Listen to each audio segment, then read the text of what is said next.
you for joining us. I'd like to welcome all of our listeners coast to coast around the world and throughout the universe to the fantastic Hojo Radio Network. It's a real pleasure to have you here for the Friday feature. Tonight we're embarking on an exploration of human stress. That's right. Look at the things that keep us up at night. We start with the everyday worries, the ones that are totally familiar, a misplaced key, a challenging dinner, or the honest exhaustion of raising a family. From there, we'll move through the thrilling dangers of the street and eventually into the chilling intelligence of the unknown. But right now, take a comfortable breath, turn the outside world off, and settle in as we begin our look at the structure of human worry. The journey starts now with the known chaos. That's right. We start at the source of all known chaos, the pressure of the holidays. Join Jack Benny now as he faces the desperate, cheap, and utterly familiar chaos of last-minute Christmas shopping for his vocalist, Don Wilson. The Jack Benny Program. Quality of product is essential to continuing success. In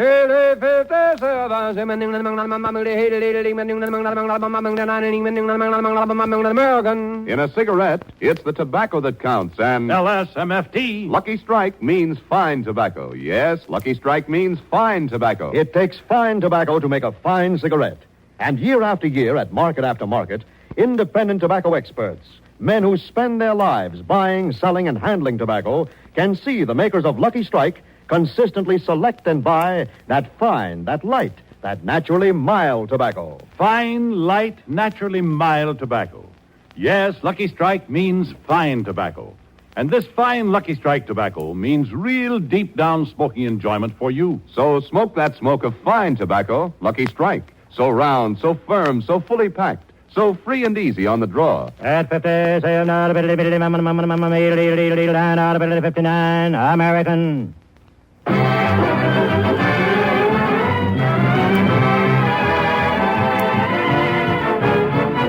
The Lucky Strike program starring Jack Benny with Mary Livingston, Phil Harris, Rochester, Dennis Day, and yours truly, Don Wilson.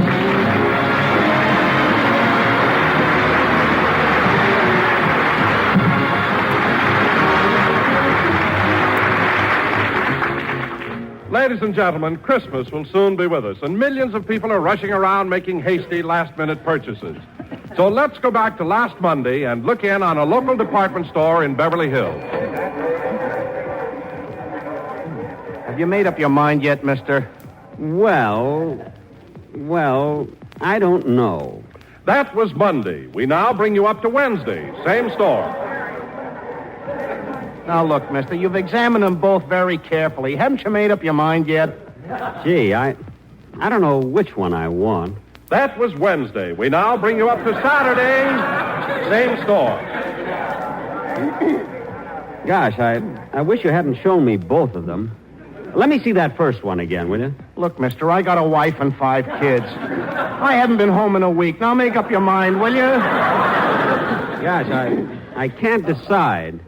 This one looks nicer, but the other seems to be more durable. Oh, Jack, for heaven's sake, shoelaces are shoelaces.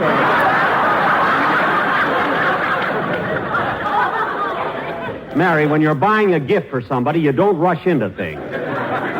Now, let's see. If I take the... Oh, pardon me. Hello? Yes? Oh, thanks. Thanks for telling me. Goodbye. Gee, it's so hard. Look, mister, I want to go home. I got 6 kids now.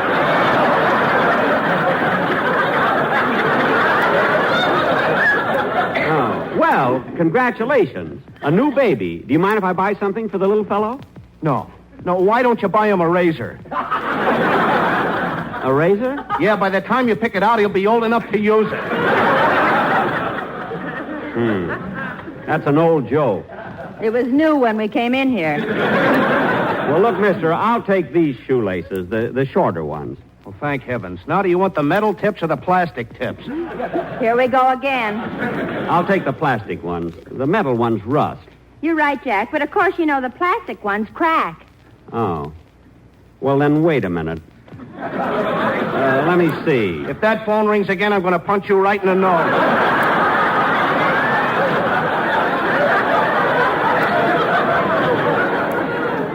All right. Give me the metal one. Yes, sir. I'll pick them up later. I'm opening a charge account.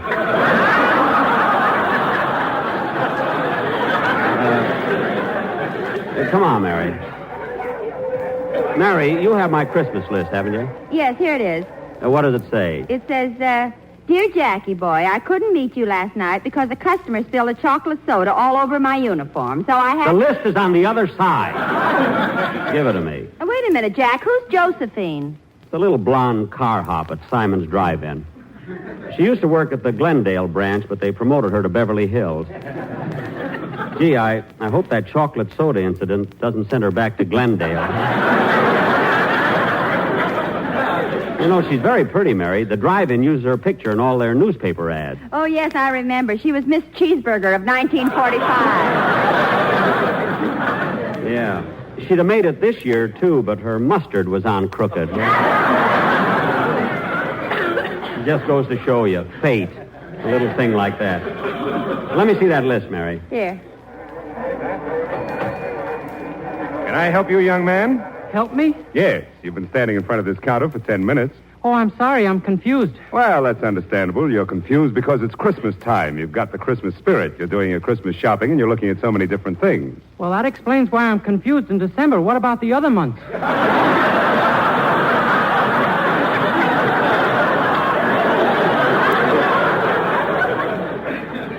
Well, I wouldn't know about that. I'm a coal miner by trade. I'm just doing this to help pay the fine.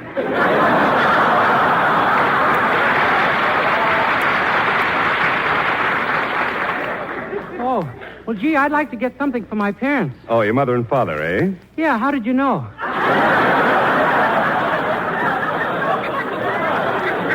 I just figured it out. Oh, I know. I think I'll get my mother a new corset. Well, don't you think she should come down and pick out her own corset? Oh, Mother hasn't left the house for 3 days. Is she sick? No, the string broke on her old one and she can't get through the door. Oh, that's too bad. Yeah. We were spending a quiet evening at home when boing!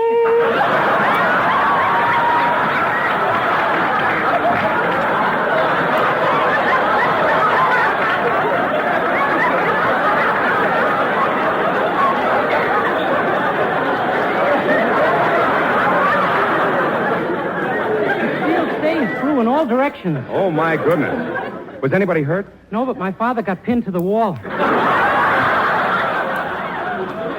Anyway, wrap me up that size 44 corset and I'll take it with me. Yes, sir. Now, let's see that list again, Mary. Oh, yes, a dozen blades for Phil, some handkerchiefs for Rochester, some little toy for Dennis. You told me at Ciro's last night you were going to buy Dennis a grand piano. Last night, I had 4 glasses of Muscatel. I'm all right now, so where's the toy department? Oh, wait a minute, Jack. What about your producer, Robert Ballin? Oh, yes. I don't know what to get him. Oh, Jack, look. Why don't you get him one of those new canvas golf bags? Yeah, he'd love that. And it's only $15. Oh. Gee, I just happened to think he doesn't play golf. Well, why don't you give him a nice cocktail shaker? Say, that sounds good. And it's only $12.50. I just happen to remember he doesn't drink either. What else can I buy him? A knife and fork. Let's see you get out of that.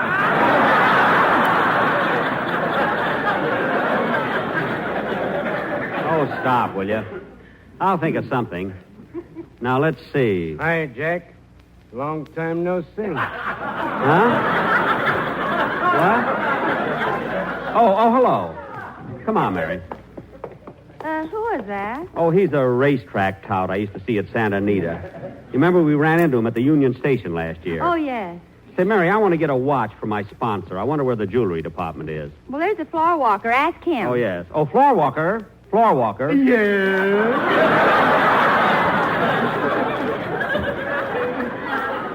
Can you tell me where the jewelry department is? Yes, but you'll hate yourself in the morning. Look, I didn't ask for any wisecracks. You either give me a civil answer or I'll report you. Now, where is the jewelry department? It's on the 3rd floor. Thanks. Like fun it is.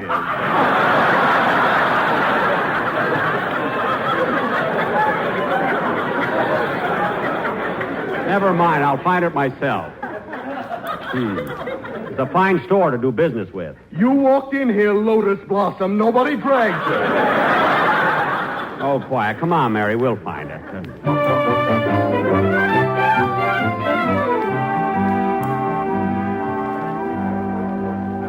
Mary, let's go upstairs and get that watch for my sponsor. We'll take one of these elevators. Well, number 5 is just about to go up. Yeah, let's hurry. Hey, Jack. Hey, Jack. Huh? Oh, it's you again. Yeah. Come here a minute. What is it? Where are you going? Upstairs. Which elevator you taking?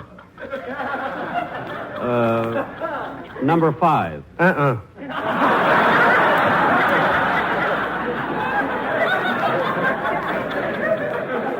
What? Take number 3. It'll beat 5 to the top by 2.5 floors. But number 5 is about to go up. I know, but she's carrying too much weight. Well, I don't know. What do you think about number 1? Local. Can't go the distance. Oh, well, what about number 2? Slow starter. Well, it really doesn't make any difference. I'm only Christmas shopping. Okay. It's your money. I wonder where he gets his information. Jack, are we going up or not? So far, all you bought is a pair of shoelaces. Well, at least the... Say, Mary, I was thinking. Maybe you were right about those plastic tips. I think they're better than the metal ones. I'll go back and change them. Oh, Jack. Come on, I'm going to change those shoelaces. Pardon me, miss. Would you mind waiting on me, please? Why, yes, sir. What can I do for you all? Well, honey, child. Where you all from? Alabama. You know, that's down south. Well, corn my pone and mint my julep. Shake hands with a fella rebel. Oh, are you from the south, too? Am I from the south? Just run your hands through my hair and feel those boll weevils. Well, I declare. Say, wait a minute. Your voice is awful familiar. Haven't I heard it before? Well, sure you have, babe. I'm Phil Harris, the Texas Toscanini. Well, imagine that. Just wait till I tell the other girls that I waited on Phil Harris. Now, what would you like to buy? Well, sugar, I don't know. How would y'all like to see something nice in lingerie? Now, honey, you know you shouldn't throw me a line like that.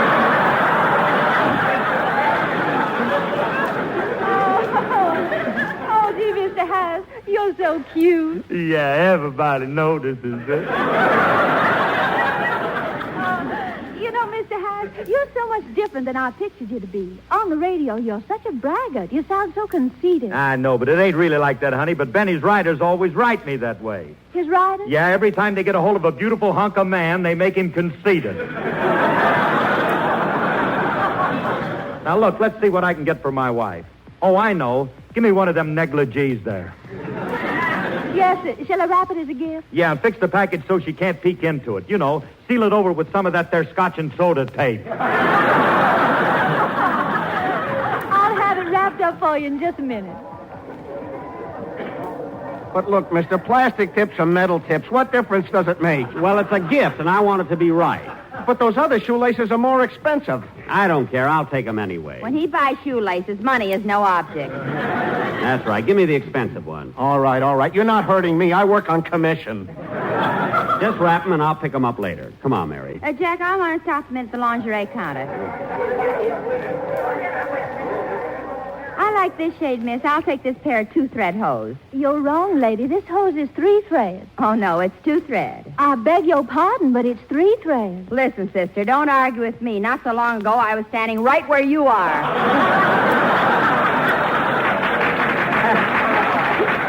That's cellular, Mary. Well, hello, Mr. Benny. I see the Yule time is catching up with you. Oh, hello, Mr. Kitzel. Are you doing your Christmas shopping?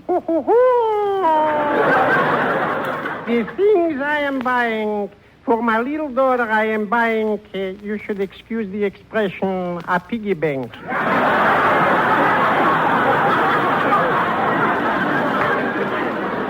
Uh-huh. And my little boy is at the age where he is going in for sports, but I don't know what to get him. Well, why don't you buy him a badminton set? I'll pay a little more and I'll get him a good minton set. What? Christmas only comes once a year. I guess you're right. But I'm having trouble finding what my wife wants. What's that? A mishmashel. A what? A mishmashel. Oh, no, you mean a mix master. That's right, a mishmashel. Well, I'm sure you'll find one in the appliance department. Thank you. Well, goodbye, Mr. Kitzel. Goodbye. Mary, while you're buying the stockings, I'll go over to the toy department and get something for Dennis. All right, Jack. I'll see you later. Well, there you are, Mr. Wilson. How does that shoe feel? Oh, it fits perfectly. I'll take that pair. That's fine. And would you like some extra shoelaces? No, I always get a pair for Christmas.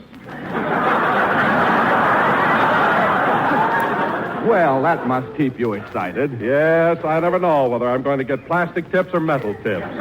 Oh, well, I'll have these shoes wrapped for you in just a minute, Mr. Wilson. Fine. Oh, hello, Don. Well, how are you, Jack? Doing your Christmas shopping? Yeah, I was just going over to the toy department. I just came from there, and I bought you the most novel thing you've ever seen in your life. For me? Yes. In fact, I'm not even going to wait till Christmas. I'm going to show it to you right now. Well, what is it? Look. But, Don, that's nothing but a set of toy wooden soldiers. That's not for me. Just watch what happens when I wind them up. But, Don...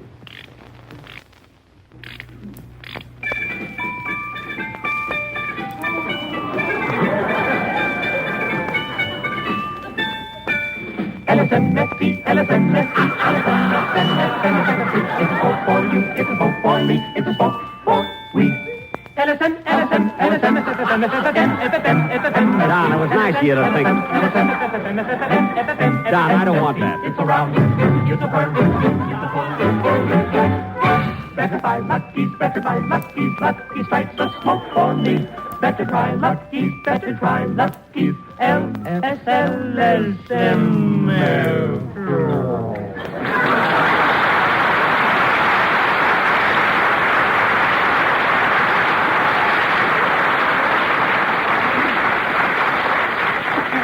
Oh, darn it, I'll have to wind them up again. Never mind, Don, I don't want it, but it was a nice thought anyway. See you later. Don't bother wrapping them as a gift. Here you are. Thank you. Oh, hello, Dennis. Hello, Miss Livingston. Gee, am I tired. I just walk up to the 6th floor and back. Walk? Why didn't you take the elevator? Well, I was going to take elevator number 3, but some man came over and told me it was scratched.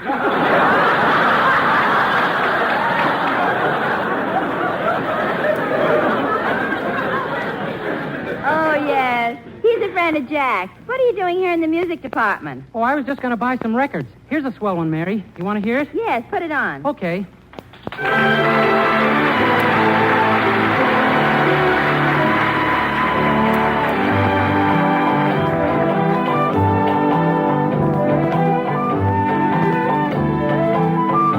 Old buttermilk sky,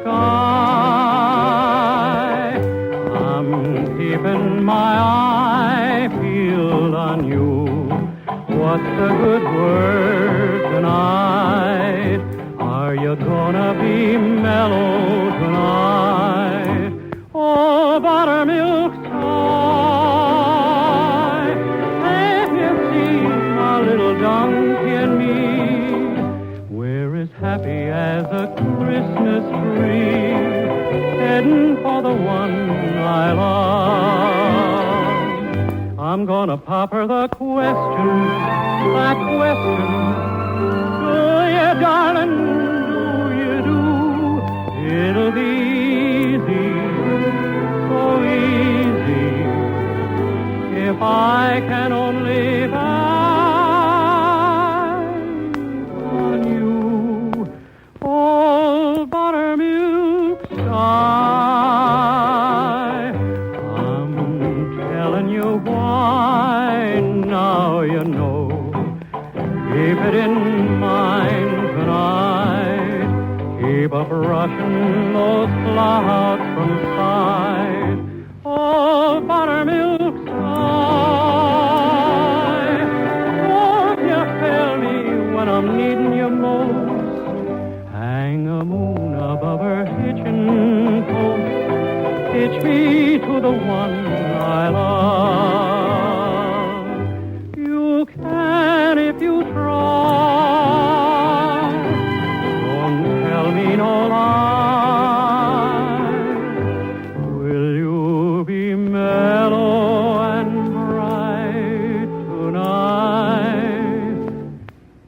buttermilk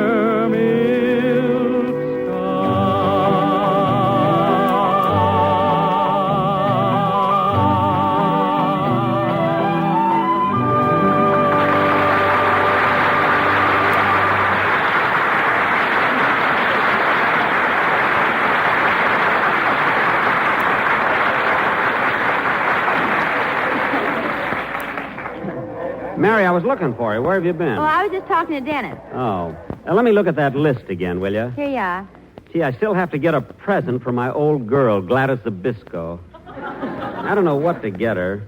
Do you think she'd like a lipstick? I don't know. She got lips.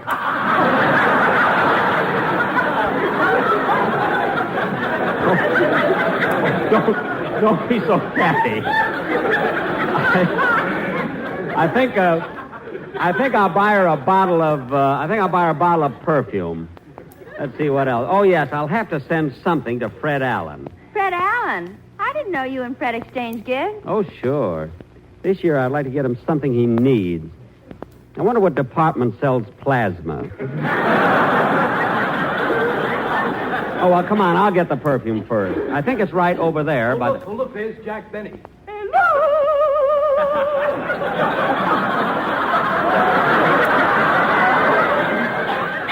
What's that? May I have your autograph, Mr. Benny? My autograph? Yes, it will make me so very happy. Yes, indeed, so very happy.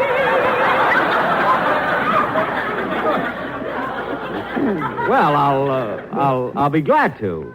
There you are. Oh, thank you very much, Mr. Benny. Thank you. Goodbye.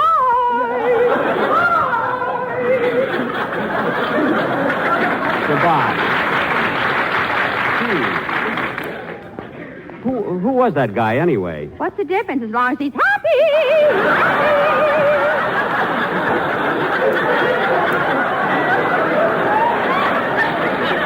Yeah. Well, here's the perfume counter. What? Here's the perfume counter. Oh, yes. Pardon me, sir. I'd like to buy some perfume. Okay, mister, what kind of perfume would you like?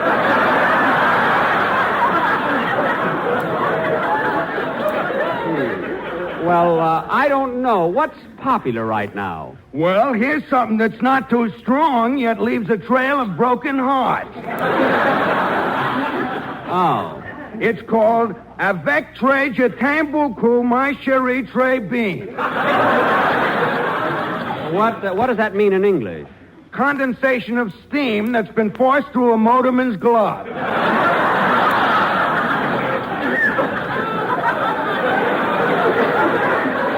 Gee, they go to so much trouble. No, I don't think I'd like that. Well, here's some other perfume called Essence of Smog. Well, I don't know. Mary, do you think I ought to take a bottle of this? Certainly. How much is it, mister? This is $25 an ounce, and the other one I showed you is $30. Well, haven't you anything a little more reasonable? Yeah? I even have some perfume for 25 cents an ounce.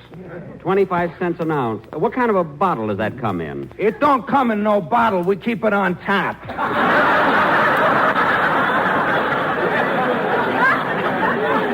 On tap? I bet they serve pretzels with it.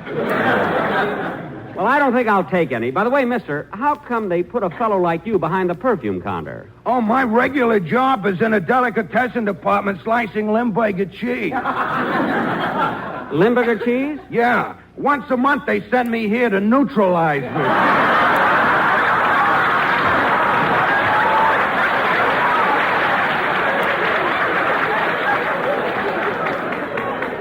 Well, what do you know?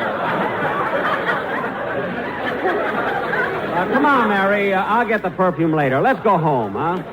I'm tired. Well, don't forget to stop at the notions counter to pick up the shoelaces you bought, the ones with the plastic tips. The shoelaces? Mm-hmm. I bet. Hey, wait a minute. Did I get the plastic tips? Sure, you went back and changed them. Oh, yeah. You know, Mary, now that I think about it... Jack! Yes, Mary, I might as well get what I want, and I'd rather have the metal tips. Come on. Oh, look, there's Rochester buying some neckties. Yeah, and that floor walker's waiting on him. Let's sneak up behind him. I think this tie is beautiful. It's very unusual. Yeah, but I don't think my boss would like it. It isn't his style. I see. What type of man is your boss? Well, he's medium tall, medium weight, and rather conservative. You mean he's conservative in appearance? It goes deeper than that. At least he's subtle. Quiet, I want to hear this. Now, here's a nice tie. Maybe he'd like this one. Yeah, that's a pretty thing. How much is it? It's only $3.50. How much? $3.50. Too bad. He would have liked that one. Oh, fine. Well, if you don't want to spend quite so much, here's a nice tie for 89 cents. Well, that's close to what I have in mine and wallet. Of course, it might be a little too plain for your boss. Is he a young man? No. Is he middle-aged? No. Is he elderly? Wrap it up. Rochester Van Jones. Oh, hello, boss. I didn't see you. I know you didn't. Don't be buying me any 89-cent tie. You keep out of this. I'm working on commission. Well, now, look, Rochester, you've been with me 10 years now, and I've been very nice to you. I've always tried to make things pleasant for you and keep you happy, haven't I? I'd like to hear Judge Goldberg's opinion on that. Never mind. Now, I'm leaving you here, and I want you to decide for yourself whether or not I'm worth more than an 89-cent tie. Come on, Mary, let's go. Say, Mary, which tie do you think Rochester's going to buy me? The one for $3.50 or the one for 89 cents? Well, if you were Rochester, which one would you buy? I'll fire that guy. Oh, here we are, Mary. Here's the notions counter. Oh, say, mister. Yes? About the shoelaces I bought. Oh, yes. I've got them all wrapped up. Here you are. Well, I've been thinking about the plastic tips, and I think the metal tips would be much better. No. But all I want to do is change them. Change them, he says. This can't be happening to me. This must be a dream. Look, mister. I've always been a good man. Always did the right thing. Look, mister. Worked hard in the store.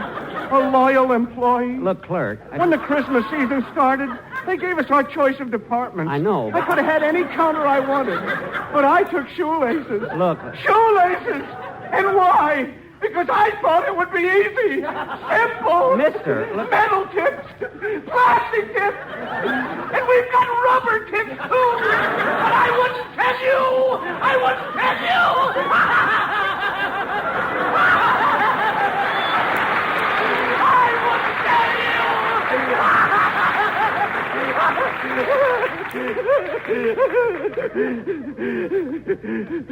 Come on, Mary. There's a crowd forming. Let's get out of here.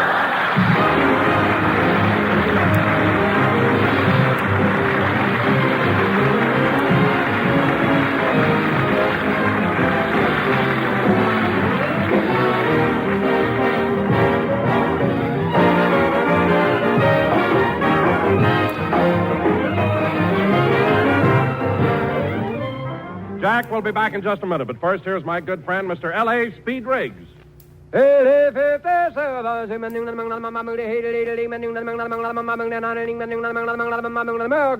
a cigarette, it's the tobacco that counts.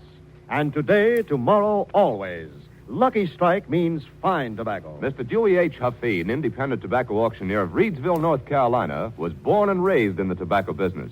He said, season after season, I've seen the makers of Lucky Strike buy tobacco that's mild, ripe, and mellow. Fine tobacco that tastes good and smokes good.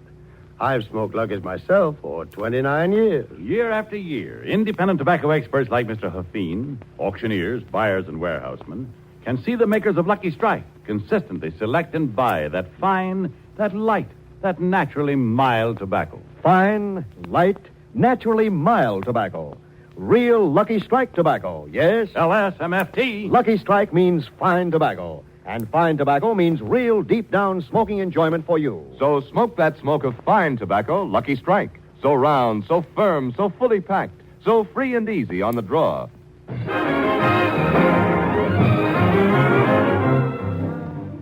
Say, Mary, that department store was certainly crowded, wasn't it? It sure was. And they had so many people working there.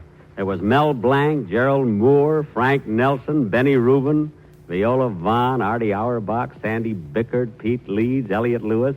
And you know those little wooden soldiers that sang? Yeah. sounded just like that quartet, the Sportsmen. I was going to mention my writers, too, but they wouldn't even come in for the show. They stayed in Palm Springs. I hope they run out of suntan oil. Good night, folks.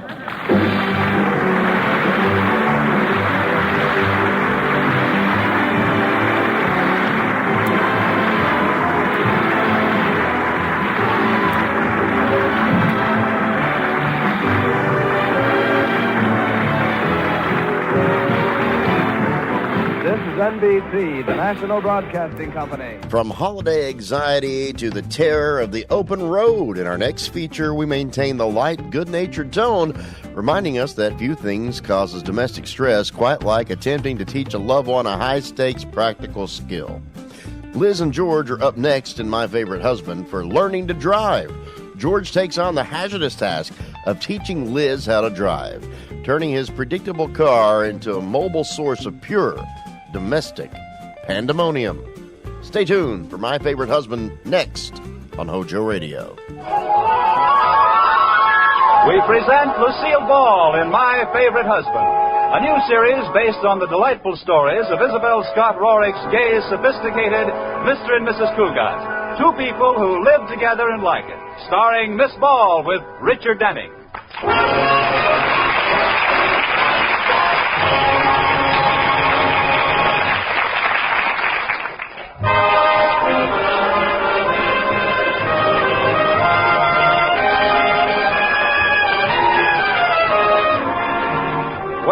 Let's look in on the Cougats and see what they're doing. It is morning, and Katie, the maid, has just put breakfast on the table. And George and Liz are sitting down to it. That coffee smells good. Paper's right in front of you, George. Why don't you read it? Oh, no. As soon as I pick it up, you'll start your usual squawking about not seeing my face at the breakfast table. No, I won't, George, honest. Now, this should be interesting. Liz, you tore a hole in the paper. Yeah, I get to see your face at breakfast, and you get to read the paper. See? How can I read with a hole in the paper? Well, read around it. Oh. I saved all the little pieces I tore out, and you can read what you missed later. Great. I'm looking at you through an automobile ad. Well, what's so funny about that? The new Nash has blue eyes for headlights. And your ears look like both doors are wide open. Well, I'm glad you find it amusing. Katie, may I have some more coffee, please? Certainly, Mr. Cougat. Oh, what happened to the paper? Did the dog get at it? No, the cat. I did it, Katie. I had to, because he's always reading at the table and never knows I'm here. Good for you. I had the same trouble with my first husband, Clarence. One morning, I put an old floor mop in the chair to see if he'd noticed the difference. Did he? Yes, he complimented me on my new hairdo. Then I did something awful. I set fire to his paper. Well, that must have burned him up. Oh, Mrs. Cougar. That's pretty bad, huh? Well, it's early in the morning. Well, you're excused. Hey, look here. A story about my old girlfriend, Myra Ponsonby. Well, we haven't heard from her in ages. What does she say is new in Lower Slobovia? There you go again. Just because I went around with her in college is no reason to be jealous. I'm not jealous. I just wish she'd drop dead, that's all. Liz, you sound so bitter. I am. There isn't room for both of us in the same town. Well, better watch what you say, Liz. You may have to move. After all, they're still writing news stories about Myra. Why? What happened to dear old Myra, I hope? Well, she's driving into town from her country place. Well, now that ought to crowd the United Nations off the front page. It says she has a new imported car called a Zebra. The upholstery is bright yellow with black streaks. She must have bought it to match her hair. Oh, now you're really being catty. I am not. I'm glad she got a car. It was dangerous flying around on that broomstick. I'd sure like to see that car. So would I. I'd like to see it run over a cliff. Oh, don't worry about Myra. She's a wonderful driver. Well, she drives like she was part of the car. I know. She rides a horse the same way. Very good. Now, wonder if her husband Minky is coming with her. Mr. Minky, the Peanut King. Oh, that poor little man. He seems very happy with Myra. Happy. She doesn't pay attention to anything but his money. The only excitement he gets is going down to the warehouse and running barefoot through his goobers. Now listen, Liz. Myra... Oh, Myra Schmyra. Myra this, Myra that. Myra's a wonderful driver. Well, I could be a wonderful driver, too, if I knew how to drive. Yeah, that would help. George, give me another lesson. Oh, no, thank you. You haven't given me a driving lesson since last May. I know, and I just stopped shaking this morning. Well, I wasn't so bad. All I did was forget to turn and went straight. Would have been all right if we weren't on a dead-end street. Oh, it was such a beautiful car. I miss it. You know, it's still stuck in that house, Liz. It is? Yeah. I'll bet they're the only people in town with a new Hudson in the kitchen. Oh, George, give me another lesson. No. The answer is no. Absolutely no.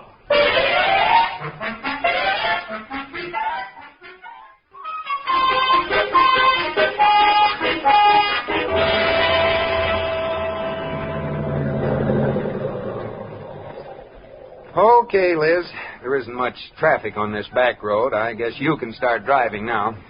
All right, George. I have a confession to make. While I was waiting for you to come home, I sort of practiced in the driveway. Oh, good. Do you remember what you did? Oh, yes. I turned on the ignition. I pressed the starter button. I shifted into first. I stepped on the gas, and I let out the clutch. Did I forget anything, George? Not a thing. That's how much you know. I forgot to open the garage doors. 3, 4, 5, 6, 7, 8, 9, 10. Well, I said I'd do it, and I'm going through with it. Go ahead and drive. All right, here I go. I push the starter button like this. George, the starter button's broken. No, it isn't. Well, then why doesn't it start? Push it in long enough, and you'll find out. But nothing Oh! Why did it get hot? Because it's the cigarette lighter. Oh, what a dirty trick. Now, don't tell me. Is this it? Try it and see. Okay. Well, must be broken. That was the radio.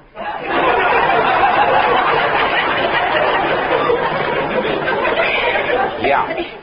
Now, I don't want to suggest anything radical, but what do you think that little button that says starter is for? Oh, yes, I'm excited. Here we go. Hooray! It started. Yeah, congratulations. Why aren't we going? Well, you forgot a little thing called putting it in gear. Oh, that. No! Am I doing something wrong, George? Throw out the clutch. What's the matter with it? Nothing. Well, then why should I throw it out? Step on the clutch. Push it in. Well, why didn't you say so? My goodness, you get so excited. I'm not excited. And what's that white stuff around your mouth? Just a little foam. Now you have the clutch out and the motor on. Shift into low. Now, wait a minute. Low is up here, isn't it? No. Oh, I know. Down here. Up here? There's only one place left. Oh, it's here. There. Now what do I do? Let the clutch out. Okay. What happened? George, say something. Wait till I get my head out of the back seat. I think my neck is broken. You know, this car doesn't work very well. Start it again. I'll brace myself. All right.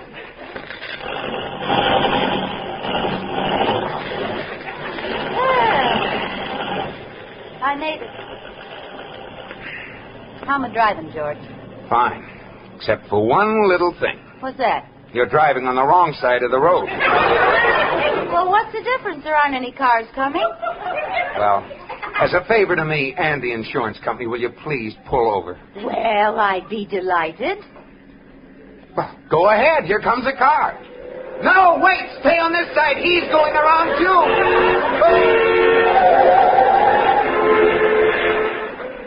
What a reckless driver. He should shouldn't have gone up on 2 wheels like that. Liz, let's come to a stop. All right, what do I do? Put your hand out. Signal for a stop. Okay. Shift into neutral. Okay. Liz, you almost hit that tree. Why did you take both hands off the wheel? You told me to. I did not. You did too. You told me to shift with my right hand and signal with my left, and I didn't have any hands left over. What do you think I am, an octopus? No. You're making a nervous wreck out of me.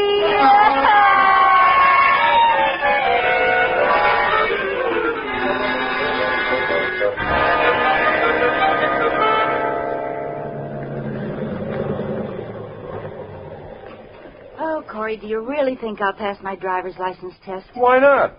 You have the best teacher in the world, old Professor Cartwright himself. I promise you won't tell George you helped me. Oh, I won't let on. I'll tell him my hair suddenly turned white without any reason. Did I frighten you when I went between those 2 cars? Well, I was watching pretty closely. Well, I'm glad one of us was watching. I had my eyes closed. Well, you better keep them open when you take your test. I guess I'll go in now while I have my nerve.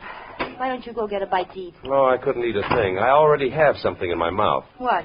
My heart. Good luck, Liz. Keep your fingers crossed for me.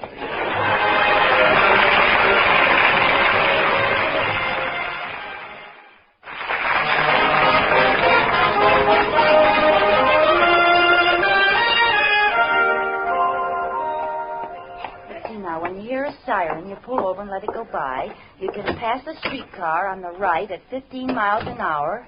I wonder how fast you can pass it on the left. Yes? Oh, how do you do? I'd like to get a driver's license, please. All right. Name, please? Elizabeth Cougat. Address? 321 Bundy. Uh-huh. Race? Of course not. I don't even have a driver's license. I think this is going to be one of my bad days. How much do you weigh? Yes. 285. Very amusing. 118. How old are you? 21. I haven't missed on that one in a long time. You know, it's funny, but there are no women drivers in the United States over 21. May I have my license now? Not yet. How tall are you? Well, what's this got to do with driving? Why are you asking all these questions? We want to find out what size car you'll wear. How tall? With heels or in my stocking feet? Well, what's the difference? About 3 inches. I'm 5'6" without them. Yeah. Eyes? Yes, 2. Blue. Thank you. And red. What? My hair is red. That's the next, isn't it? Naturally? Well, just a little henna rinse now and then. Well, the fingerprint, and that does it. Give me your right thumb, please. What for? I want to hitch a ride home, and mine is tired. I'm going to take your fingerprint. I don't want to put my thumb in that dirty old ink. Now, this won't hurt a bit. No, I don't want to put my thumb in the ink. Well, did you get my fingerprint? Yes. Right on the end of my nose. What are you laughing at? I'm happy. This is my last day on this detail. They're moving me over to the homicide squad where things will be nice and peaceful. Congratulations. Now, may I have my license? No, let's just test your eyes. Now, I'll hold this white card over your eye and you tell me what you see. A white card. No, what do you see out of the other eye? Nothing. Why not? It's closed. Well, now, read those letters on the wall over there. Okay. M-E-N. Not on the door! Oh, never mind. Go ahead on to the driving part of the test. You're not going to pass that. What makes you so sure? I know the man who's going to give you the test. Oh, who is it? Me. Oh.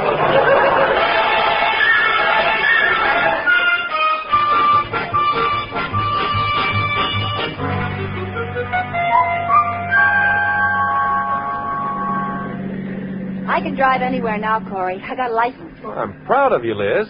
It certainly didn't take you long. No. He was very sweet. As soon as he saw how I drove the car around the block, we sort of made a bargain. How do you mean? Well, he said he'd give me my license if I'd let him out of the car. I know how he felt. You know, there's nothing to driving, Corey. It's simple. Liz, I think that car is going to turn in front of us. Where? Oh, my goodness. I can't remember the difference. Between what? I can't remember the difference between the clutch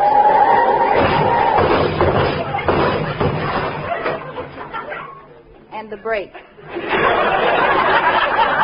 Smoke. Are you all right, Liz? Yes, but the car, it's ruined. Well, I'll get out and see what the damage is. The other car seems to be all right. Well, I might have known. Look, it's a dumb woman driver. You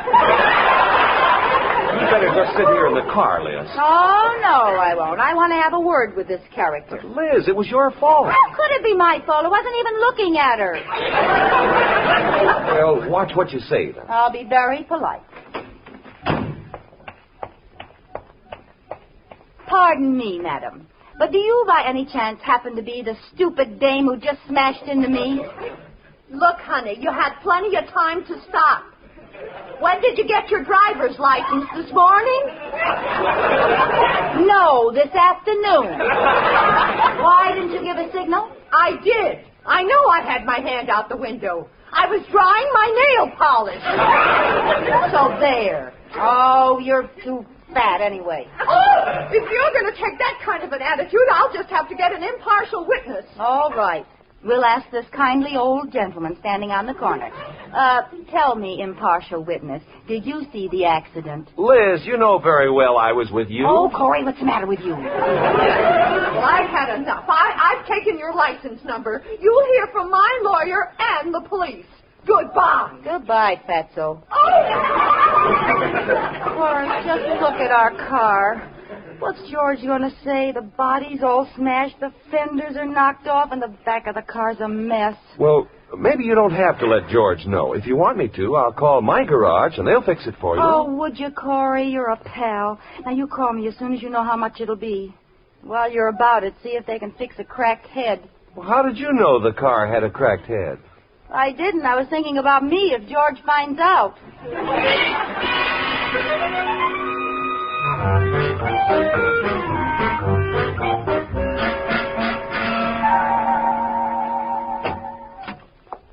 Is that you, Liz? Yes, dear. Did you get your driver's license? Yes. How'd you know? Oh, some fella from the bank saw you over there. Oh. Well, you're a full-fledged driver. Mm-hmm. Where's the car? It's in the garage. Oh, put it away. Mm-hmm. I was going down and count the fenders. I'd be surprised if I found all four of them. So would I. Well, you've got to expect a little kidding when you first learn, Liz. I know. Is dinner ready? Yeah, not yet. Say, did you see the paper tonight? No, why? There was some bad news. Myra Ponsonby's missing. Oh, really? What was the bad news? No, I'm serious. She should have been in town this morning, and nobody knows what's happened to her. Minky called the police. He's afraid somebody made off with her. Well, if somebody made off with her, it serves them right. Oh, Liz, I'm surprised at you. Myra's very life may be in danger. Minky's offered a reward, $10,000. Dollars or peanuts? Very funny. But I don't understand it. She just disappeared into thin air. Do you mind if we talk about something else? I even started to worry about you. What made you so late getting home? Late? Oh, I was just late. Oh, I thought maybe you'd run into an old friend. No, it was a stranger. Honey, you're acting funny, like you've done something wrong. Me? That's a laugh. Liz, are you hiding something? I'll get it. Hello? Oh, I've been waiting for you to call. Just a minute. George, would you get my coat for me? I'm cold. You're wearing it. Oh, well, would you hang it in the hall closet for me? I'm warm. Do you feel all right, Liz? Yes, I'm fine. Just take it out to the closet like a good boy. All right. Thank you. Gee, I'm glad you called. Oh, Katie. Yes, sir. I'm worried about Mrs. Cougat. She's acting so strangely. Katie, if a person you love is in trouble, it isn't wrong to eavesdrop, is it? Yes, it is. I knew you'd agree with me. Well, I won't be any party to this. Oh, you haven't any idea how guilty I feel. Every time I see a policeman, I almost die. Police? She must be in trouble. No, George doesn't know yet, and when he does, murder. Murder? Really? Gosh, I didn't think I hit her that hard. The body must be all banged up. Body? You know how George felt about that old wreck. Liz has done away with Myra. Listen, that wasn't the first time she'd been hit. Did you see all those dents in her trunk? Oh, no. How could she do it? And her rear bumper was in pretty bad shape. Oh, poor Myra. Wasn't it awful? I thought she'd never stop yelling. And all I did was hit her with the front wheels. Yes, I picked up all the parts that fell off and threw them in the back seat. Oh. Well, thanks for taking care of everything. Now, don't call me again. I'll call you when George isn't around. Liz. Yes, George? Liz, I'm going down and look in the garage. Oh, no, you mustn't. I thought so. Is it because of what I'll find down there? Yes, I didn't want you to know. Oh, Liz, baby. You're in terrible trouble. I am? Yes. And I want you to know that no matter what happened, I'll stick by you. Well, thanks, George, but aren't you getting a little dramatic about this? Dramatic? Yeah, I just smacked her in the back when she wasn't looking. Liz, you don't know what you're saying. And to think I drove you to this. Oh, you did not. I drove myself. Oh, you're just trying to save me. Oh, look. Here comes a policeman. Well, what do you suppose he wants? He's after you. Do you really think so? For a little thing like that? Little thing? You could get the chair for that. I could? Oh. Gosh, I'm glad I didn't go through a red light. Look, you go hide in the kitchen, and I'll tell them you've left for Mexico. Si, senor. I'll go like you told me. Oh, how can you joke at a time like this? Mr. Cougat? Yes? Sergeant Lewis, Homicide Squad. You're on the wrong trail, Sergeant. She isn't here. She's gone to Mexico. Oh, now, just a minute, Mr. Cougat. She's innocent. She didn't even know Myra Ponsonby. And besides, she's insane. She must be. She married me. We're both insane. Cougat, don't mind. Oh, you'll never convict her. I'll fight this in every court of the land. Mr. Cougat, I just came here to make a routine check. But suppose you tell me what you know about this case. Who is this she you're talking about? Pardon me, Mrs. Cougat. Who's in the living room? A policeman, Katie. He came to arrest me. Arrest you? What for? For having a little accident this afternoon. My goodness, George acts like I killed somebody. He told me to hide in the kitchen until the police were gone. Oh, it's certainly wonderful of Mr. Cougat to shield you like this. I know. I appreciate it, but it just doesn't seem right. I feel so sneaky cowering in the kitchen. Katie, I can't do it. Now, Mrs. Cougat, don't do anything you'll be sorry for. I can't help it. I've got to take my medicine. I'm going in there and give myself up. I think you'd better come along with me, Mr. Cougat. This sounds mighty suspicious. Wait. Hold everything. I confess. I'm guilty. Liz! I can't go on like this, George. I did it, and I've got to pay the penalty. Officer, put the bracelets on me. Now, Liz, don't say a word until I get a lawyer. They can't prove a thing.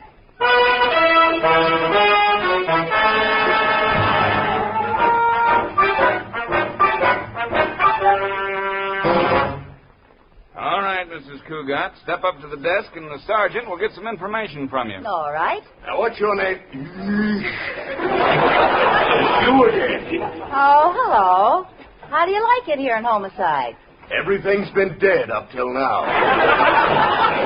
Well, this is a very sweet little jail you have here. Well, it's not much, but you'll call it home. Now, don't give me any trouble, lady. Just answer my questions. You ready? I don't like you. Liz, don't be fresh. This may mean your life. Oh, George. Okay, let's get this over with. What's your name? Elizabeth Cougat. Address? 321 Bundy. Age? 21. How much do you weigh? 118. How much do you weigh? 195. Age? 32. Address? 410 Crescent. What's your name? Frank Nelson. Say, wait a minute! Who's doing what to who? Ah, she got you that time, Frank. Hey, let me try. Oh, no. Nobody can do that to me. We'll try it again. What's your name? Elizabeth Cougat. Oh, no, that's how you got me last time. You start. All right. What's your name? Frank Nelson. Address? Fort and Crescent. Age? 32. How much do you weigh? 195. How much do you weigh? 4 pounds. Age? 85. Address? Gettysburg. What's your name? Abraham Lincoln. I knew I could do it! But, Frank, you didn't. Well, I did, too. Oh, yeah? What'd she say? Now, let me handle this. What's your name? Elizabeth Cougat. What's your name? Martin Lewis. How do you do? This is Frank Nelson. How do you do? How do you do? Now, please, Liz, let's not make things any worse. You're in deep enough as it is. Now, Mrs. Cougat, suppose you tell us the whole story of what happened in your own words. Don't say a word, Liz, until the lawyer gets here. Oh, what's the difference, George? I was going along Main Street, and there she was right in front of me, and before I could stop myself, I hit her. Did she cry out? She yelled her head off. What did you do with the body? I had them jack it up and haul it away in a truck. Didn't it give you goose flesh? No. Oh, I was a little nervous, but after all, I just got my license. License? What is this, open season? Now, you listen to me, sister. Okay, brother. Don't brother me, sister. Well, don't sister me, brother. Well, hold it. Lewis speaking. What's that? Oh, you found Myra Ponsonby. How's the body? Just say alive. Never mind the whistling. Yeah, I got it. Okay. How do you like that? She's alive. Yeah, darn it. Where'd they find Myra? She got arrested for speeding through a small town, and the sheriff threw her in jail. There, George. There's your wonderful driver for you. Put in jail, and all I had was a little wreck. You had a wreck? Of course. What did you think? Oh, my goodness. You thought that I killed Myra. Oh! What's so funny? Oh, I can't wait to get the car fixed. That's a wonderful idea.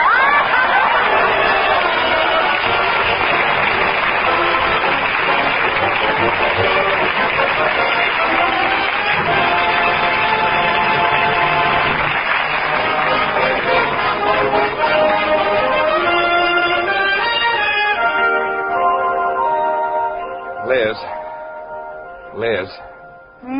For heaven's sakes, put down that book and turn out the light. It's almost 2 o'clock. I've only got one more chapter to read, George. I got to find out who committed the murder. I'm certain it was the upstairs maid. No, it wasn't. It was the butler. Oh, George, why did you tell me? Yeah, now maybe you'll put out the light. Oh, all right. George? Are you sure it was the butler? Yes, I'm positive. Now go to sleep. Well, the way I had it figured, when the crime was committed, the upstairs maid was downstairs, and the downstairs maid was upstairs. Still, if the upstairs maid had seen the downstairs maid coming up the front stairs, she would have gone down the back stairs. Of course, if the downstairs maid had come up the back stairs when the upstairs maid was coming down, she'd have known the upstairs maid wasn't downstairs. It's too bad they didn't have an elevator. Honey, believe me, it was the butler. He killed his wife. Oh. But why did he kill her? He killed her because she talked too much when he was trying to go to sleep. Oh. Good night, George.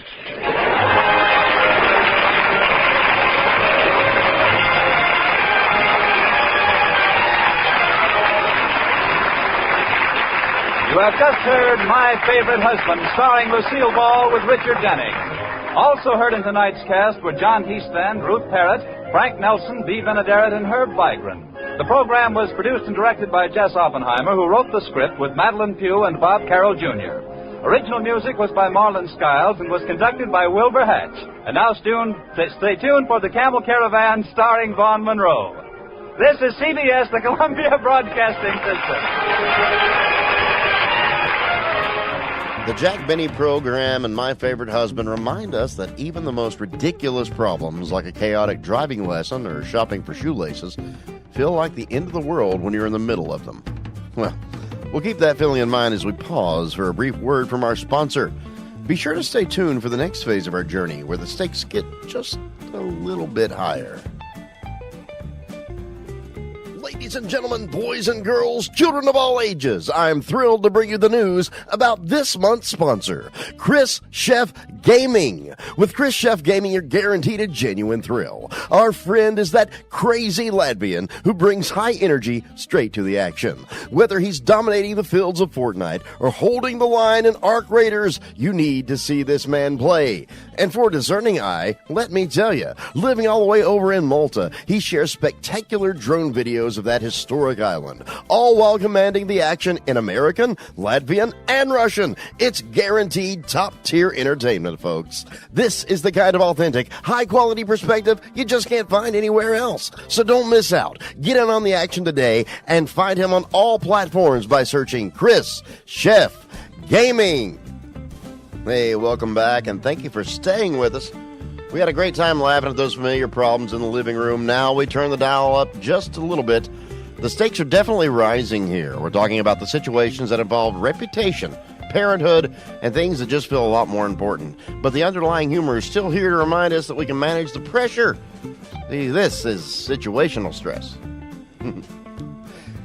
First up, we now face the cold reality of finance and winter. We join Fibber McGee and Molly in a classic predicament, the high-stakes logistical and financial chaos of trying to afford and store 5 tons of coal to survive the freezing winter. That's Fibber McGee and Molly next on Hojo Radio. The Johnson Wax Program.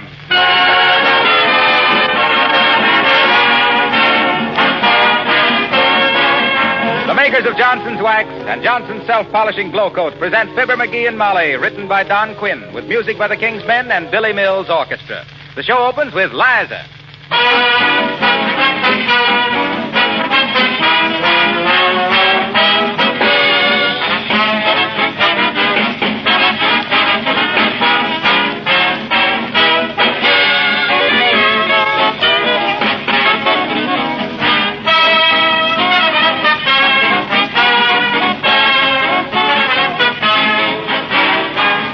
Haven't you often noticed how important floors are in the appearance of a home? It is a fact that mellow, gleaming waxed floors bring out the beauty of everything in the room, adding a rich charm that you can acquire in no other way.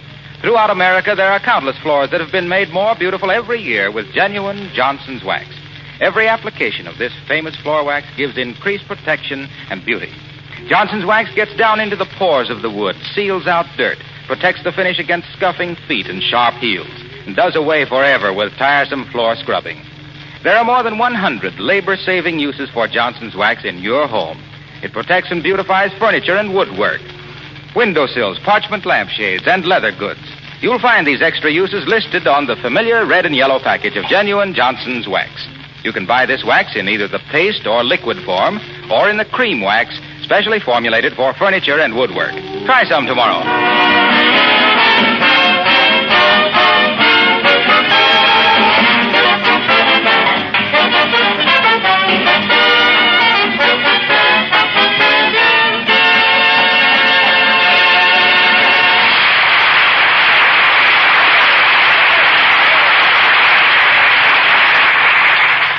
Well, National Apple Week has come and gone.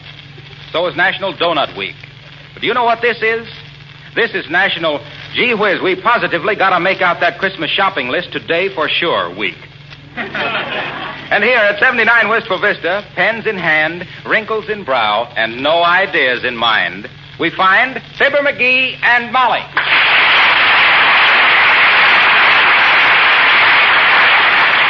Oh, for goodness sakes, McGee, think. You're not being any help at all on this Christmas list. I'm thinking. You're no such a thing. You're just sitting there drawing little pictures. Well, Dad ratted all deep thinkers draw pictures while they're thinking. And what you draw shows what kind of a thinker you are. You see these triangles and circles with the dots in them? That shows that at heart I'm a big business tycoon. You mean tycoon? Tycoon was a ball player with Detroit. That was Ty Cobb, dearie. Well, then what's a typhoon? It's a disease. My sister had typhoon and all her hair came out. That's typhoid. Come to think of it, a typhoon is a big wind. Something like a Toronto. Oh, so that scribbling of yours proves you're just a big wind, huh? Oh, there's Mrs. Uppington. A slice of lemon in the social finger bowl. To see her standing there with her head so high, you'd think she only had one chin.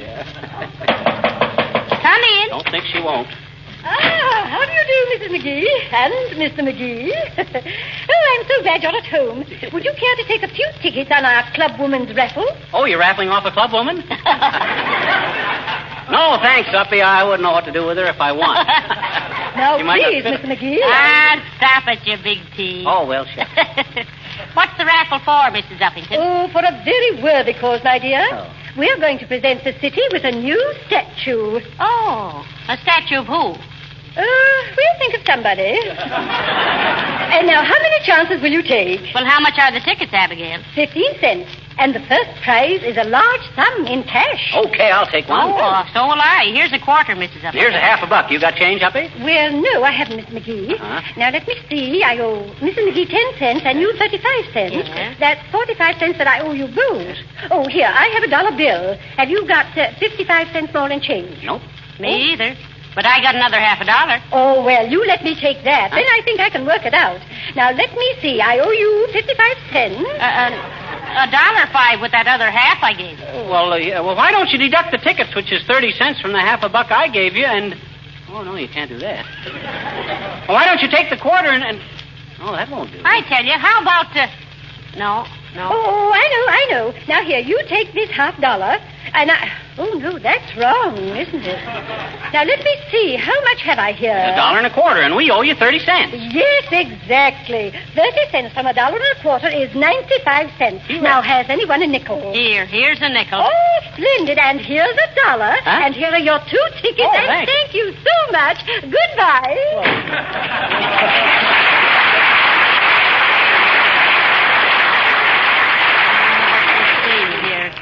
$1.25. 2 tickets for 15 cents. $1.35. That'll be. Let's see. I gave her a half a buck, and she. Hey, somebody got gypped on that deal. Was it us? Well, search me. You ought to know. You're the big business Tyrone. That's Typhoon. It is not. A typhoon is a bottle that squirts soda water. That's a siphon. Siphons are snakes. Well, then what's a python? A python is a snake that looks like Gildersleeve. Hello there, Mrs. McGee. Hello, Pipper. Hi, Tucky. Say, do you mind if I borrow my coal shovel? Why, certainly not, Mr. Gildersleeve. You can borrow your coal shovel any time you want. Yeah, but don't forget to bring it back, Gildy. Last time you borrowed your coal shovel, you kept it put in there 2 weeks. I'm awfully sorry about that, McGee. But I paid a lot of money for that coal shovel, and, well, I like to take a look at it now and then. What you want it for? What did you want it for, Mr. Gildersleeve? Well, I wasn't home this morning, and when they delivered my 5 tons of coal, the driver dumped it right on my front lawn. Oh, that's too bad. Yes. I called the coal company, and they said one of the neighbors told them to dump it there. If I ever lay my hands on the long-nosed, interfering, meddlesome fool... Now, wait a minute, Gildersleeve. Be careful what you say about me. So it was you, was it? Was I? McGee, you ruined my lawn. I've got to shovel 5 tons of coal into the basement. Well... And by George, you're going to help me. Who, me? Yes, you. Gildersleeve, if you ain't the most brazen, high-handed linthead I ever saw. Here I do you a favor by telling the coal men where to put the coal, and then you come barging in here and asking for your coal shovel to put the coal in the basement and demand that I help. Why, that's un-American. I'd refuse to do it, dearie. He can't force you. No. Oh, I can't, eh? No. I'll drag him out there by the scruff of the neck. Who'll drag who out by what scruff of whose neck? You lay one pinky on me, Gildersleeve, and I'll push your chest back up where it used to be. You will, eh? Why, you little pupstart. I'll shake you till your eyes roll around like a pinball game. Oh, yeah. You big muscle-bound muscle-bound moose. I'll choke you till that foghorn voice of yours sounds like a penny whistle. I'll do worse than that. Molly. Yes, dearie. Take Gildersleeve's name off of that Christmas list. It isn't on. Well, write it on and then scratch it off again. I'll just give somebody else that Daisy air rifle. You're a hard man, McGee.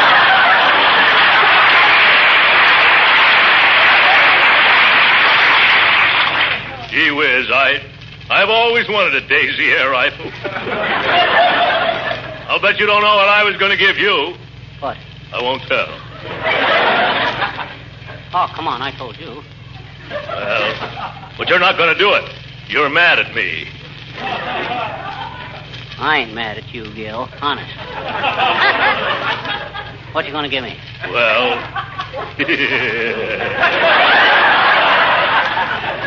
You know how you've always wanted a Boy Scout knife with 6 blades. Oh, boy, a real scout knife, huh? One that's got a thing on it that you can hang it on your belt with? Yeah. I give up. Look, Gildy, we shouldn't ought to argue like this here. It's too near Christmas. We ought to be full of goodwill and the Christmas spirit, brotherhood and love for your neighbor and all stuff like that there. I'll help you shovel in your dirty old coal. It isn't just on account of I'm giving you that scout knife. Gildersleeve, that knife never entered my mind. Yeah? For a while there, I thought it was going to enter your throat. Now, if you two anthracite athletes are going to shovel that coal, go ahead and do it. Okay. Get your coat and hat, McGee. It's pretty cold out there. Okay. I got an old coat right here in this closet. Yeah, well, hurry up.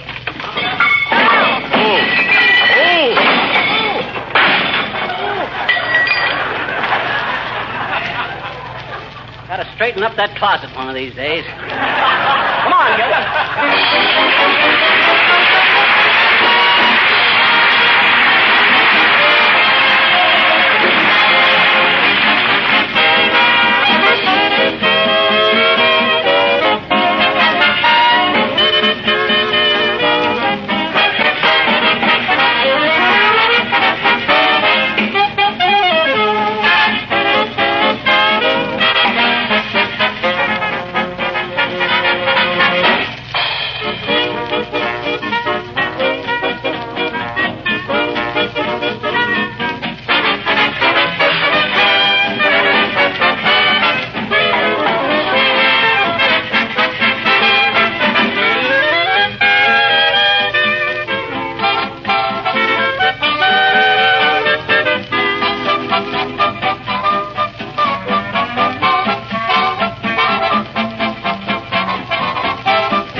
Front yard Gildersleeve's got here, ain't it, Molly? Oh, it's just beautiful. Oh, it certainly is. Even that big pile of coal is very effective. Mm-hmm. Contrasted with the white snow and all. Hey, what are you two talking about? You've seen my front yard 1,000 times. Pipe down, Gildersleeve. We're planting the scene. Oh. Excuse me. Well, get to work, boys. I can hardly wait to see McGee swing that shovel. Don't worry about me. I ain't so bad. Well, hello there, kid. Oh, hi, old timer. Hello there, old buy timer. some plum pudding for the holidays? Best you ever ate. Make it myself. Will it keep? Indefinitely, daughter. Fine. Ask us again next year. Yeah, it's pretty good, Johnny. But that ain't the way I heard it. Did you hear it? The way I heard it. Wait a minute. How about you, Throckmorton? Want to order plum pudding? No, I don't. Thought not.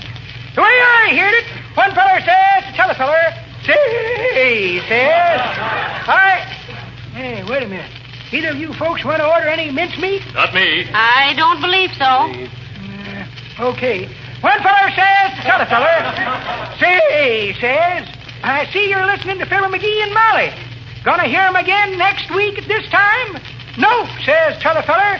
Not if they're this week next time.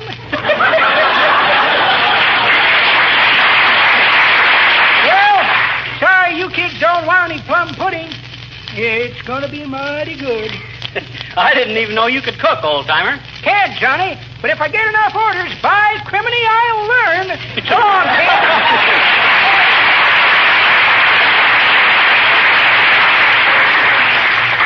All right, McGee. Get busy. You better start it off, Gildy. It's your shovel. Well, we can't rush into this now. Well, now listen. One of you better start, or I'll go back to the house and bring Uncle Dennis over. He'll do it. Oh, no. Get busy, Gildersleeve. Come on, snap in there. All right. That's it. There. Oh. Now try shoveling some in with the window open. I thought I told you to go down there and open that basement window, McGee. I did open the basement window. You threw that in the living room. Here, let me take that shovel. I'll show you how it ought to be done. With rhythm. What do you mean, rhythm? He means you've really got to swing that coal, Porter. I didn't like it either. Hello, Mr. Wilcox. Well, hello, folks. Hi, Harlow. What's the matter? What you mean, what's the matter? I mean, the way Gildersleeve's staring at me. What have I done? It's what you're going to do that fascinates me, my boy. What's he going to do, Gildy? You know as well as I do what he's going to do. Huh? He's going to give out with some advertising. Well, so what? I want to see how he gets into it, that's all. Two men standing over a pile of coal with a shovel. Now, how can he get into Johnson's self-polishing glow coat from that situation?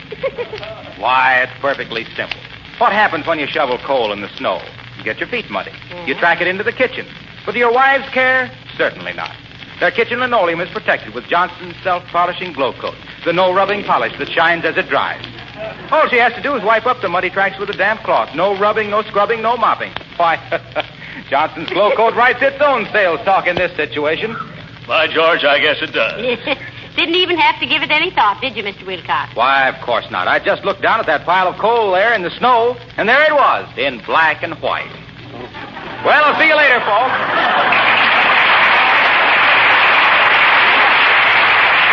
Someday, mark my words, that guy's going to get stumped. And you know what'll happen then? No, what? He'll cut the stump up into boards, build a floor, and cover it with linoleum and go on from there. Well, Gildy, what do you say we knock off for a little rest? Oh, that's a good idea. Well, for goodness sakes, you've thrown one shovelful of coal into that cellar and you stop to rest.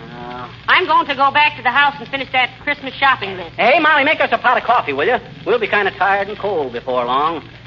The way you've been working, I'd suggest tea and ladyfingers. I'll be back in a huff with the stuff. Well, let's say we get going, Gildy. Yes, I guess we better. Yeah. Hey, you start, McGee. I want to light a cigar. No, you start. I want to unwrap a stick of gum. Well, that's all right. No hurry. Yeah?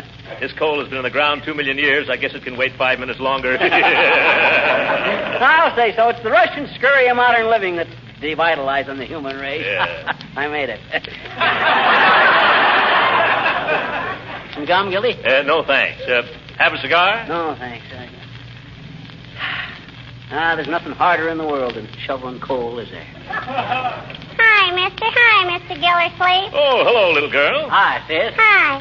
What you doing? Who's watching? We're shoveling this coal into Mr. Gildersleeve's basement, and we're very busy. So you better run along. We got steam heat at our house, I betcha. Well, so have I, little girl. Well, and what you want the coal for? The coal is what makes the steam, sis.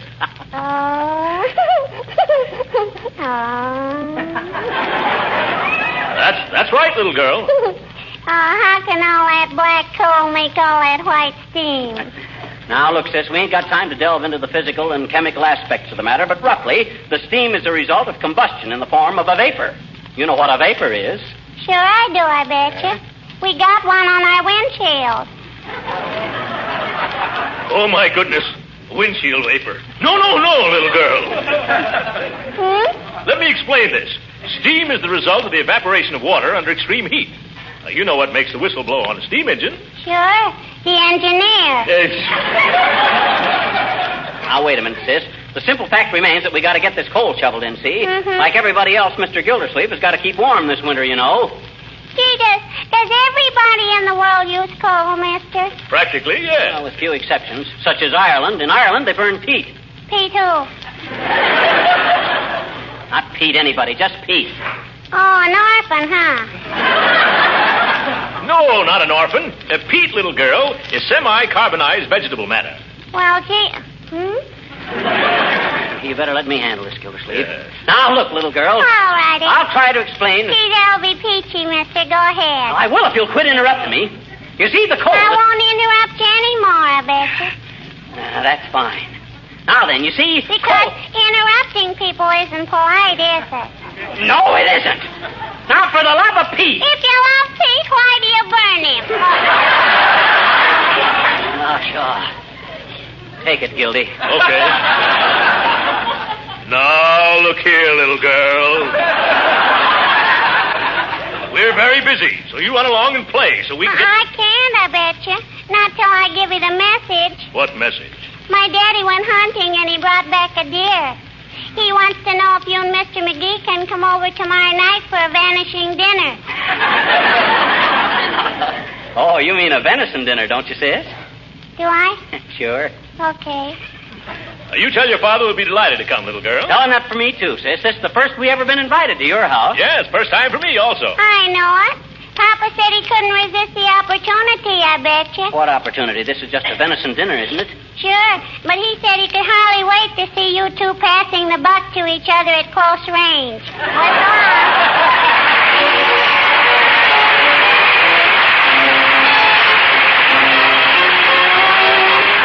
The King's Men sing The Bad Humor Man.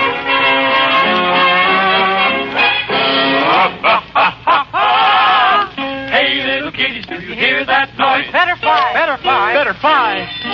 Here comes the enemy of girls and boys. What a guy. What a guy. What a guy. Hear his bell. Hear him yell. Drop your philosophies and drop your toys and run pell-mell. Ting-a-ling, ting-a-ling, ting-a-ling. It's the Bad Humor Man. Ting-a-ling, ting-a-ling, ting-a-ling. With a frown on his pan. Oh, he hates his job and he hates his beat. He hates everyone on the street. So he sings ting-a-ling, ting-a-ling as he goes on his way. With his wagon rumbling, he keeps grumbling. Gee, it's an awful day.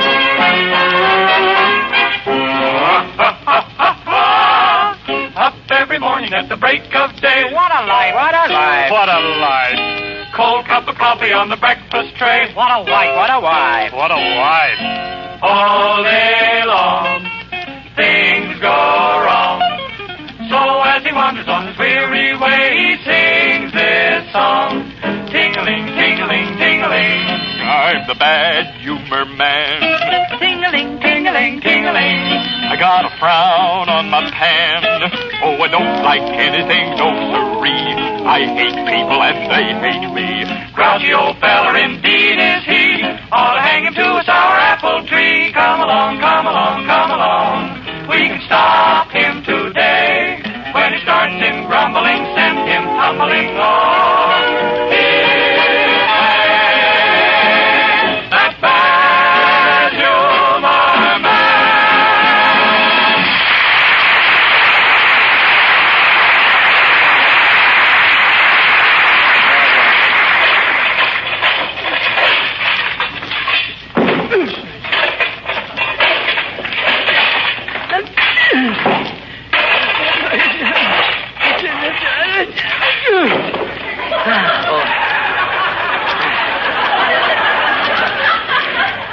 I know you're just as grimy, but are you as groggy as I am, Gildersleeve?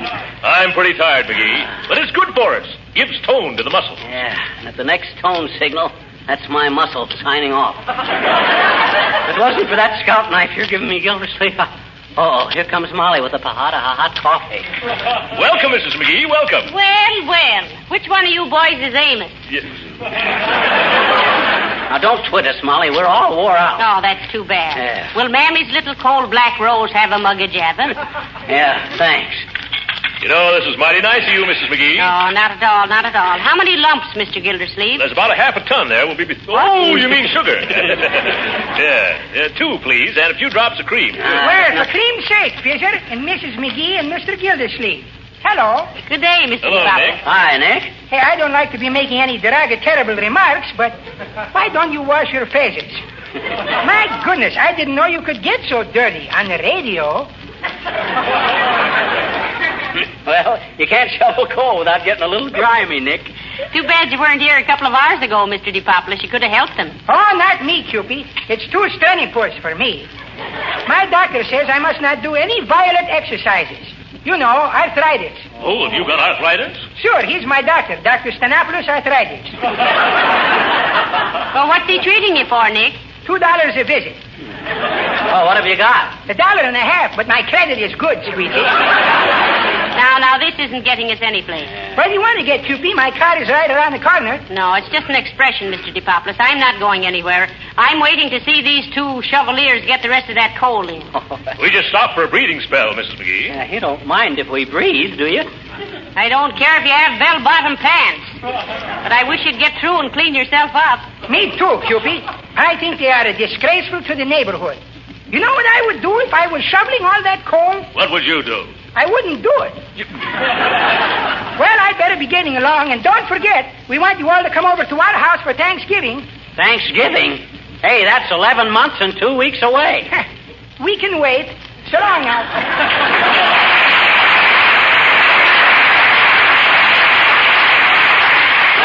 Come on, boys. Get busy. You'll catch cold standing around here like this. Okay, Mrs. McGee. I'll take the rest of it.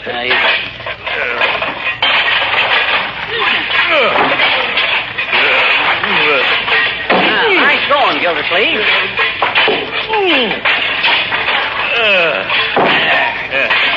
Thanks, chum. And I'll have to admit you've been a great help to me. Oh, it was nothing that any red-blooded, clean-living American boy wouldn't have done, Gildersleeve. Oh, yes, it was, McGee. Huh? My goodness, the way you've toiled and slaved to help me today, with your little biceps quivering and your frail little legs tottering. I ain't got legs like a frail. Don't you get it, Molly? He says something about my frail little legs. Ain't funny, McGee. Oh, well, they're all tired anyway. Now, come on. Put your coat on before you catch your death of cold. My coat? Where did I put my... Hey, you know what I done? Oh, what'd you do, McGee? When I went down to open your cellar window, I laid my coat down on the basement floor. And you know where it is now? Down there in your basement under 5 ton of coal. It's a good thing it's an old coat. I'll give it back to you in the spring, McGee. For goodness sakes, McGee, I don't think that's anything to laugh about. Go down there right away and dig it out. Oh, no, sir, not me. I'm all wore out now. I would... Mr. McGee. Huh? Oh, Mr. McGee, I have wonderful news for you. What is it, Mrs. Uppington? You won first prize on our raffle. What? Well, that's wonderful. I won first prize? Yes, you did. Now, give me the ticket, Mr. McGee, and I'll give you the prize right now. The ticket? Yes, the raffle tickets, McGee. Where are they? Why, hey, I left them tickets in my coat pocket, and my coat is down under the... Oh, no. No. I wouldn't shovel 5 ton of coal again for $100. Oh, but Mr. McGee, the prize is $100. What? Yes. It is? Give me that shovel, Gildersleeve, and get out of my way. What are you going to do? I'm going to shovel 5 tons of coal again for $100. Come on.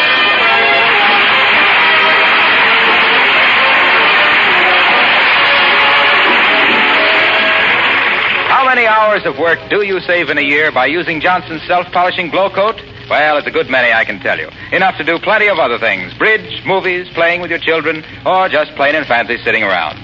Glow Coat is a valuable time saver. It does away with tiresome floor scrubbing and requires no rubbing or buffing. Practically no work at all from you. And yet Glow Coat makes your floors very beautiful, keeps the colors of your linoleum bright and fresh, makes the linoleum last longer. No wonder Johnson's Glow Coat has gone on month after month, increasing in popularity.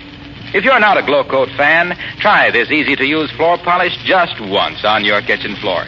Oh, and by the way, when you're looking for a practical, inexpensive Christmas gift for your friends, why not consider either Johnson's Wax or Johnson's Self-Polishing Glow Coat? I can assure you they'll be as welcome as they are useful. 5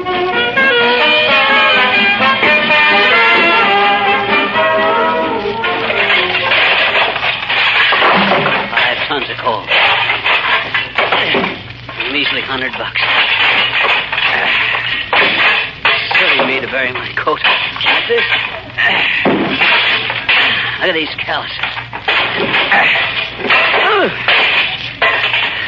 Okay, Molly, okay, you've done enough. Hand me the shovel, I'll do the rest.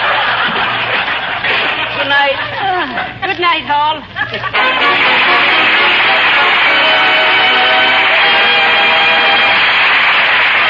This is Harlow Wilcox, speaking for the makers of Johnson's Wax and Johnson's Self-Polishing Glow Coat, inviting you to be with us again next Tuesday night. Good night. If you're the proud owner of one of those handsome new two-tone cars, let me make this suggestion. Keep the finish beautiful by protecting it occasionally with Car New, Johnson's sensational new auto polish.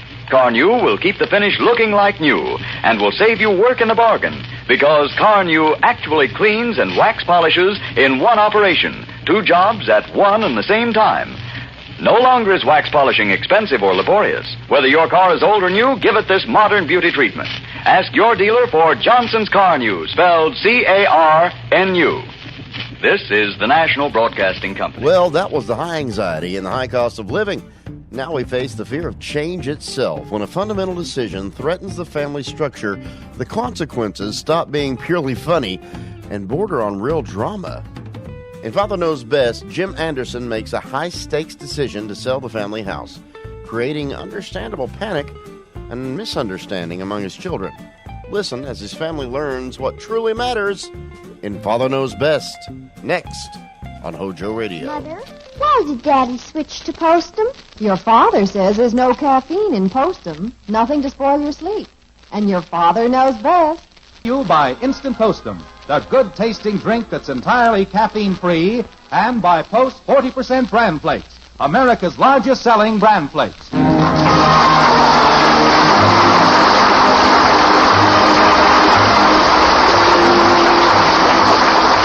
To Jim Anderson, one of the most attractive things about the white frame house on Maple Street is the fact that the current taxes are all paid on it. That is, they will be paid as soon as he mails the check for the last installment. Yes, sir, this certainly beats paying rent. I tell you, Margaret, buying this house was the best thing we ever did. I'll never understand why they sold it so cheap. They must have been out of their mind. Oh, they were probably trying to make a deal before the rainy season set in, and we found out the roof leaked. Oh, well, that was just a minor thing. What's important in a house is its foundation. Have you ever taken a look at those joists? To tell the truth, no. I didn't even know we had any.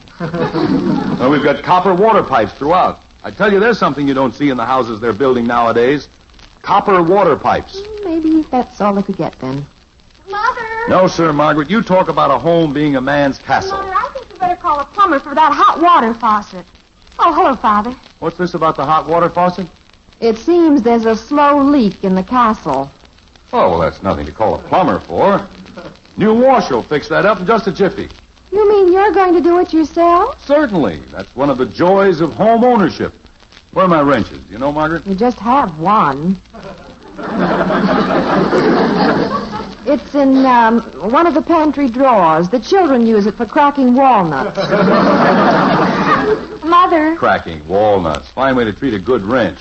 Mother, has Ralph called me? Not that I know of. Doesn't that Ralph ever get tired of calling up here? Well, you don't have to worry about that anymore, Father. Ralph and I had an awful fight, and I told him never, never, never to call me again as long as he lives. Good. I can't understand why he hasn't called. Well, don't worry, Betty. He will. You can bet on that. Well, I better get at that faucet. Is it the one in the kitchen? Yes, Father. Oh, hello, kitten. What are you cooking up? I'm making some taffy, Daddy. Want to help me pull it? Well, not now. I've got a little repair job to do here. That is, if I can find the nutcracker. The wrench. I'm making this taffy chocolate flavored. Well, that's different, at least. Have you seen that big wrench? Oh, wait, here it is. You know why I'm making it chocolate flavored? I don't know.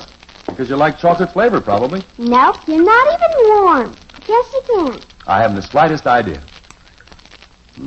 Pretty good leak there. That's not tough to fix. Guess again, Daddy. Kitten, I haven't time to guess anything right now. Do you give up? Yes, I give up. I'm making it chocolate flavored, so when I'm pulling the taffy, it won't show the dirt. Isn't that smart?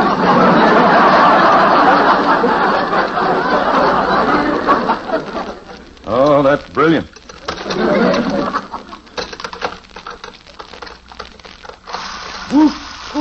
What's the matter? Did you break the faucet, Daddy? No, I forgot to shut the water off first.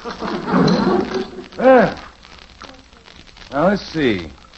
I'll have shut off somewhere under the sink here. When I want to shut the water off, I just use the faucet.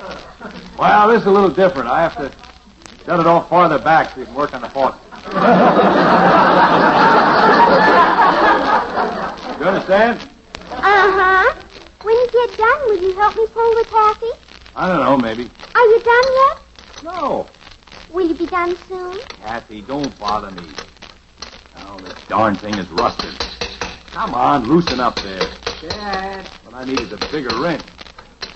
Dad. Daddy, Bud's calling you. I can hear it. No excuse for this dad-blasted thing to get rusted like this. Dad. What is it, Bud? Mom said you were in the kitchen.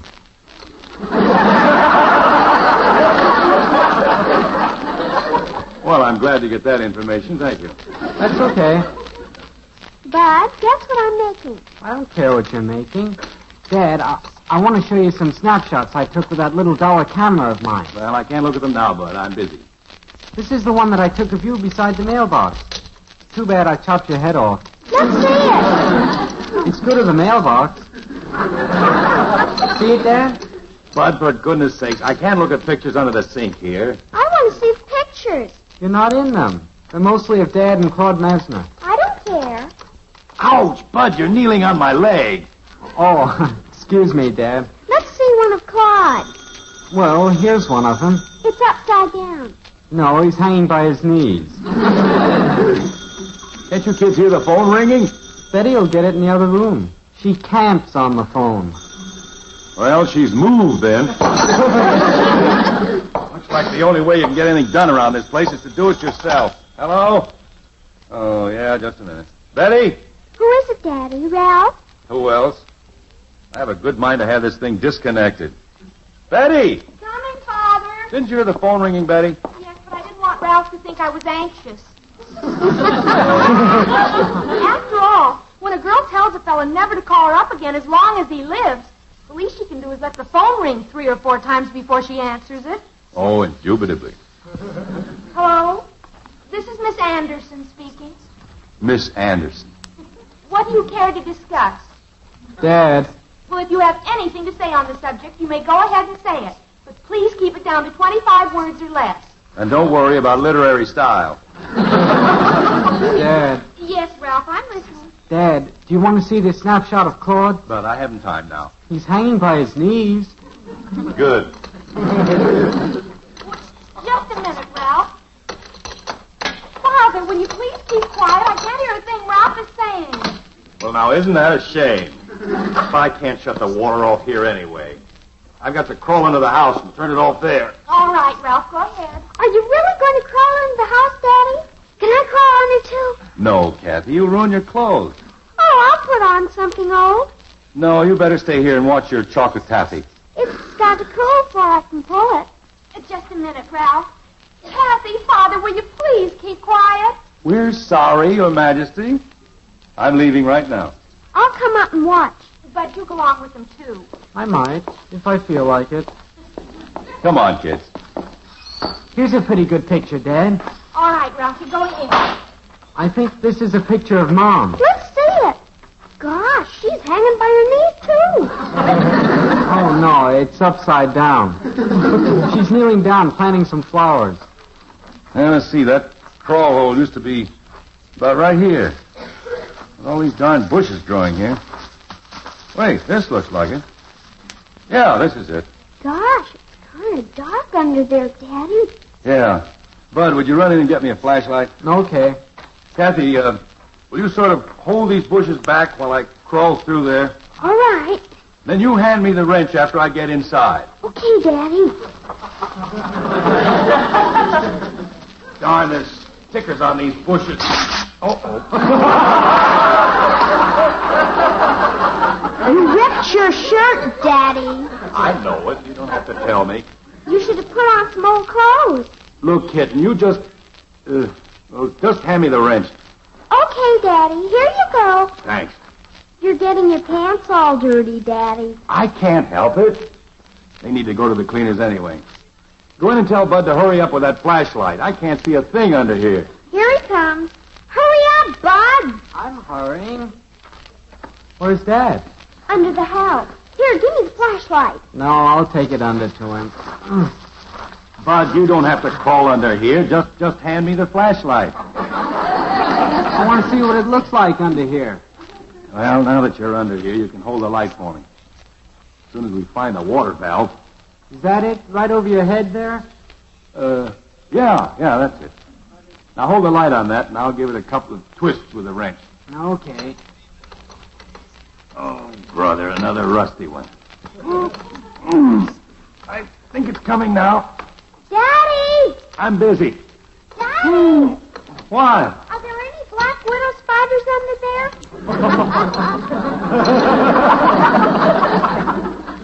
Maybe I better get a plumber. Yeah, get one, Dad. I'm getting out of here. Well, wait, we just about got this whipped. Another turn ought to do it. Oh. Hey, Dad, you broke the valve handle right off. Well, you should have held the light steadier. Huh? This is just great. I got the water turned off, but now I can't turn it back on. Should have called a plumber in the first place. Well, let's get out. Kind of creepy under here. Okay. Anyway, I can fix that faucet now. Save that much of a plumber's bill at least. Was it fun under there, Bud? No. Daddy? Don't bother me, kitten. I have to go inside and work on that faucet. Well, I just wanted to know if you're about done, so you can help me pull the taffy. I can't pull any taffy today. I have enough troubles of my own. Now, that silly Ralphie, you know I'm not mad at you. Oh, no. Is he still on the phone? But, Ralphie, you know I'm not mad at you. Where'd you ever get a silly idea like that? I wonder. I wish you'd get a job in Alaska. Hand me the wrench, bud. Oh, What was that, Daddy? I don't know. Something blew up in the basement. Oh, of course I love you, Ralph. Good heavens, Jim, what was that noise? I'm not sure, Margaret, but I think it must have been the hot water heater. Oh, dear. Did you shut off the water under the house? Certainly. Oh, you should have turned off the gas in the water heater first. The gas man told me that with an old-fashioned water heater like we've got... Why did they ever put in a cheap, old-fashioned heater like that in the first place? That's the trouble with this place. It's cheap all the way through. Do you really, Ralph? Plumbing's no good, roof leaks, whole darn house is falling to pieces. We must have been insane to buy it. Betty, get off that phone. I want to make a call. Who are you going to call, Jim? Betty, hang up. Yes, Father. Ralph, I've got to hang up. Call me later. Goodbye. Dear Father. Now, where's the phone book? Jim, what are you going to do? I'm going to call the real estate man and put this shack up for sale. Jim, you're not. I am. And if we can unload it for a big loss, I'll Cow. With a broken valve and then an exploding water heater, no wonder Jim's nerves are on edge. And while we're on the subject, here's Ed Prentice with a calming word or two about your nerves. Ed? Say, friend, how do you feel these mornings? Full of zip or all tense and jittery, ready to snap at family and friend alike? Well, you know what your trouble could be? Coffee nerves. That's right. Coffee nerves and sleepless nights brought on by the caffeine in coffee or tea. You see, it's a well-known scientific fact that caffeine is a drug, a nerve stimulant. And while many can handle the caffeine in coffee, others, and this could mean you, suffer sleepless nights, jittery nerves. What's the answer? Well, you don't have to give up enjoying a good hot mealtime drink to get rid of coffee nerves. Just make your drink Postum instead. Delicious, instant Postum. Because Postum is totally without caffeine. No wonder so many folks have switched to Postum. No caffeine, no coffee nerves. And Postum lets you sleep. Get a jar of instant Postum tomorrow and see for yourself. Drink Postum exclusively for 10 days. And then check up. See if you aren't sleeping and feeling one whale of a whole lot better. You'll like Postum. Delicious. He's not only willing, but eager to explain his point of view to one and all in strong, definite terms. Like this. Of course I know what I'm doing. It's just a simple matter of plain facts and good sense. This shack we got stuck with is ready to fall to pieces. We've got to get out from under before it falls on us. Oh, it's not that bad, Jim. Have you been down in the basement since that hot water heater exploded? Well, yes, Looks like the day after a remnant sale in the bargain basement. Did you see what it did to all your canning? Yes, I did. We have the only furnace pipes in town decorated with strawberry jam. Oh, that can all be cleaned up. Daddy, What is it, kitten? I don't want to move away from Patty Davis. Oh, you'll make new friends. Not like Patty. She's been my lifelong friend for several weeks now. Well, you can go over and visit her once in a while. Dad, Yes, Bud? If we're going to sell the house, I'll need some money to buy some more film so I can get some pictures of it. I don't know why anybody would want any pictures of this broken-down rabbit hutch. Well, Betty, come on, let's go out in the kitchen and start dinner. Regardless of what happens around here, we've got to go on eating. I'll be there in a minute, Mother. I'm expecting Ralph to call back. Ralph, what's he got to call back for? Well, I had to hang up on him when you called the real estate man. 6 months ago, Ralph called here, but he didn't have anything to say. And he's been calling 3 times a day ever since to repeat it. Come along, Betty. Oh, all right. I know one thing. When we get in our new place, we're not going to have a phone. At least not as long as that Ralph is in town. Daddy, can I have a room of my own in our new house? I don't know, kitten. Maybe. How big will my room be? Well, how can I tell? I haven't even seen the house yet. Well, how do you know we'll like it then? Look, kitten. Dad. What color is it? I don't know. Dad. Don't you understand, kitten? I've got our house up for sale, but... Dad, how about money for the film? Bud, don't bother me now. Well, how can I take pictures of the house with no film? Kids, will you please stop heckling me? I've got enough on my mind right now. Uh-oh, that's all I need is to have Ralph call again. I'll get it, Daddy. No, let me handle it. I'll put a stop to this nonsense. Is that for me, Father? Hello? Now listen here, Ralph. Huh? Oh, excuse me. I thought you were somebody else. Is that for me, Father? Yes, that's right. It's for sale. 7 rooms. Yes, it has a fairly good-sized basement. It's bigger now than it ever was.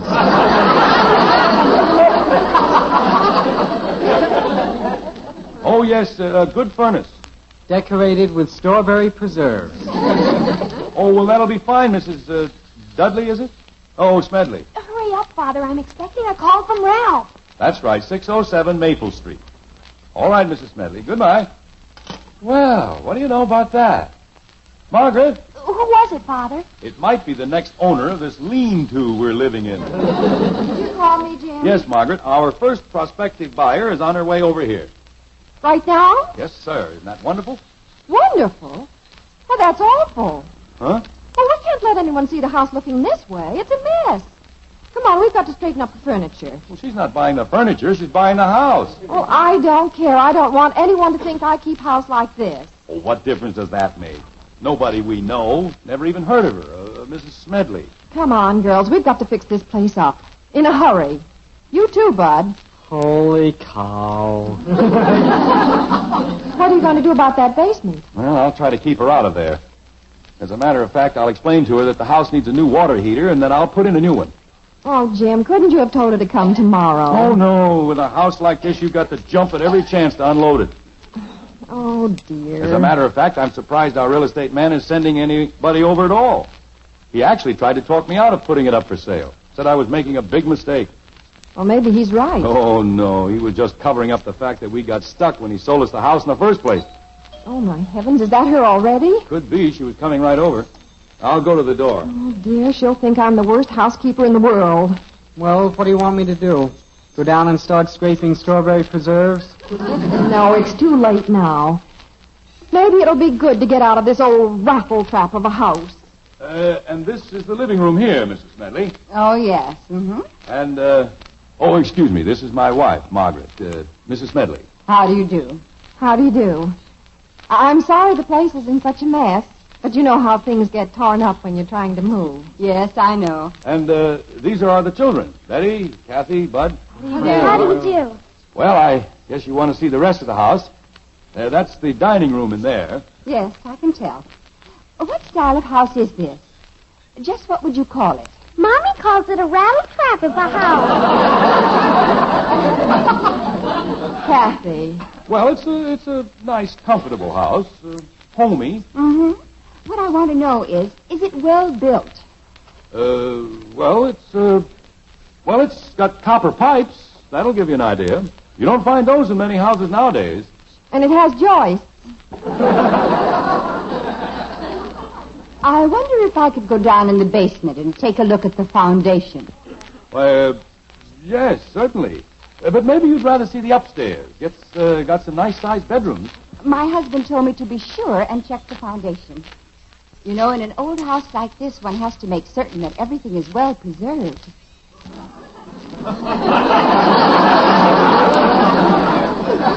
Wait till you see the furnace pipes.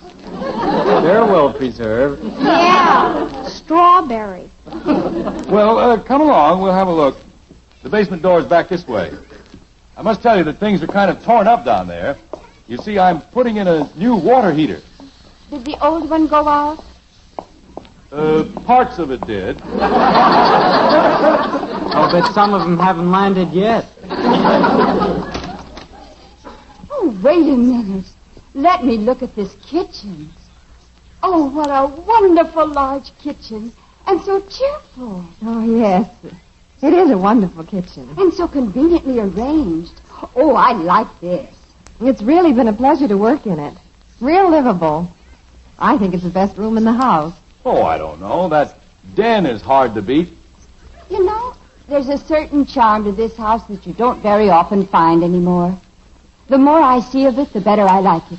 Well, we've certainly been happy here. Yes, we certainly have. Oh, my goodness. Is that clock right? Yes, I think so. 7:15. Oh, dear, I've got to meet my husband back at the real estate office, and I'm late now. You, don't want to see the rest of the house? Well, frankly, this kitchen alone has sold me on the house. I just love it. However, Mr. Smedley is looking at another place right now. But I think I can convince him that this is the house for us. I see. I'll tell you what we'll do. I'll hurry back to the real estate office, and we'll talk it over, and I'll call you right back. Well, all right. And if you don't hear from us in 10 minutes, you'll know we decided on the other house. 10 minutes, huh? Goodbye, and thank you so much. It's all right. Margaret. Yes, Jim. She's liable to buy our house. Yes, I know. Wasn't that the idea? Well, what are we going to do? Where are we going to go? I don't know. We can't leave this place. I don't understand why you ever thought of selling it in the first place. Me? It wasn't my idea. This is home, Margaret. This is our home. This is where we've raised all our children. Look at those marks on the kitchen doorway. A complete record of how tall the kids were growing. You can't just walk out on things like that. Well, maybe she won't take it. Oh, yes, she will. She was completely sold on it. Why didn't I make her go down and look at the basement? Yeah, maybe she doesn't like strawberry preserves. If we move, Daddy, I just know I'll never see Patty Davis again. Yeah, we can't break up the kids' friendships. We'll probably move clear over on the other side of town, and it'll be too far for Ralph to come to see me. Well, that's the only advantage I can think of to me. Maybe her husband will like the house he looked at. That's just wishful thinking, Margaret, and you know it. Maybe we could move in with the Davises. Well, that's just about what we're going to have to do. There's really not any good houses available right now. Hooray! We can't very well build a place. That costs too much, and it takes time. I don't know what we're going to do, Margaret. I don't either. After this, you'd better let me handle things. Let you handle them? Jim, this was your idea. Don't you remember? What time is it getting to be? Is that 10 minutes up yet? Oh, no. It's hardly half gone. It's exactly 5 minutes and 43 seconds. I've been keeping track. This is like waiting for 0 hour. Daddy, I've got an idea. Yes, kitten? Let's cut the telephone wires. Oh, no, we couldn't. Or... No, we couldn't do that. Couldn't we? No, that's... Well, they just find out the line was out of order. 6 minutes and 51 seconds. Will they give us time to pack? Well, it's got to go through escrow first. But even so, that doesn't give us much time to look around. Maybe they won't call. Only 2 minutes and 39 seconds to go. Can't you speed that watch up, Bud? Just think of all the flowers we've planted here. And that lilac bush. And the catalpa tree. Betty was exactly 1 year old when we planted it. 1 minute and 44 seconds. These are the longest minutes I've ever spent. I wonder if she'll take good care of the camellias. 1 and 11 seconds. You'd think if she was going to call, she'd have done it by now. She's still got time. It's not official until the time's actually up. How much to go, Bud? 37 seconds. Your watch must be slow. They won't call now. I know they won't. Oh, don't answer if they do. 14 seconds. 13, 12. Isn't that close enough? 9, 8, 7. Hold your breath. 4, 3, 2. We've made it!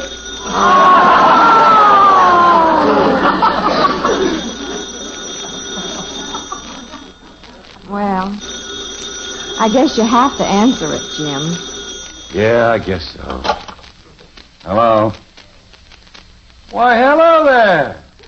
Gee, it's good to hear from you. Here, Betty's for you. It's good old Ralph.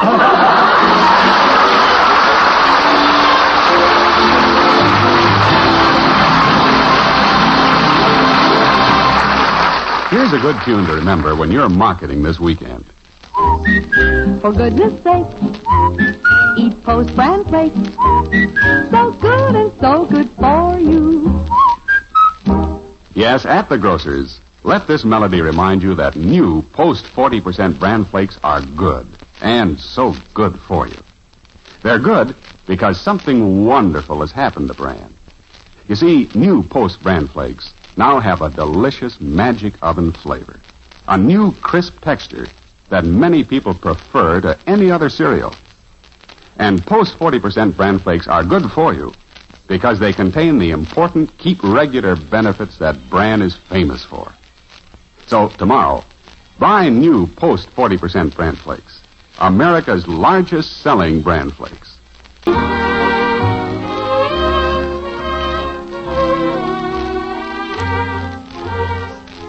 Well, the white frame house on Maple Street is safely past its crisis now and is resting easily under the loving care of its rightful owner. It's the next day now, and Jim has just returned home. Like this. Margaret, I'm home, and have I got news? What'd you say, dear? You know that house sale we almost made yesterday? Don't tell me that's on again. No, but I dropped in at the real estate office to tell our broker to take our house off the market permanently, and he started to laugh. And then called in his secretary. And do you know who she is? Well, now, how would I know who his secretary is? It's Mrs. Smedley. What? She wasn't a customer at all. He just sent her over to throw a scare into us. Teach us a lesson, he said. Well, he certainly did. After all, that was a pretty silly idea, selling the house. It certainly was. Gee, honey, I hope you never get another idea like that.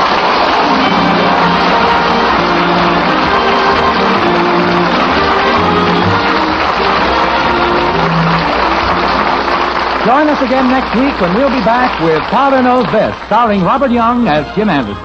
Until then, good night and good luck from the makers of Post 40% Brand Flakes, America's largest selling brand flakes, and Instant Postum, the drink that's entirely caffeine-free. In our cast were Ted Donaldson as Bud, Dorothy Lovett, Mary Lee Robb, Helen Strome, and Isabel Jewell. It comes in a red, white, and blue box. What is it? Hot Post Wheatmeal. It has the picture of Roy Rogers on the package. What is it? Hot Post Wheatmeal. It's packed full of whole wheat nourishment. What is it? Hot Post Wheatmeal. It has a rich, delicious, nut-like flavor. What is it? Hot Post Wheatmeal. Cooks in just 3 minutes. Another member of the famous Post family. What is it? Hot Post Wheatmeal. It's the best hot cereal you ever ate. Hot Post Wheatmeal.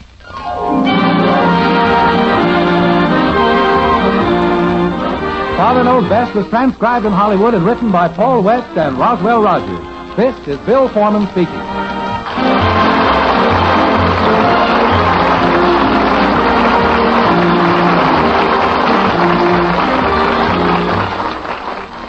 The stress of the domestic is now behind us. We've seen that human stress can be both hilarious and profoundly affecting. When we return, the laughter stops. We trade the parlor for the police precinct and face the dangers that truly threaten the physical form. We pause now for a brief message from our fine sponsors. Stay tuned to Hold Joe Radio. Ladies and gentlemen, boys and girls, children of all ages, I'm thrilled to bring you the news about this month's sponsor, Chris Chef Gaming. With Chris Chef Gaming, you're guaranteed a genuine thrill. Our friend is that crazy Latvian who brings high energy straight to the action. Whether he's dominating the fields of Fortnite or holding the line in Ark Raiders, you need to see this man play. And for a discerning eye, let me tell you, living all the way over in Malta, he shares spectacular drone videos of that historic island, all while commanding the action in American, Latvian, and Russian. It's guaranteed top-tier entertainment, folks. This is the kind of authentic, high-quality perspective you just can't find anywhere else. So don't miss out. Get in on the action today and find him on all platforms by searching Chris Chef Gaming. The cold, factual streets of Los Angeles are calling. Join Detective Joe Friday and his clinical, relentless search for a human criminal in the classic police procedural, Dragnet. Next on Hojo Radio.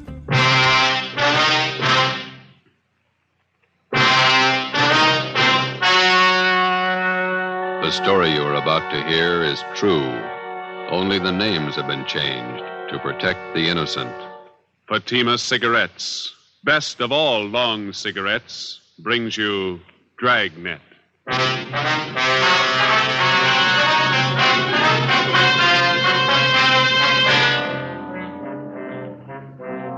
You're a detective sergeant. You're assigned to robbery detail.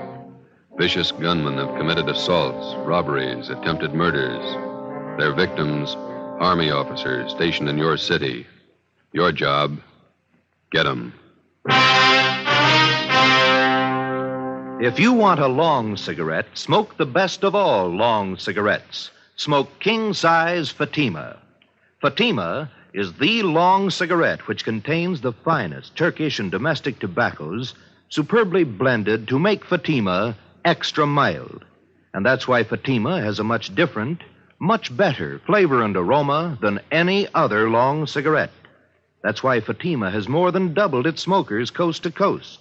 So enjoy Fatima, the best of all long cigarettes. It's wise to smoke extra mild. Fatima. It's wise to smoke extra mild Fatima.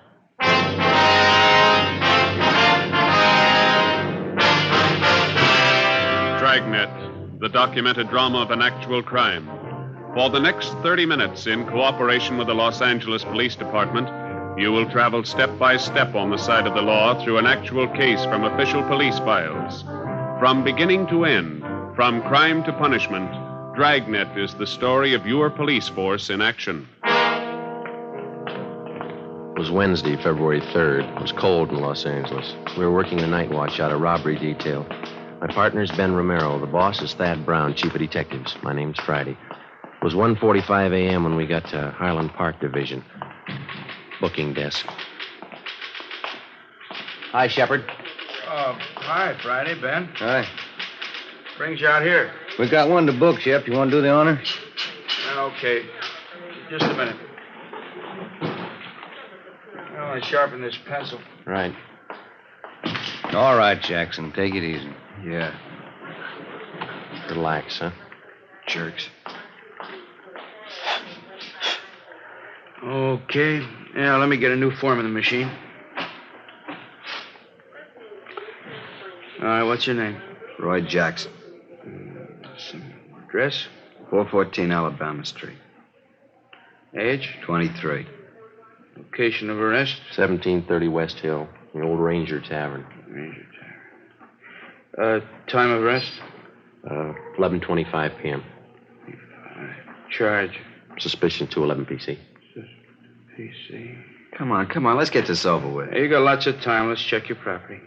All right, Jackson, everything out of your pockets. Put them on the desk.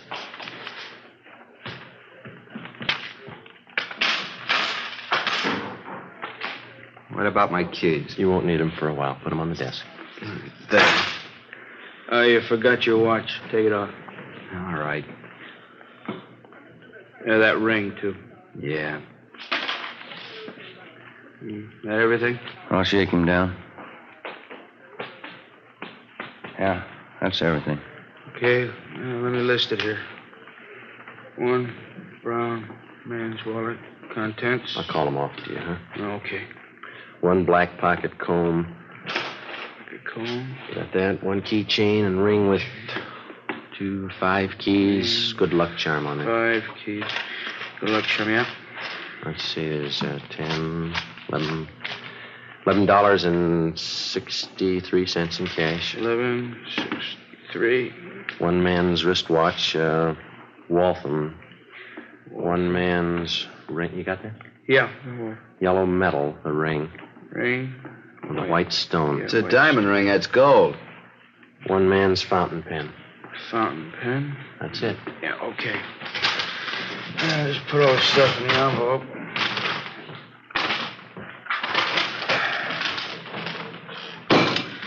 Okay. Get me a booking number, will you, Jimmy? Here's a receipt for your stuff, Jackson. Itemized. Yeah. Here's your copy, fellas. Thank you, Shep. Murdoch, Yes, Sergeant? got one for you. You got a slip on? Yeah, here. Thanks. Let's go. Wait just a minute. You got nothing else to say, huh, Jackson? Been yapping at me for 2 hours. I told you all I'm going to tell you. 6 robberies, 6 assaults, 3 attempted murders. It's a tough rap to stand alone. What about your pals? You got my story. Okay, take them. Stubborn. Yeah. We better get the arrest on the teletype. All right. What? 2 a.m. It's a long day. It's Thad Brown coming in the door. Yeah. Hi, Chief. Hi. What are you doing out here this time of the morning? On my way home, thought I'd drop by and call the office. Forgot something. About Jackson. Do any good? Not much. He's got a story. Stick him to it. Where'd you pick him up? Bar on Hill Street. We booked him here. It's out of the way. Jackson finger any of the gang? No, question him 2 hours. Either you got a smoke? No. Yeah. Here you go. Well, let's go in his office. Sit down a minute. It's a good idea. My feet are killing me. Pretty hard to figure this thing. All right. Yeah. Thanks. Gang of cheap hoods, armed to the teeth, slugging, shooting their way around town, coming from all directions. We got it fairly well narrowed down, and 9 out of the 10 jobs they pulled, they operated either in San Pedro, the central area, or Hollenbeck. Still haven't any idea why they pick Army officers for their victims. Jackson wouldn't tell us why. The MO still the same? They haven't switched? Not a bit. The hold-up men still dress as Army enlisted men. They steal a car, offer rights to officers, slug them, rob them, and shoot them. Same thing, 10 times over. Does the Army check their personnel out at the fort? Keeping tabs on as close as possible. I don't think it's the work of any bona fide enlisted men, though. We'll haul out Jackson and talk to him again in the morning. Maybe he'll be ready to tell us something by then. I'll stay after him. If you need any more men from Metropolitan to help out on this thing, let me know. Okay, Skipper. You better make that call and get home. Late. Yeah.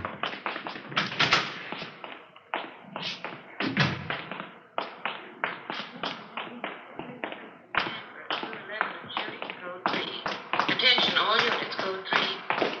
What was it, code 3, Shep? 31st and Stafford, 211 and shooting.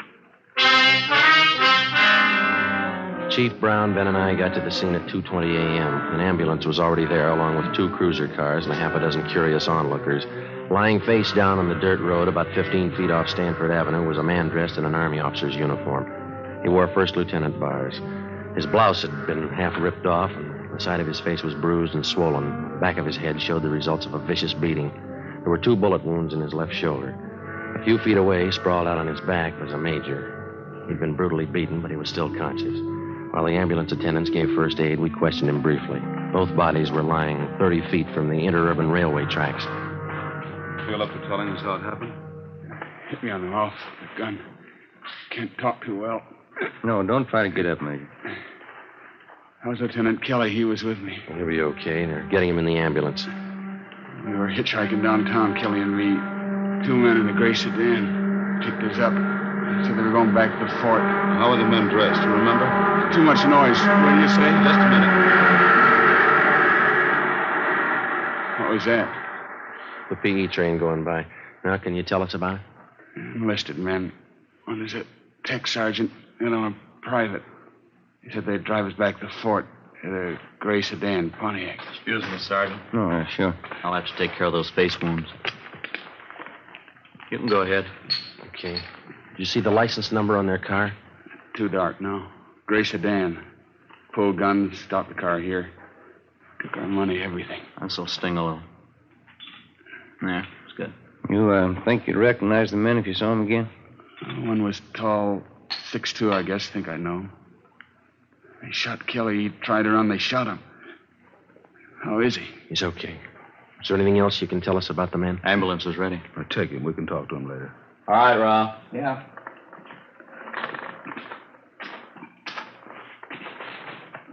All right, easy. Okay, let's go. It's not getting any better. They sure like to cut him up, don't they? Pretty good set of footprints over there. Tire impressions. Better call the crime lab. Yeah. 2 men in a gray sedan. How does that match up? Same M.O., Army officers. Said one of the gunmen was tall. Mean anything to you? Well, most of the other victims gave us that description. Either the same tall guy works most of the jobs, or he's got a twin brother. The stats office make a run on the description for you? 4 different times. Nothing yet. I'd better get this new information on the air right away. Yeah. They steal a different car for every job, and the morning after we find the car, usually clean, no prints. This thing doesn't add up in my book. Army officers aren't loaded with... I said Army officers aren't loaded with dough. These punks are after something else besides money. What do you mean? Well, for every dollar they steal, they break a bone. How does that shape up to you? You think they like to draw blood? I think so. I think they're pointing for murder. What's the motive, Chief? Oh, forget the motives. I don't care what their reason is. Somebody's robbing and shooting. It's our job to stop them. What's the trouble with motives? How do you mean? They always show up after the murder. 2:40 a.m. The crime lab crew arrived and went to work searching the area for evidence and taking casts of the footprints and tire impressions. The chief of detectives, Ben, and I drove back to Georgia Street Receiving Hospital in time to watch the doctor remove 2 .38 caliber slugs from the shoulder of one of the victims. From his ID bracelet, he was identified as Harold Kelly, 1st Lieutenant Signal Corps, U.S. Army. The other victim was Major Richard Farmer, Signal Corps. I initialed the slugs for evidence, and then we drove back to the crime lab and dropped them off. The next morning, before they were transferred to a military hospital for further treatment, we talked with Lieutenant Kelly and Major Farmer and filled out a robbery report and one for a crime against person. At 5 minutes past 10, we checked back into robbery detail. Better see if we can get a stenographer in here. There's a lot of paperwork to catch up on. Yeah, I'm going to have to learn shorthand. Romero, Joe? Yeah? Come in a minute, will you? Right. They picked up the gray sedan using that job last night. Where? Out on Laguna, about a block from Echo Park. They find anything? Nothing. The boys from Leighton Fingerprints called just before you came in. They dusted the car inside out. No luck. That Roy Jackson we picked up last night. Has homicide got the stakeout on his apartment? Yeah, Fremont and Tetrick. Nothing yet. What'd you find out at the hospital this morning? Well, we talked to Lieutenant Kelly and that Major Farmer again. They're still in bad shape. You have anything to add? No. We got their crime reports and a list of the property taken, gave it to a pawn shop detail to put on the stolen property list. What are the hold-up men doing with all the stuff they grabbed? Watches, cigarette cases, men's jewelry? It's all on the stolen property list. Pawn shops have been alerted. It's not showing up. Robbery, Walker. Yeah, just a minute. You, Joe. Oh, thank you. Friday. Yelly. Yeah. We'll meet it. Bye. Lee Jones. He just ran a make on the 2 slugs they took out of the lieutenant's shoulder. Yeah? They came from the same gun that wounded 4 of the other victims. Figures. How about the footprint cast they took out there last night? No, it didn't work out. Lee said he tried matching him up with that set of prints we came across on that job Sunday. There's no match. Oh, hi, G. Bad. Sit down. Thanks. Fellow men yet, Walker? Not yet. Just going over last night's case. What do you got? Walker and I were talking over this morning before you 2 checked in about these hitchhike bandit jobs. Yeah.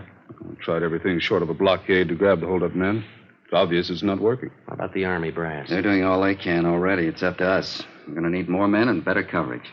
What are you figuring on? System decoys planted around the city and every area these hitchhike bandits have been operating in. Gonna take a lot of men, isn't it? Be worth it if it pays off. About 50 or 60 men should do it. They'll be dressed as second lieutenants all the way up to colonels. They'll travel in pairs. They're going to bunk out at the fort? If we can arrange it, yeah. They'll be instructed to hitchhike their way around town. Bulk of them will operate between 8 p.m. and 6 a.m. What kind of support are they going to have? You men in robbery and homicide. I'll have a special detailed cars from Metropolitan Unit to help cover the unprotected spots. When does it start? Tonight. No use waiting. You fellas might as well pass the word down the line. No time off till the gang's locked up. Okay. We got to get those punks and get them fast. We got the men and the machinery, so there's no reason for not stopping them. No excuses. Understood? Yes, sir. Excuse me. Robbery, Walker. Oh, hello, dear. Yeah, I know, but I can't make that. Let's go, Joe. A little happy. You just go right ahead and I'll have to explain things I did. Here. What's that? A nickel. Call yours. 8 p.m., Thursday. With the permission of the commanding general, 6th Army, a total of 55 men dressed as Army officers spread out over the city to serve as decoys for the hitchhiked bandits. They were well armed, and they traveled in pairs. For the first night, it was the plan to concentrate in the central area, Hollenbeck and San Pedro. We started cruising the central area at 8 o'clock along with the rest of the detail. The time went slow. Midnight came. Still no sign. We waited out the rest of the night and the early morning. Nothing happened. We figured on some action on the weekend. Friday, Saturday, Sunday, nothing happened. It seemed like the hold-up men somehow had sensed the decoys and were staying under cover. Monday night, February the 8th, same thing all over again. 3 a.m. came and went. No sign. I'm kind of hungry. You want a hot dog? We can eat them in the car. No, you go ahead. Maybe a bag of potato chips. You want to see if I got them? Okay. I'll be right back. Yes, sir. Want hot dog? One. And give me a bag of those potato chips there, too, will you please? Okay. You want everything on that hot dog? Everything but relish. What's the matter? You don't like relish? No. Okay. Joe, come on. Hustle. You can skip that hot dog, Mac. What is it? Just came in. Catch the repeat. Attention all units. Attention all units. The vicinity of Washington, Figueroa. Shooting. Code 3. Ambulance dispatch. Okay, hit the siren. Let's move.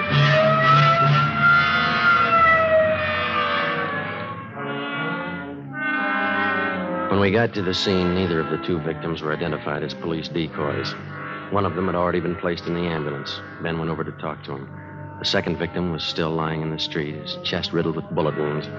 Two figures bent over him, an ambulance attendant and a priest. That heavenly Jerusalem where God shall wipe away the tears from your eyes, where there shall be no more sorrow, no more sickness, no more death, where you will live forever in possession of that happiness which the eye hath not seen nor the ear hath heard, neither hath it entered into the heart of man what things God hath prepared for them that love him. Same as that up, Joe. Hitchhike game. Yeah. Well, the victim can't help us much. How about this man? Oh, wait a minute. In the name of the Father, and of the Son, and of the Holy Ghost. Amen. There's your answer.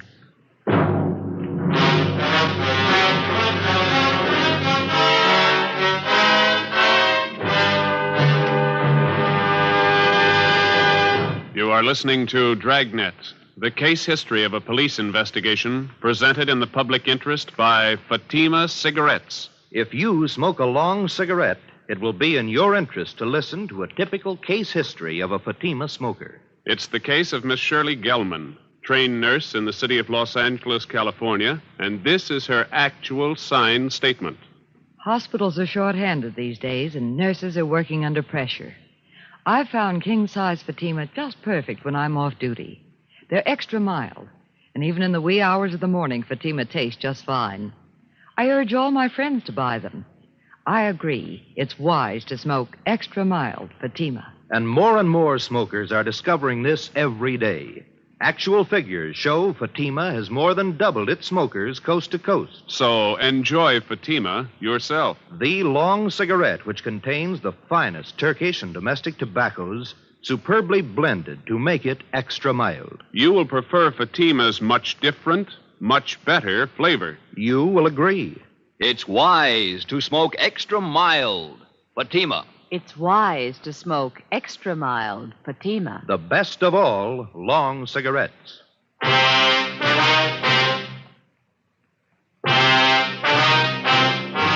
Wednesday, February 10th. At the inquest, the murder victim was identified as Marine Corps Lieutenant Robert Paul Lawrence, age 24. The bullets removed from the body at autopsy were taken to the crime lab where the ballistics men ran them through. They were fired from the same gun used in the previous hold-up shootings by the hitchhike bandits. The companion of the victim at the time of his murder could add little to what we already knew as far as the descriptions of the gunmen were concerned. The following morning, Ben and I drove out to the home of the murdered man to interview his father, a colonel, Marine Corps, retired. black wreath on the door. Yeah. It's a big house, isn't it? Mm-hmm. Yes, sir? Police officer, sir. This is Sergeant Friday. I'm Sergeant Romero. Oh, yes. I saw you the other day at the inquest. Yes, sir. We hate to bother you again, but we'd like to ask you a few questions. Yes. All right. Will you step in? Thank you. This way. He was a small man, well-built, with thick snow-white hair combed straight back and a neat white mustache well trimmed. He walked deliberately with his shoulders thrown back as he showed us into a large living room richly furnished. A picture of the Battle of Belleau Woods hung over the large fireplace. The rest of the pictures in the room were of famous Marine Corps officers. Now, gentlemen, how can I help you? It's about your son, Robert. We didn't want to bother you at the inquest. Yes. I guess I don't have to tell you. Bob's death was a blow. Yes, sir. He's been staying here with me from time to time since my wife died last year.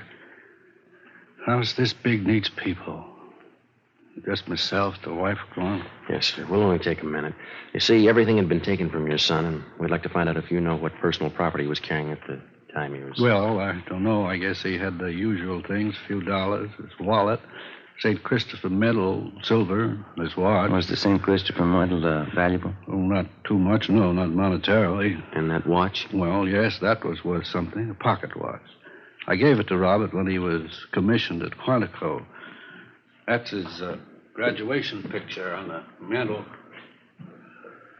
Here. This is Robert. Yes, sir. Mm-hmm. Fine boy, Sergeant. Robert was a good Marine. You think you could describe the watch for us? Gold pocket watch. Cost quite a bit when I bought it for him. There's some engraving on the inside of the cover. What is it? Says from an old Marine to a young one. Signed Dad. Mm-hmm. Anything else about it, sir? Very fine jeweler friend of mine made the watch. It has small chimes inside, and when you push the lever on the side, it chimes the hour and nearest quarter hour. Very clever. Yes, sir, I see. As far as you know, then, those are all the valuables he had with him. Yes. All right, Colonel Lawrence. Thanks very much. Oh, you don't have to rush off. Can I fix you a cup of coffee? Stay a while, won't you? I'm sorry, Colonel. We have to get back to the office. Oh. Well, let me show you to the door. I hope I've been of some help to you. You're not feeling too well. You've helped a lot, sir. Thank you. Thank you. Goodbye.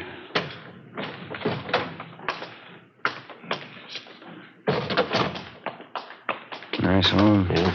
Beautiful furniture. Everything a man could want. Except the sun.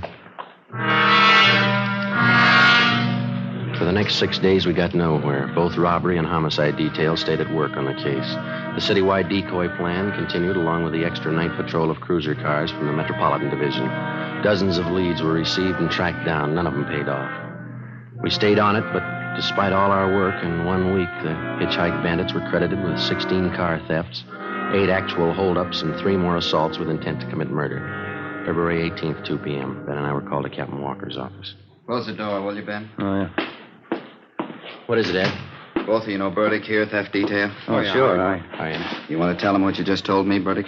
Yeah, I was just telling the captain. I was on night watch last night with Resnick, and we picked up this guy for grand theft auto. Got him out in a bowling alley on Vermont. Yeah. Well, Resnick and I didn't think too much about it. We took him into Central and had him booked. Gave his name as Clyde Black. Mm-hmm. As I say, I didn't think too much about it. But on the way into work, I got to thinking. This fellow comes pretty close to the description of one of your hitchhike bandits. Yeah? Yeah, he's pretty tall, 6'2", dark hair, dark eyes. Pretty tough. He's still in jail? Still there. Anybody else talk to him besides you? Resnick and me, that's all. Here's the mug shot we got on him last night. Take a look. Let me see. Mm-hmm. It seems pretty close. You got a home address on him? Yeah, a place out on South Flower. Here's the number. Thanks. Oh, yeah, there was something else. Struck me kind of funny. What's that? When we booked the guy in last night... Yeah? In his back pocket, he had a St. Christopher medal. Ben, Ed, Burdick, and I drove out to the address on South Flower Street, which the prisoner Clyde Black had listed as his home address. It was a rooming house, and the landlord remembered Black, but he hadn't lived there for 2 months. He gave us Black's forwarding address, an apartment on MacArthur Drive. There, the manager told us he hadn't lived in the building for at least a month. He had moved and left no forwarding address. We put tracers through on him with DMV, our business office, and with local merchants in the neighborhoods where he had lived. By 6:30 p.m., we had an answer. An apartment on Pico Boulevard, just east of Alvarado. At 7 o'clock, we were on our way up in the elevator to the 3rd floor of the apartment house.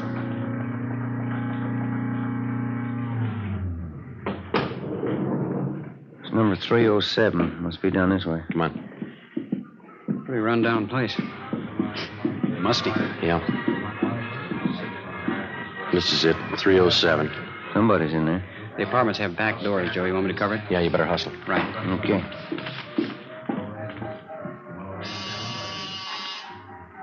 Stop talking. Yeah, what is it? Mailman, registered letter.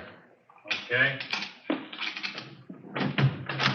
Give me. Police officers. Move, you guys! Hands up, Joe! Yeah.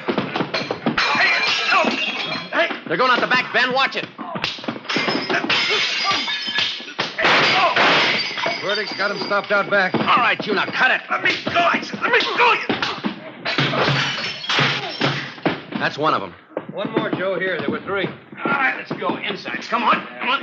Yeah, that's all of them. Watch them, will you, Bertie? Yeah. All right, let's look around, huh? Yeah.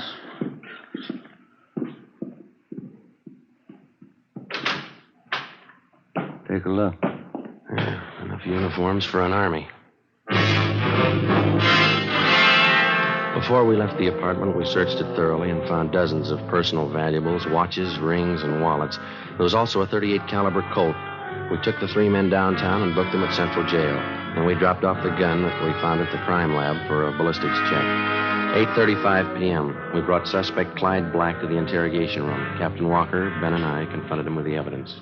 Here you are, Black. Take a look at these.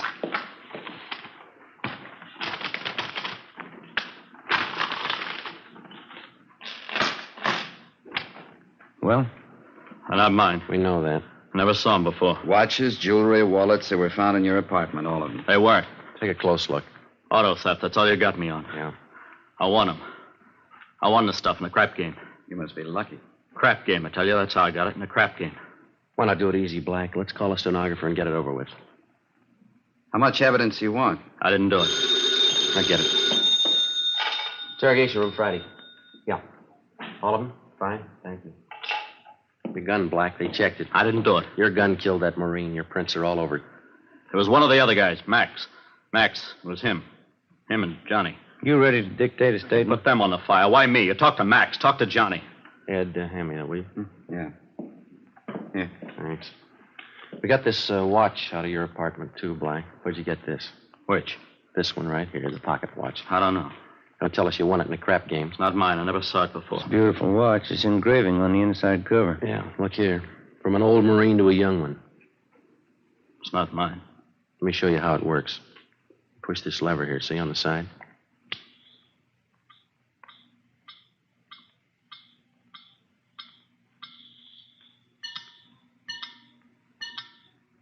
Now, how about it? I hated them. I hated all of them. Everything about them.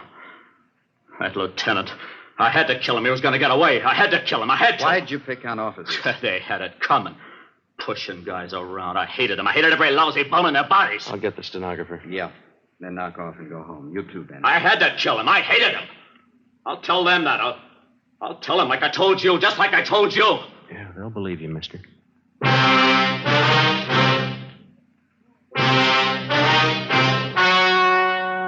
The story you have just heard was true. Only the names were changed to protect the innocent. On June 17th, trial was held in Superior Court, Department 87, City and County of Los Angeles, State of California. In a moment, the results of that trial. It's amazing how many long cigarette smokers are changing to Fatima. Here is the actual report. From coast to coast, king-size Fatima has more than doubled its smokers. Yes, more and more smokers every day are discovering that Fatima is the best of all long cigarettes. Long cigarette smokers find Fatima has a much different, much better flavor and aroma. Long cigarette smokers find that Fatima is extra mild because it's the long cigarette which contains the finest Turkish and domestic tobaccos superbly blended to make it extra mild. So enjoy extra mild Fatima, best of all long cigarettes. It's wise to smoke extra mild Fatima. It's wise to smoke extra mild Fatima.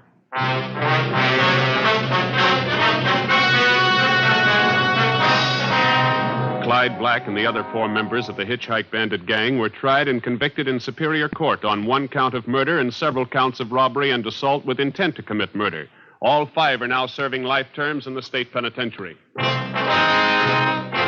You have just heard Dragnet, a series of authentic cases from official files. Technical advice for Dragnet comes from the Office of Chief of Police W.A. Wharton, Los Angeles Police Department. Fatima Cigarettes, the best of all long cigarettes, has brought you Dragnet from Los Angeles. You're tuned for the stars on NBC. If the police are the law, then the shadow is the necessary shadow of justice. We move from the clinical search of Dragnet to a direct, high-stakes conflict where the hunter becomes the hunted. What evil lurks in the hearts of men? The shadow knows. In Death to the Shadow, a ruthless enemy targets the very identity of the master crime fighter, forcing him into a deadly physical confrontation. Who will survive? Find out next with The Shadow on Hojo Radio.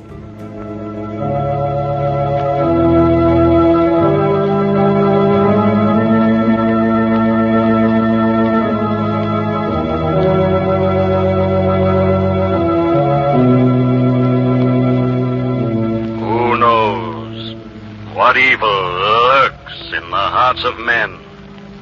The shadow knows.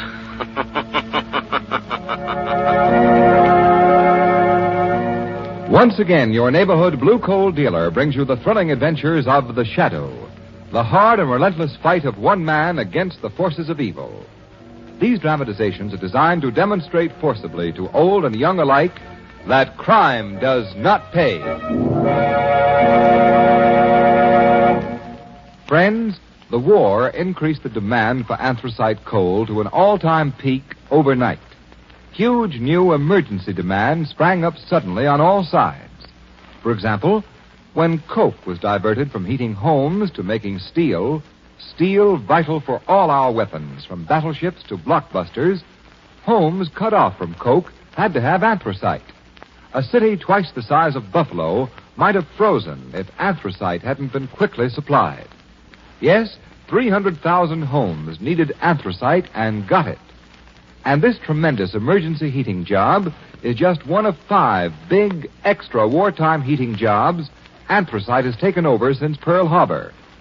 These increased demands explain the restriction limiting you to 87.5% of last year's coal, friends. And of this you can be sure. By getting along with less anthracite, you're helping bring victory sooner.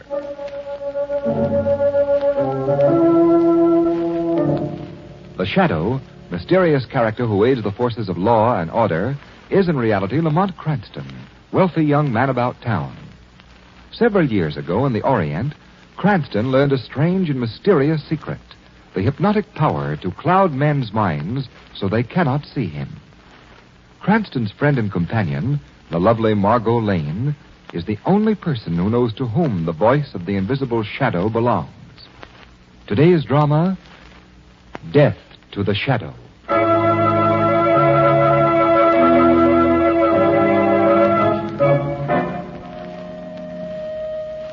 Well, Professor Petro, your new television apparatus doesn't seem to be living up to your boasts.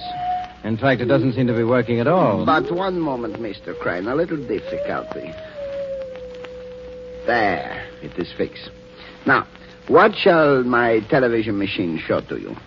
You really mean that with this radio device you can tune in on some place in the city and show it to me on that little screen? Any place. Inside buildings, inside locked rooms, down in the subway, wherever there is even a tiny bit of light, my new television rays will go. Name the place, Mr. Crane. All right. You know the Gordon Trust Company building? But, yes, a few blocks from here. Dan Gordon is an old pal of mine. Let's peek into his office. Very well. I turn the dial. So. Now this dial. So. And on the screen. By George, it is the Gordon building. The office. Which is it? The 5th floor, those big windows. So. Adjust this dial. Why, it's as if we were sailing right up to the window. And now we see inside the office. I'll say we do. There's Dan Gordon at his desk, talking to his confidential secretary. Now you shall hear them speak. Listen. Got all the bonds there, Wilson? Yes, Mr. Gordon. And let's get them in the safe fast. They're worth $500,000 and good as cash. $500,000? Should I put them in the safe? I wish you would. Sphinx is the combination word. S-P-H-I-N-X. Yes, sir. S-P-H-I-N-X. You and I are the only ones in the world who know it, so don't talk in your sleep. No, not me. Yeah. Yeah, safe now. Good. Well, that's all for now. I'll ring if I need you. Yes, Mr. Gordon. I'll be outside, sir. Okay, Professor. That's enough. Well, Mr. Crane, now will your rich friends be interested in my machine? Dan Gordon would be. But I'd like to see the machine work some more, Professor Petro. As you wish. Now, this time, show me how you tune in on a place that you've never seen before. I'll just pick one from the phone book. All places are the same to my machine. Here's a name. Fenton. Fenton. The address, 1137 River Drive. 1137 River Drive. On my special map, it is about here. I see. I turn this dial to the distance marked. So. And this dial to the direction the map shows. I'm right with you. Then I switch on the screen, and you see. I say, this is wonderful. We're looking at the front of a house, and there's the number. 1137. 2 men are just opening the front door. Let us look inside. Turn this control. And we're looking into the living room. Mr. Crane, look. What is it? The 2 men who have entered the room. Yes, I see. But there is a third man in the room, and they do not see him. Well, how can they help but see him? He's right out in plain sight. Say, there's something queer going on. I recognize that third fellow. Let's listen in. Very well. We will hear. Well, the old place sure looks good, Lefty. After 3 years in stir, Finger, any place will look good to you. Not a thing changed. Yeah, you took good care of the place. Yeah, just like you ordered. Well, I'll be seeing you, boys. Okay, Lefty. I got some nice jobs lined up for you guys. So long, Finger. It's good to be a free man again. What was that? Lefty, was that you? It was the Shadow. Welcome home, Finger. The Shadow. Where are you? I can't see anyone. Your brother could not see me either, Finger, for no man can see the Shadow. My brother? Yes, Finger. The murderer the world knew as Killer Fenton. You, Shadow, it was you who sent him to the chair while I was up the river. I helped the law bring him to the bar of justice. I'm here, Finger, to warn you not to follow in his footsteps. You've got nothing on me. No, your debt to society is paid for the moment. But you've been planning to resume your criminal career as leader of your brother's gang. How do you know that? The Shadow knows many things. So follow the path of law, Finger, or suffer the consequences. You can't scare me, Shadow. I'm going to get you, do you hear? I'm going to get you and revenge my brother. Shadow, where are you? He's gone. All right, Professor. Shut the machine off. But I do not understand. This Shadow, the other could not see him, yet on the screen he was... That's it. Fenton must have been hypnotized. That's why he couldn't see the Shadow.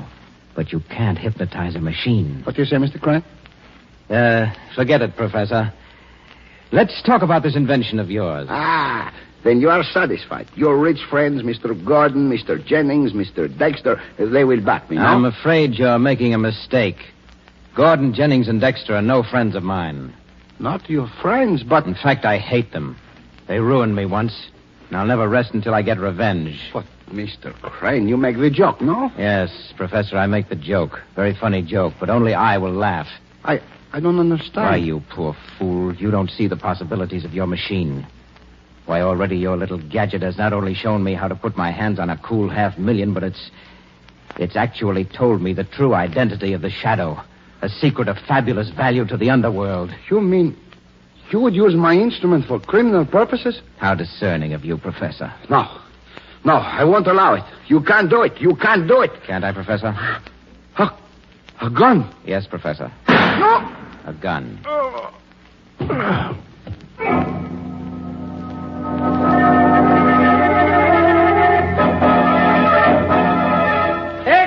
Extra paper. Read all about it. $500,000 robbery. Watchman killed. Confidential secretary held for murder. Extra. Read all about it. Cranston, I don't care a thing about your hunches. The guy that knocked off the watchman was the old gent's secretary, this Wilson guy, and that's all there is to it. But, Commissioner, I know Arthur Wilson didn't do it. I've known that family for years. I went to school with Arthur's sister. Very nice, Miss Lane. That'll be Exhibit A for the defense. All right, Commissioner, but don't say I didn't warn you. Warn me? Yes, Commissioner. Don't look surprised when Wilson is proven innocent. Now, Cranston, if you got any ideas about snooping in this case, forget it. You're a nice guy, Cranston, for some of these screwy mysteries. But this is an open and shut case. Yes, Commissioner, just as you say. Cranston, I want you to promise you'll keep your nose out of this. Yes, Commissioner. But Lamont. I promise, Commissioner. But Lamont. Well, Commissioner, we have to be getting along. Come on, Margot. But Lamont. Goodbye, Commissioner. Goodbye. Oh, Lamont. You know Arthur Wilson is as innocent as I am. Of course, Margot. Well, then why did you make that silly promise to Commissioner Weston? Oh, I don't know, Margot. But you didn't hear the Shadow promise anything, did you?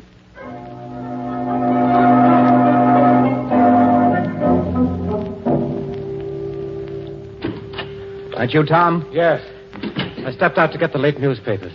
But the cops still think young Wilson is guilty. I know. I was just watching a very interesting scene at headquarters.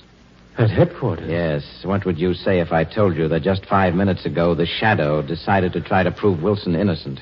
The Shadow? Oh, no, you don't mean it. Don't be alarmed. I have all my plans worked out. The Shadow won't bother us. Yeah, I know, but... Plans, Tom, that go far beyond my vengeance on Gordon, Jennings, and Dexter. I'll have that and millions besides. And I'll make you rich, too. But we're going to need help. A gang to do the actual work. I don't follow you. Well, you will. Any moment now, we should be having a caller who... Oh, there he is now. Come in. Mr. Fenton. Come in. All right, I'm in. Which one of you is Crane? I am, Mr. Fenton. This is Mr. Cogan, my associate. How do you do? Never mind the chatter. Your phone, you knew something interests me, so I'm here. Now talk and talk fast. Very well. Yesterday, you received a warning from the individual known as the Shadow. How do you know that? And you want to revenge your brother's death by killing the Shadow, am I right? I'll get him if it's the last thing I do. I understand how you feel. What do you know about the Shadow? I know his true identity. What? Who is he? Oh, slowly, Mr. Fenton. I have a proposition to make. If it's dough you want. It's not money. I want you and your gang to join forces with us. Join up with you? I don't get it. I'll explain. I've perfected a machine by which I can watch every move made by the police, learn the combinations of safes, ferret out the most hidden secrets. I don't believe it. I'll prove it later on. Now, this is my proposition. You and your men will carry out our orders. We'll tell you whom to rob and how. We'll give you foolproof information. And in return, we get half the loot. You almost make me believe you mean it. I do. Join us and you'll be wealthy in a month. And, as a bonus, shall we say, I'll reveal to you the identity of the Shadow. What have I got to lose? Okay, it's a deal. Good. Now, your first action will be the removal of my enemies. Daniel Gordon of the Gordon Trust Company, Albert Jennings of Jennings Manufacturing, and John Dexter of Dexter & Company. Rub them out, you mean? Yes, like you, I put revenge before money. Okay, it's still a deal. Well, then I think a drink is called for. Tom, pour some drinks. Yeah, of course, Howard. There you are. Yes, and one for you, Mr. Fenton. Thanks. Now, what shall we drink to? I'll tell you what we'll drink to. Death to the Shadow.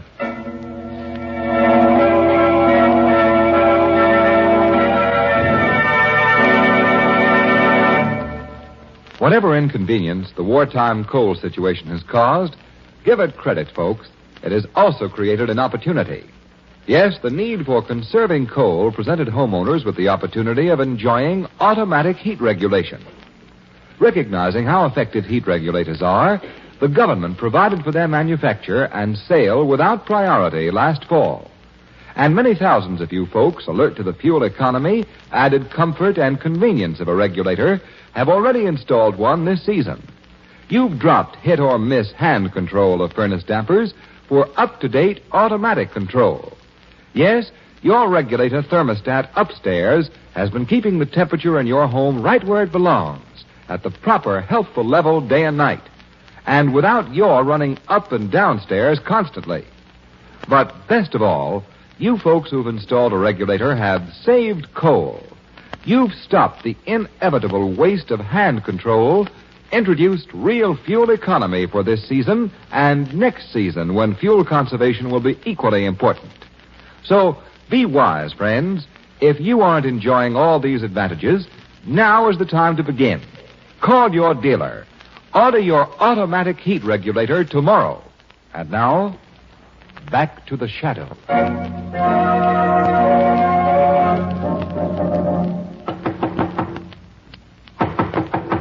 Yes? Who is it?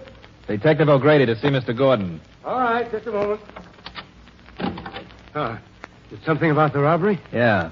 The commissioner wants to know if you can identify this knife. Knife? Why, no, I never saw it before. Well, take a closer look.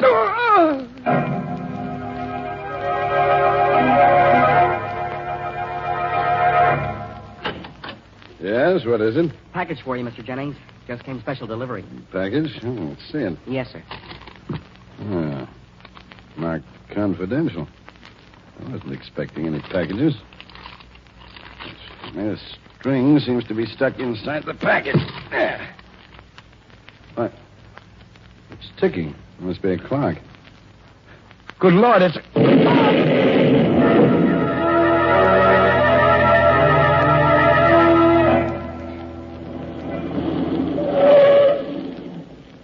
Well, here you are, Mr. Dexter. Thanks, John. I'm glad to be home. Been a bad day. Reading about the deaths of poor Gordon and Jenny. Now, Mr. Dexter, look out. Hey, what's the That matter? car across the street. A man with a machine gun. He's gonna...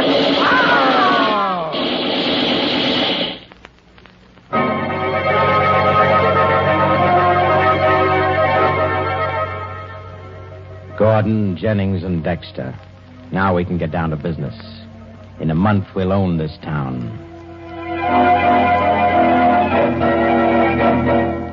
Extra, read all about it. Crime wave sweep city. Prominent men killed. Millions of dollars stolen. Police helpless. Extra, extra, read all about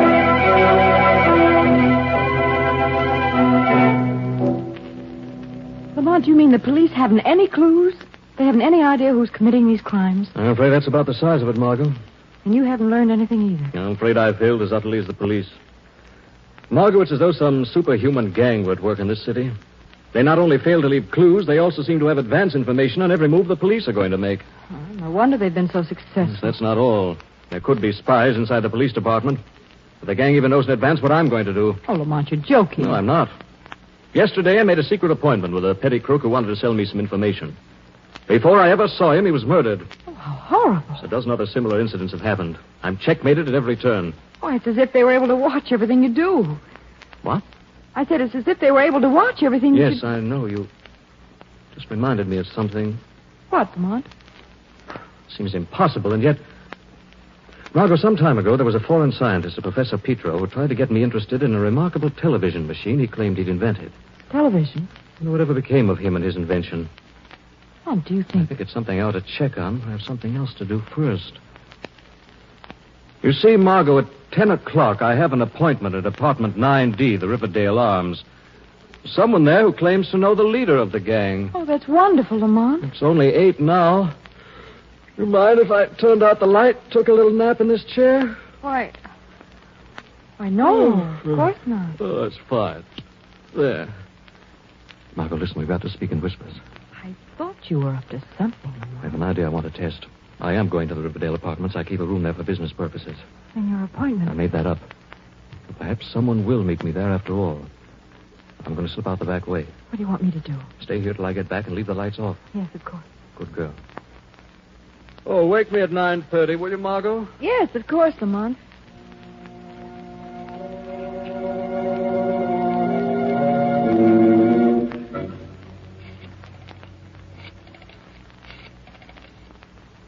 Yes?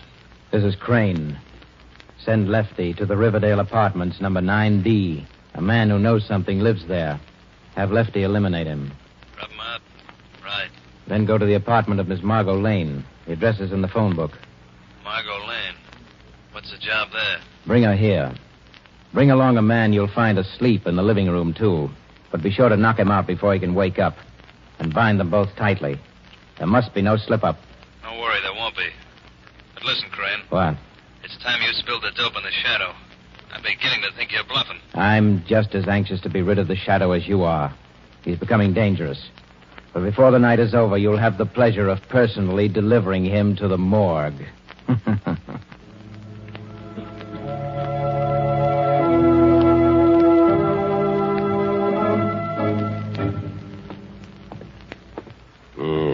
This is the right joint.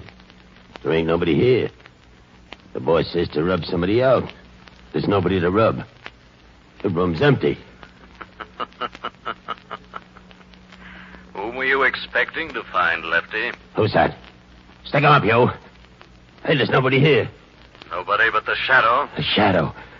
My gun is gone. I have it now, Lefty. Now, who sent you here? Answer.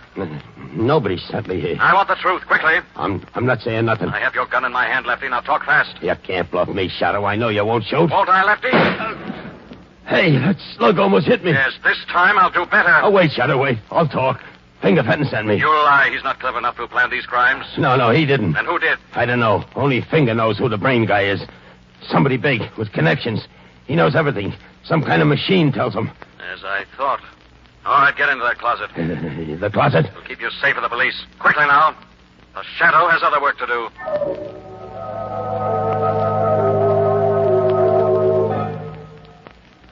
Crane, I'm getting tired of this runaround. Now it's time you talked. Who is the Shadow? You'll know very soon, Fenton. I'm beginning to wonder.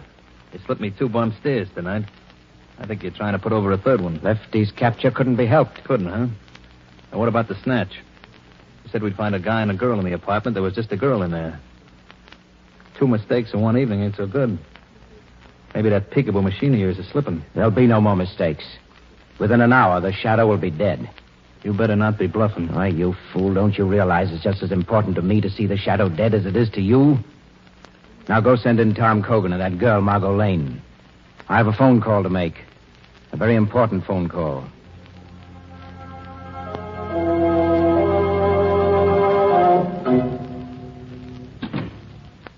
Margot? Margot, where are you?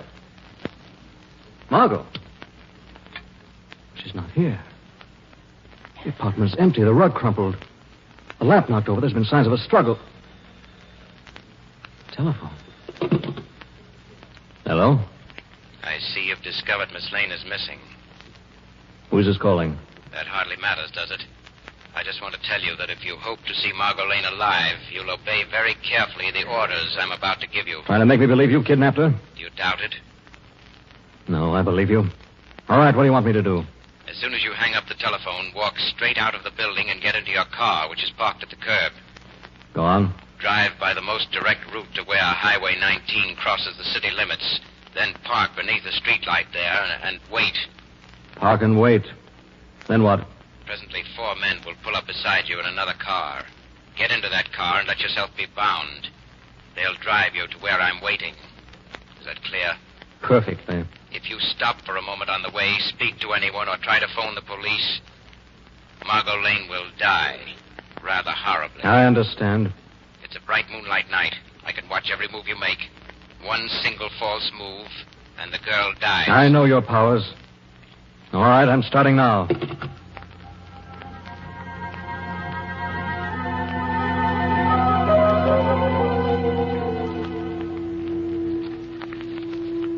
Ah, he's coming. He's almost reached the point where our boys are to pick him up. I wish I knew if you were lying. Well, this time I'll let you look for yourself. You see this small screen here in front of me? What does it show? It's a car. A guy driving it. He's wearing a soft, dark hat. Now he's pulling up under the streetlight at the city limits and parking. Now, you satisfied? Yeah. Yeah, except that I can't see his face. It's our man. I've watched him from the instant he put down the telephone. He's obeyed orders exactly. You'll never capture him. He's too clever for you. Oh, Miss Lane, I'd almost forgotten that you were with us. Your loyalty does you credit, but we're complete masters of the situation. Well, you'll find out that you're wrong. Well, suppose he tries some tricks after we get him here. Tricks? What can he do? He'll be bound, you and I are armed, and Finger here even has the submachine gun he's so fond of. No, once our man steps into this room, his doom is sealed. What was that? Shadow, it's you. It is a Shadow. I've heard that laugh before. He's in this room. He can't be. He's still waiting in his car for our men. I can see him plainly. Perhaps the Shadow can be in 2 places at once. Visible in one and unseen in the other. It's him, I tell you. We can't see him, but he's here. He's tricked us. Fenton, bolt the door and guard it. He's doomed anyway. Yeah. I got the door locked. Now tell me where he is, and I'll blow him in half. But we can't see him. No man can see the shadow unless the shadow wishes to be seen. You're wrong, Shadow. I can see you. Where is he? Just tell me. No, don't shoot yet. I want to find out how much the police may know about us. But cover the space just 1 foot to the left of the mantel. That's where he's standing. You're very clever, Crane. I suppose you've now focused this television machine so that it shows you this room. Exactly. And on the screen, you're perfectly visible. Make a move, Shadow, and you die. I told you I'd get you, Shadow, for sending my brother to the chair. In a minute, you'll be saying hello to him. Shadow, be careful. You're all so sure of yourselves, why don't you go ahead and shoot? I'm gonna. We're wasting too much time. Crane, I'm gonna let him have Of course, the police at the window might try to stop you. The police? Where? Quick, shoot! It's just a trick. Why, you take that. You're dead now. You gotta be. Quick, feel around on the floor for his body. He must be dead, but I can't see him. The screen doesn't show him anymore. Because I'm directly behind you now, and it's time for me to disable that machine, I think. No, stop him! I'll get him. He's not gonna get away this time. I'll get him. We're gonna kill him. Hold on here. You shot me. I'll take that machine gun, Fenton. What? You've killed Crane, your partner in crime, not the Shadow. You wanted to follow in the footsteps of your brother. And as soon as the law has judged you, you're going to. Straight to the chair.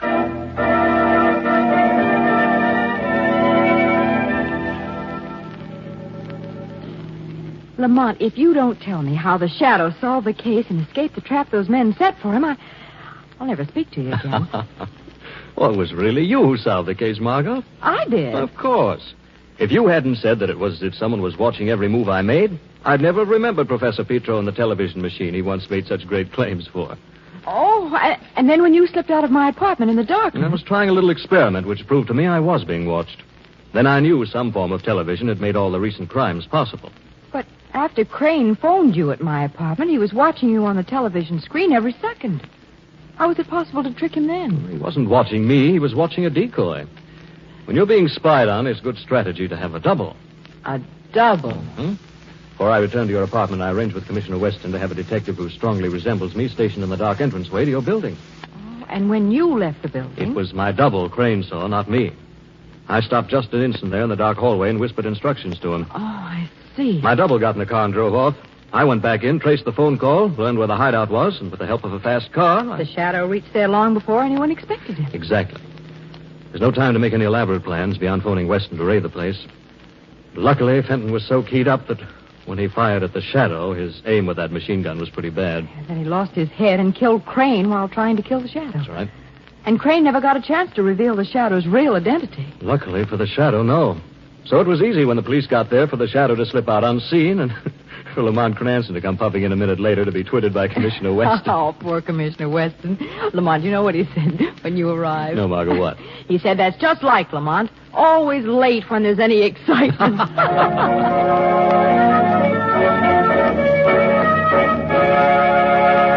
And now let me introduce Blue Coal's distinguished heating expert, John Barclay. Thank you, Ken Roberts, and good evening, friends.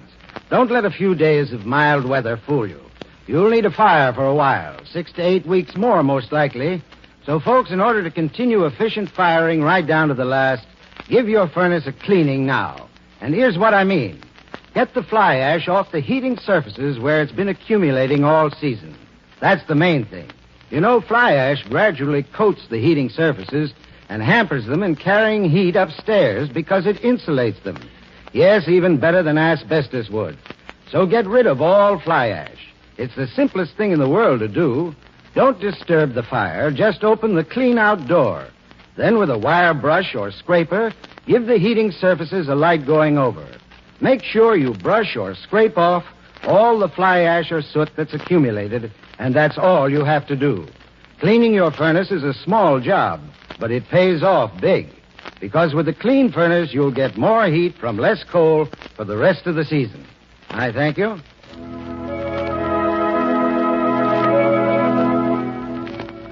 The Shadow program is based on a story copyrighted by Street and Smith Publications. The characters, names, places, and plot are fictitious. Any similarity to persons living or dead is purely coincidental. Again next week, the Shadow will demonstrate that The weed of crime bears bitter fruit. Crime does not pay. The Shadow knows. threats of the street and seen the dark necessity of vigilante justice. But what if the source of the danger isn't even external?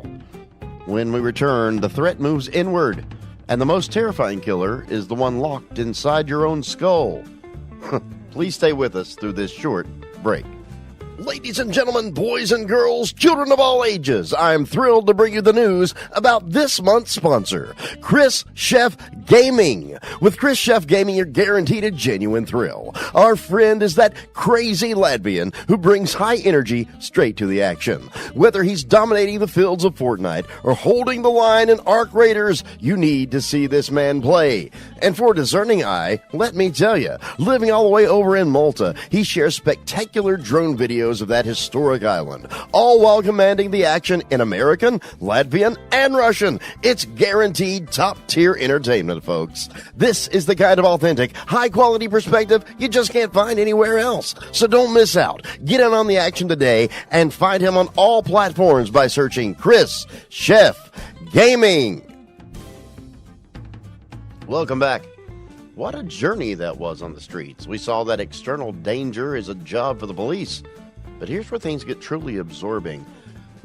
The deepest dangers often come from within. Now we peel back the layers of reality and enter the psychological realm of the unseen threat. This enemy isn't outside. It's the mounting dread, the paranoia, the chilling realization that the walls are closing in.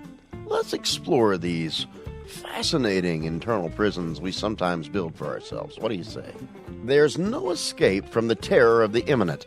In the legendary suspense episode, Sorry, Wrong Number, listen to the ultimate claustrophobic terror of a victim who knows a killer is closing in, but is unfortunately powerless to call for help.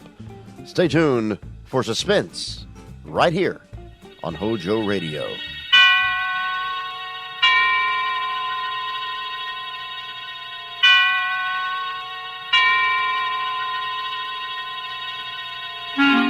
Suspense.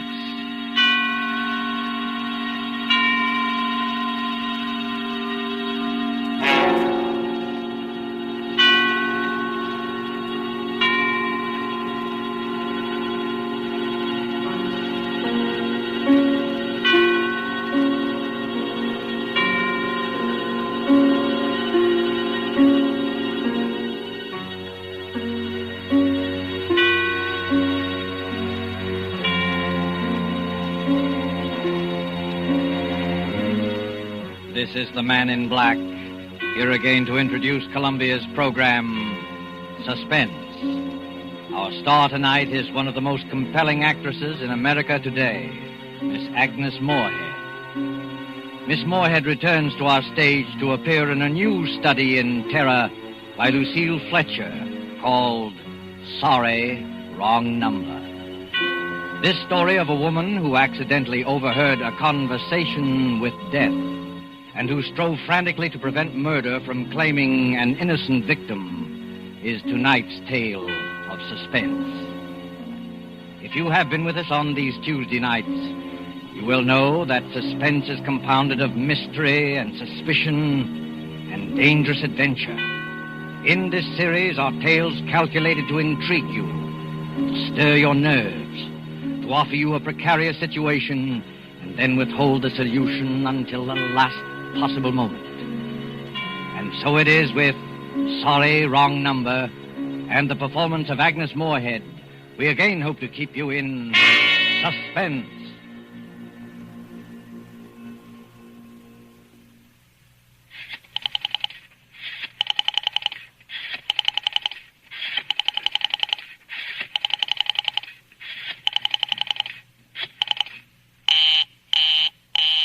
Oh, dear.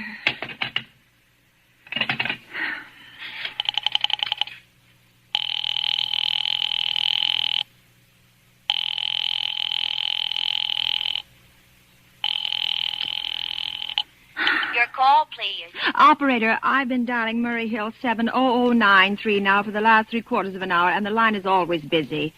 I don't see how it could be busy that long. Will you try it for me, please? I'll be glad to try that number for you. One moment, please. I don't see how it could be busy all this time. It's my husband's office. He's working late tonight, and I'm all alone here in the house. health is very poor, and I've been feeling so nervous all day. Ringing Murray Hill 70093.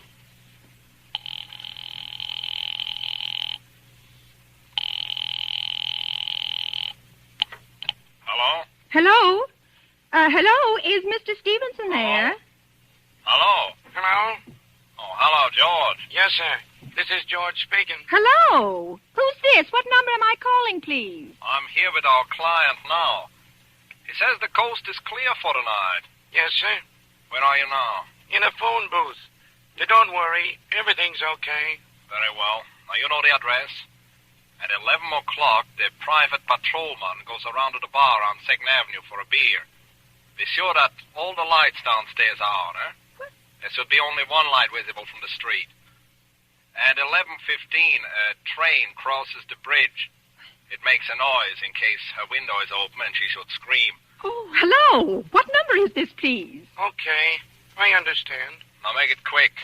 As little blood as possible, eh? Our client does not wish to make her suffer long.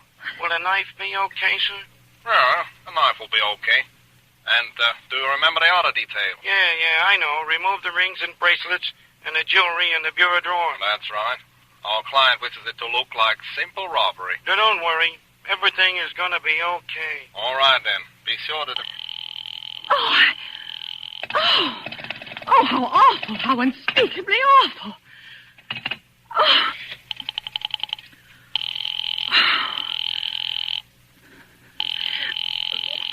Your call, please. Operator, I've just been cut off. I'm sorry. What number were you calling? Why, it was supposed to be Murray Hill 70093, but it wasn't. Some wires must have got crossed. I was cut into a wrong number, and I've just heard the most dreadful thing. Something about a murder. And, operator, you'll simply have to retrace that call at once.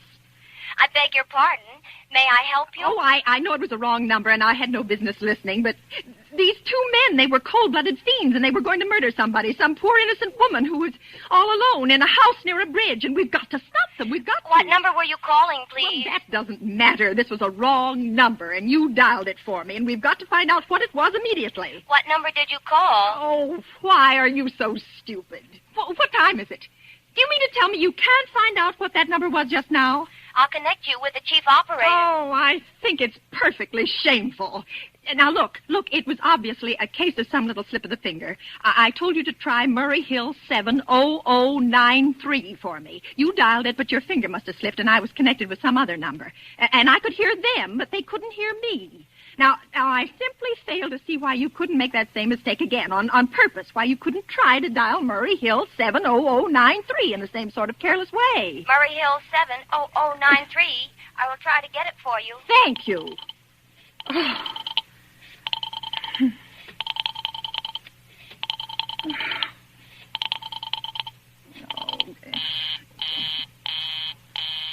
I'm sorry, Murray Hill 70093 is busy. I will call you in 20... Operator, will you answer me? Your call, please. Well, you didn't try to get that wrong number at all. I asked you explicitly, and all you did was dial correctly. I'm sorry. What number are you calling? Oh, can't you for once forget what number I'm calling and do something for me? Now, I want to trace that call. It's my civic duty, it's your civic duty to trace that call and apprehend those dangerous killers. And if you won't... I will connect you with the chief operator. Please. Oh.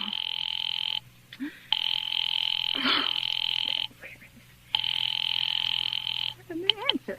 This is the chief operator. Oh, chief operator, I want you to trace a call, a telephone call immediately. I don't know where it came from or who was making it, but it's absolutely necessary that it be tracked down because it was about a murder that someone's planning. A terrible, cold-blooded murder of a poor, innocent woman. Tonight at 11:15. I see. Well, can you trace it for me? Can you track down those men? I'm not certain. It depends. Depends on what? It depends on whether the call is still going on. If it's a live call, we can trace it on the equipment. If it's been disconnected, we can't. Disconnected? If the parties have stopped talking to each other. Oh, but of course they must have stopped talking to each other by now. That was at least 5 minutes ago, and they didn't sound like the type who would make a long call. Well, I can try tracing it. May I have your name, please? Mrs. Stevenson. Mrs. Elbert Stevenson. Now, but listen... And your telephone number, please. Oh, Plaza 42295. But if you go on wasting all this time... Why do you want the call traced, please? Why? Well... Oh, no reason. No reason. I mean, I merely felt very strongly that something ought to be done about it. These men sounded like killers. They're dangerous. They're going to murder this woman at 11:15 tonight, and I thought the police ought to know. Have you reported this to the police? Well, no, not yet. You want this call checked purely as a private individual? Yes, but meanwhile... I'm sorry, Mrs. Stevenson, but I'm afraid we couldn't make this check for you and trace the call just in your say-so as a private individual. Well, we'd have to do something more official. Oh, for heaven's sake. You mean to tell me I can't report that there's going to be a murder without getting tied up in all this red tape? Why, it's perfectly idiotic. Well, all right. I'll call the police. Thank you. I'm sure that would be the best way to... Ridiculous. It's perfectly ridiculous. All this red tape. Oh.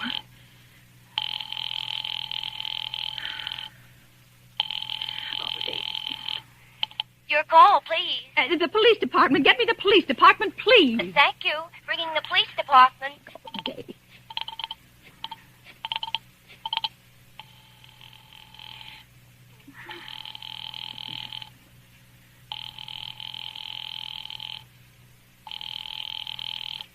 Police station, precinct 43, Sergeant Martin speaking. Police department, this is Mrs. Stevenson, Mrs. Elbert Smythe Stevenson of 53 North Sutton Place. I'm calling up to report a murder. I mean, the murder hasn't been committed yet, but I just overheard plans for it over the telephone, over a wrong number that the operator gave me. I've been trying to trace down the call myself, but everybody is so stupid, and I guess in the end you're the only people who could do anything. Yes, ma'am. Well, it was a perfectly definite murder. I heard their plans distinctly. Two men were talking, and they were going to murder some woman at 11:15 tonight. She lived in a house near a bridge. Are you listening to me? Yes, ma'am. And there was a private patrolman on the street. He was going to go around for a beer on 2nd Avenue, and there was some third man, a client, who was paying to have this poor woman murdered. They were going to take her rings and bracelets and use a knife. Well, it's unnerved me dreadfully, and I'm not well. I see. When was all this, ma'am? Well, about 8 minutes ago. Oh, then you can do something. You do understand. What is your name, ma'am? Mrs. Stevenson, Mrs. Albert Stevenson. And your address? 53 North Sutton Place. 53 North Sutton Place. That's near a bridge. The Queensboro Bridge, you know, and we have a private patrolman on our street, and 2nd Avenue... And what was the number you were calling? Murray Hill 70093. But that wasn't the number I overheard. I mean, Murray Hill 70093 is my husband's office. He's working late tonight, and I was trying to reach him to ask him to come home. I'm an invalid, you know, and it's the maid's night off, and I hate to be alone, even though he says I'm perfectly safe as long as I have the telephone right beside my bed. Well, we'll look into it, Mrs. Stevenson. And we'll see if we can check it with the telephone company. But the telephone company said they couldn't check the call if the parties had stopped talking. I've already taken care of that. Oh, you have? Yes, and personally, I feel you ought to do something far more immediate and drastic than just check the call. What good does checking the call do if they stop talking? By the time you track it down, they'll already have committed the murder. Well, we'll take care of it, don't you worry. Well, I'd say the whole thing calls for a search, a complete and thorough search of the whole city. Now, I'm very near the bridge, and I'm not far from 2nd Avenue, and I know I'd feel a lot better if you sent around a radio car to this neighborhood at once. And what makes you think the murder's going to be committed in your neighborhood, ma'am? Well, I don't know. Only the coincidence is so horrible. 2nd Avenue and patrolman and the bridge. 2nd Avenue is a very long street, ma'am. I know it. And you know how many bridges there are in the city of New York alone. Not to mention Brooklyn and Staten Island, Queens, and the Bronx. I know. How do you know there isn't some little house out on Staten Island, on some little 2nd Avenue you've never even heard about? How do you know they're even talking about New York at all? But I heard the call in the New York dialing system. Maybe it was a long-distance call you overheard. Telephones are funny things. Look, lady, why don't you look at it this way? Supposing you hadn't broken in on that telephone call. Supposing you'd got your husband the way you always do. You wouldn't be upset, would you? No, I suppose not, only it sounded so inhuman, so cold-blooded. Well, a lot of murders are plotted in this city every day, ma'am. Well, we managed to prevent most all of them, but a clue of this kind is so vague. Isn't much more use to us than no clue at all. But surely you... Unless, of course, you have some reason for thinking this call was phony, and that somebody may be planning to murder you. Me? Oh, well, no, I hardly think so. Well, I mean, why should anybody? I'm alone all day and night. I see nobody except my maid, Eloise, and she's a big girl. She weighs 200 pounds. She's too lazy to bring up my breakfast tray. And the only other person is my husband, Albert. He's crazy about me. He just adores me. He waits on me hand and foot. Has scarcely left my side since I took sick 12 years ago. Well, and there's nothing for you to worry about. Well, now, if you'll just leave the rest of this to us, we'll but take what care will you do? It's so late. It's nearly 11 now. We'll take care of it, lady. Well, will you broadcast it all over the city and send out squads and warn your radio cars to watch out, especially in suspicious neighborhoods like mine? Lady, I said we'd take care of it. Just now, I've got a couple of other matters here on my desk that require immediate attention. Good night, ma'am, and thank you. Oh, you idiot. Oh, now, why did I hang up the phone like that? Now he'll think I am a fool. Oh, why doesn't Albert come home? Why doesn't he?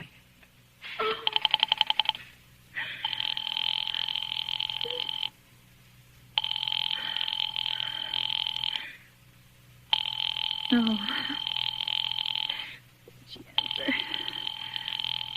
Your call, please.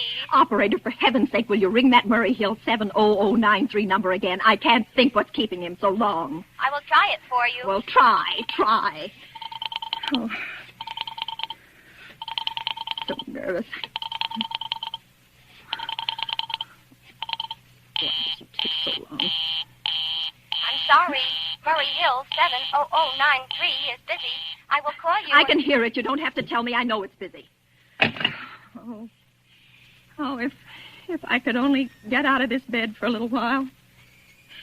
If I could get a breath of fresh air or just lean out of the window or see the street.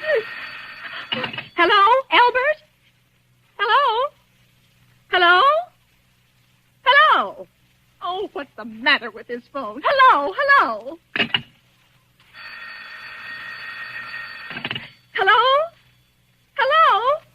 Oh, for heaven's sake, who is this? Hello?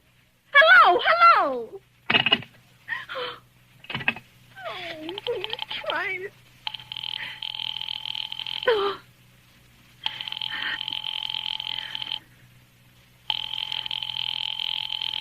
Oh, why did it... Your call, please. Hello, operator. I don't know what's the matter with this telephone tonight, but it's positively driving me crazy. I've never seen such inefficient, miserable service. Now, look. I'm an invalid, and I'm very nervous, and I'm not supposed to be annoyed. But if this keeps on much longer... What seems to be the trouble, please? Well, everything's wrong. I haven't had one bit of satisfaction out of one call I've made this evening. The whole world could be murdered for all you people care. And now my phone keeps ringing and ringing and ringing and ringing and ringing every 5 seconds or so. And when I pick it up, there's no one there. I'm sorry. If you will hang up, I will test it for you. I don't want you to test it for me. I want you to put that call through, whatever it is, at once. I'm afraid I cannot do that. You can't, and why? Why, may I ask? The dial system is automatic. Oh. If someone is trying to dial your number, there is no way to check whether the call is coming through the system or not. Oh, unless the person who is trying to reach you complains to his particular operator. Well, of all this stupid... And meanwhile, I've got to sit here in my bed suffering every time that phone rings, imagining everthing. I will try to check the trouble for you. Check it. That's all anybody can do. Oh, what's the use of talking to you? You're stupid. I'll fix her. Of all the impudence. Oh, how dare she speak to me like that? How dare she speak to me like that? Oh. She answered.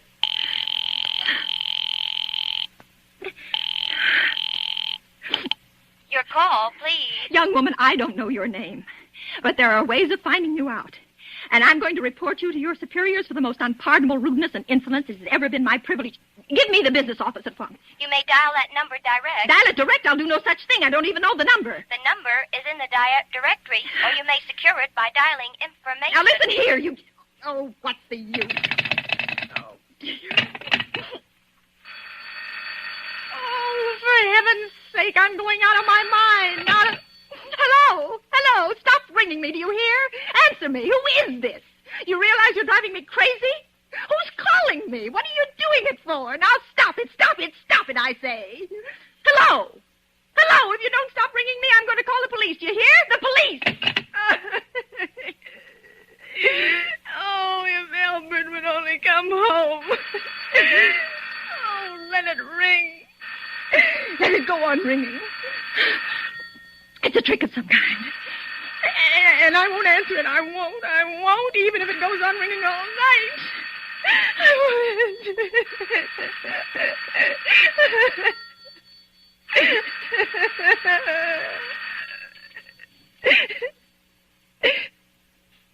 Now, what's the matter? Why did they stop ringing all of a sudden? What time is it? Oh, where did I put that clock?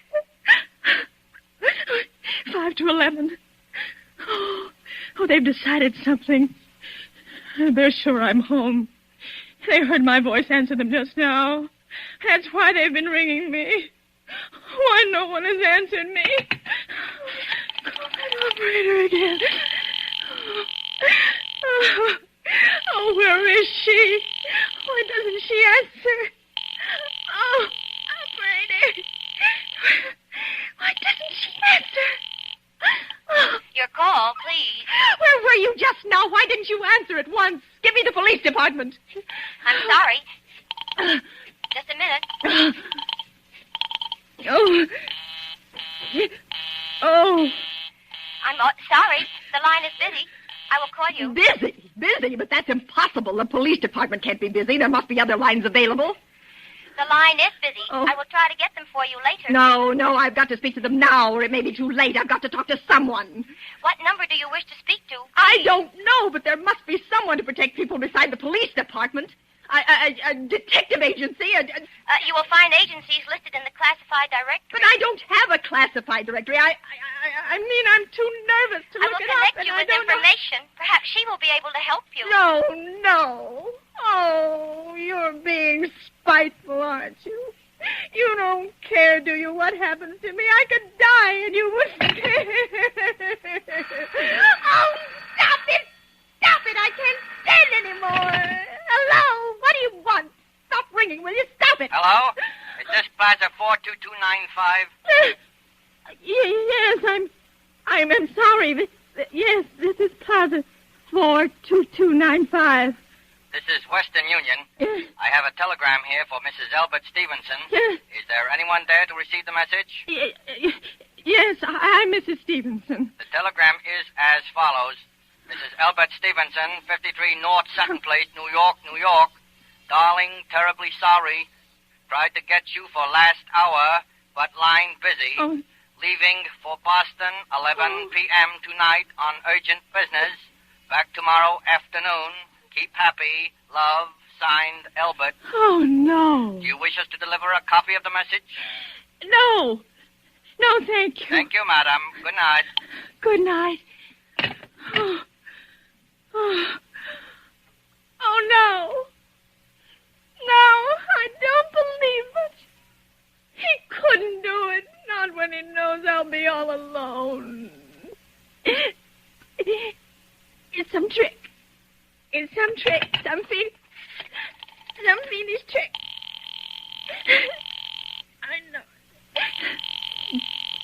Oh, I'm so nervous. Oh, why doesn't she answer? Your call, please. Operator, try that Murray Hill 70093 number for me just once more, please. You may dial that number direct. Oh.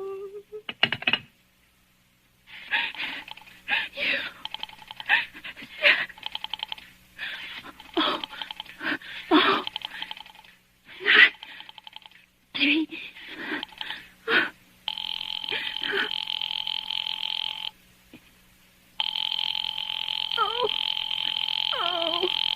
Oh, he's gone. Oh, Albert, how could you? How could you? Oh, I can't be alone tonight. I can't. If I'm alone one more second, I'll go mad. I don't care what he says or what the expense is. I'm a sick woman. I'm entitled to...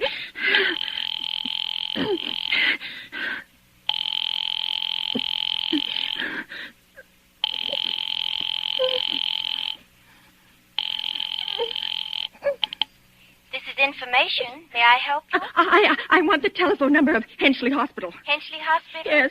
Do you have the street address? No, it's somewhere in the 70s. It's a very small, private and exclusive hospital where I had my appendix out 2 years ago. Henchley, H-E-N-C-A... Wait a moment, please. Well, will you please hurry and please, what is the time? You may find out the time by dialing Meridian 71212. Oh, for heaven's sake, I've no time to be dialing. The number of Henchley Hospital is Butterfield 70105. Butterfield 70105. 7.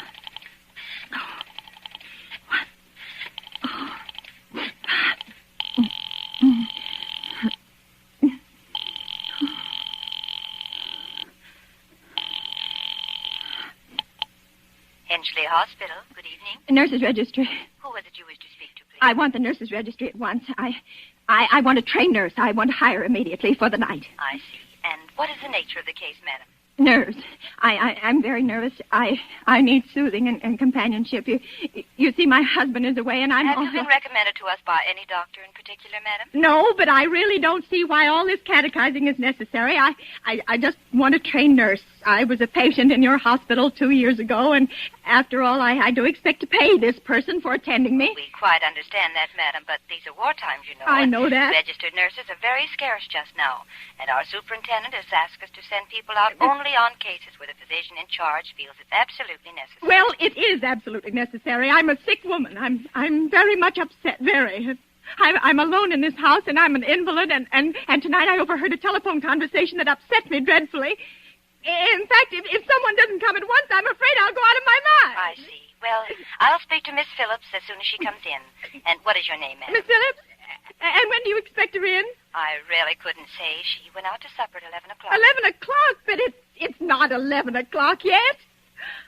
Oh, my clock has stopped. I thought it was running down. What time is it? Just 15 minutes past 11. What was that? What was what, madam? That click just now in my own telephone. As though someone had lifted the receiver off the hook of the extension telephone downstairs. Well, I didn't hear it, madam. Now, about this... But I did. There's someone in this house. Someone downstairs in the kitchen. And they're listening to me now. They're listening!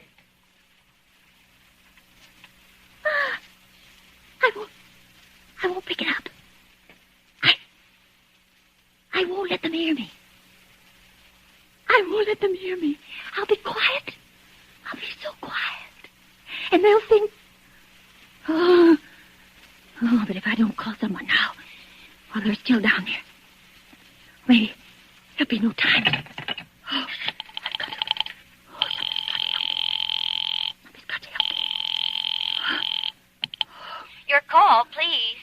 Operator, I'm in desperate trouble. I'm sorry, I cannot hear you. Please speak louder. I don't dare. There's someone listening. Can you hear me now? I'm sorry. Oh, but you've got to hear me. Oh, please, you've got to help me. There's someone in this house. Someone who's going to murder me. And you've got to get in touch with... Oh, there it is. There it is. Did you hear it? He's put it down. He's put down the extension phone. He's coming up. Oh, he's coming upstairs. Okay, give me the police department. The police department. Oh, give me the police department. One moment, please. I will connect you. I can hear him. Oh, I can hear him. He's coming nearer. Oh, I know it. Hurry. Hurry. Hurry, please.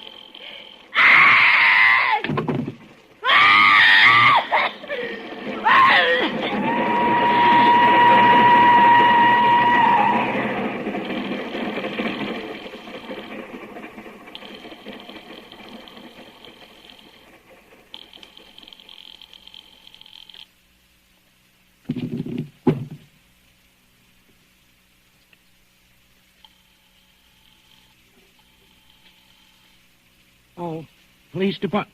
Oh, I'm sorry. Must have got the wrong number. Precinct 43, Sergeant Martin speaking. Police Department, Martin speaking. Police Department, Martin speaking. Oh, Police department? I'm sorry, must have got the wrong number. Don't worry. Everything's okay.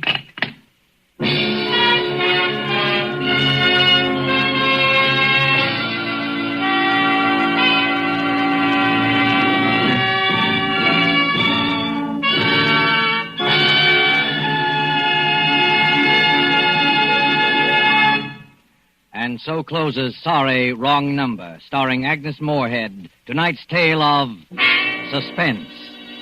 This is your narrator, the Man in Black, who conveys to you Columbia's invitation to spend this half hour in suspense with us again next Tuesday, when Mr. Donald Crisp and Mr. John Loder will star in the suspense play called The Extra Guest. The producer of these broadcasts is William Spear, who with Ted Bliss, the director, Lud Gluskin, the musical director, and Lucille Fletcher, the author, collaborated on tonight's Suspense. This is the Columbia Broadcasting System.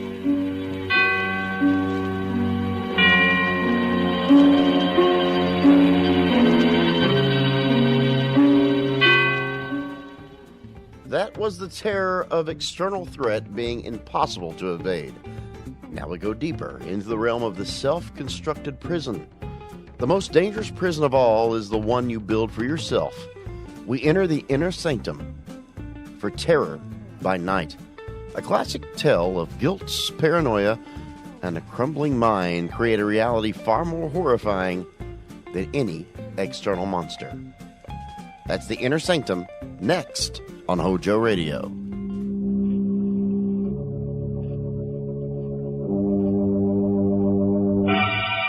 Lipton Tea and Lipton Soup present Inner Sanctum Mysteries.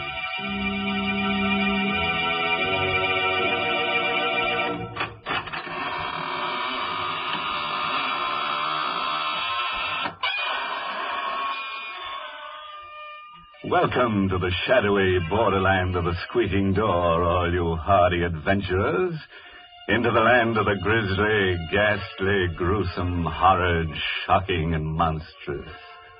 I mean, Inner Sanctum. Of course, I assume that we're all old friends here, but if by any chance there's a stranger among us, perhaps I should state the purpose for which we are here assembled. Our object is to make your spine tingle and your hair stand on end. That's right.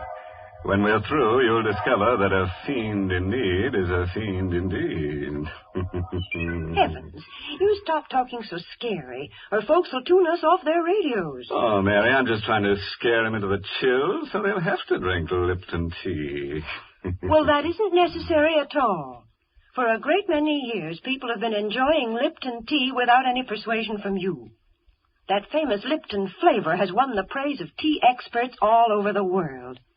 And you know, folks, these experts describe the Lipton flavor by saying that it's brisk.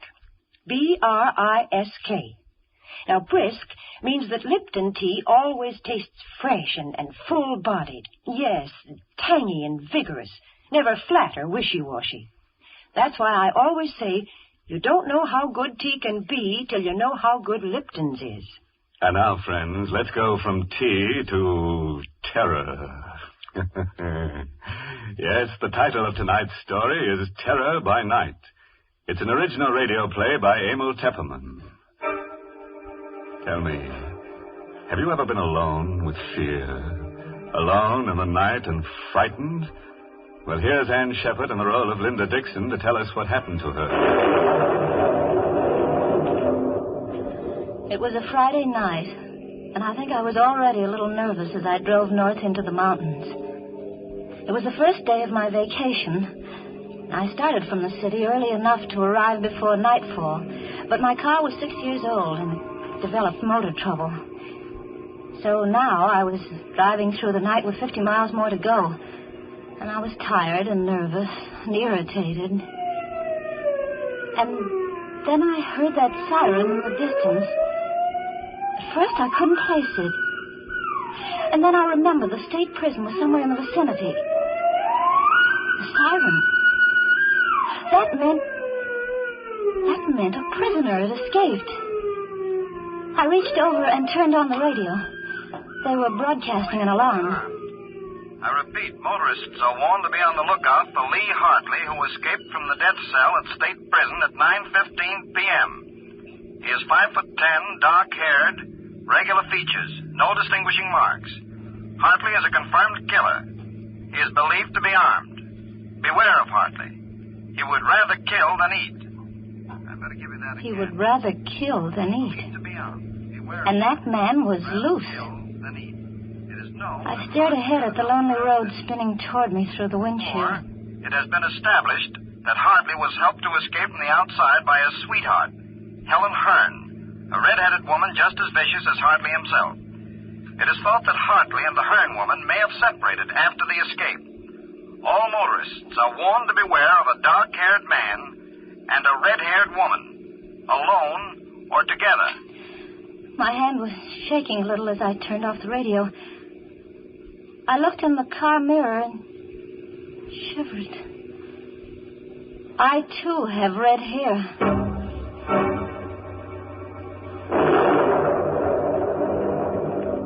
There was a storm coming up, and I was driving into it. And the night was black, and I felt small and lonely and frightened in the car. Then I saw them in the mirror, the headlights sweeping up behind me. A car. It had come out of nowhere. It was pulling alongside, cutting me off. I cowered behind the wheel and then watched the door of that other car open. A man stepped out. Oh, I breathed a sigh of relief. It was a state trooper.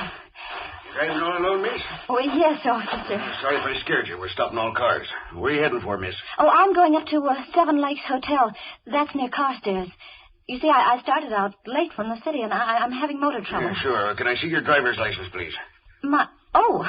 Yes, my driver's license, of course. Here, I've got it somewhere in my purse. I seem to be all fingers. It's that escaped prisoner, Hartley. How'd you know about him? Oh, well, I heard the prison siren. Then it came over the radio about Hartley and his red-haired girlfriend. Say, you've got red hair, too. Well, you don't think I'm that woman. Find that license yet? Well, I'm sure it's in here. So many... Oh, here, I've got it. Here's my license. Thanks. What time did you say you left the city? About 5 o'clock. Took you a long time to get this far.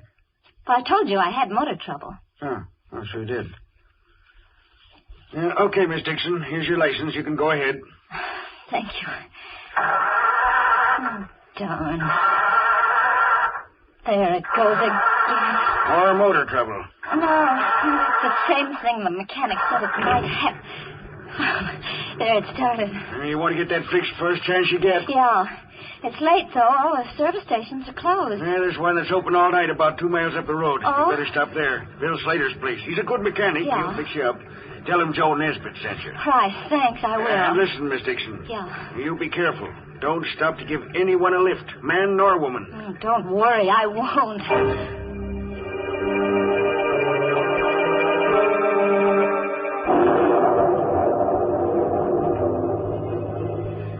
The night closed in on me again, but I didn't feel quite so nervous, knowing that the trooper was somewhere behind me on the road, and Bill Slater's service station ahead. In a few minutes, I saw the lights on the service station. I swung into the open space in front of the pumps. I stopped. There was a rumbling of thunder in the west. The storm was moving up fast. There was another car, a coupe, parked at the pump. But there wasn't anybody in it. And I didn't see any attendant around either. I pressed the horn button.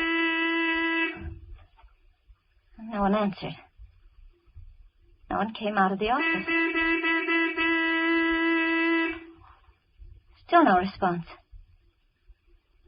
Everything seemed so quiet and suddenly ominous. I found myself shivering.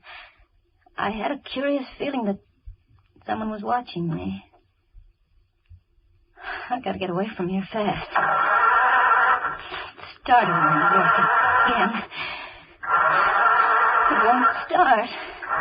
It won't start.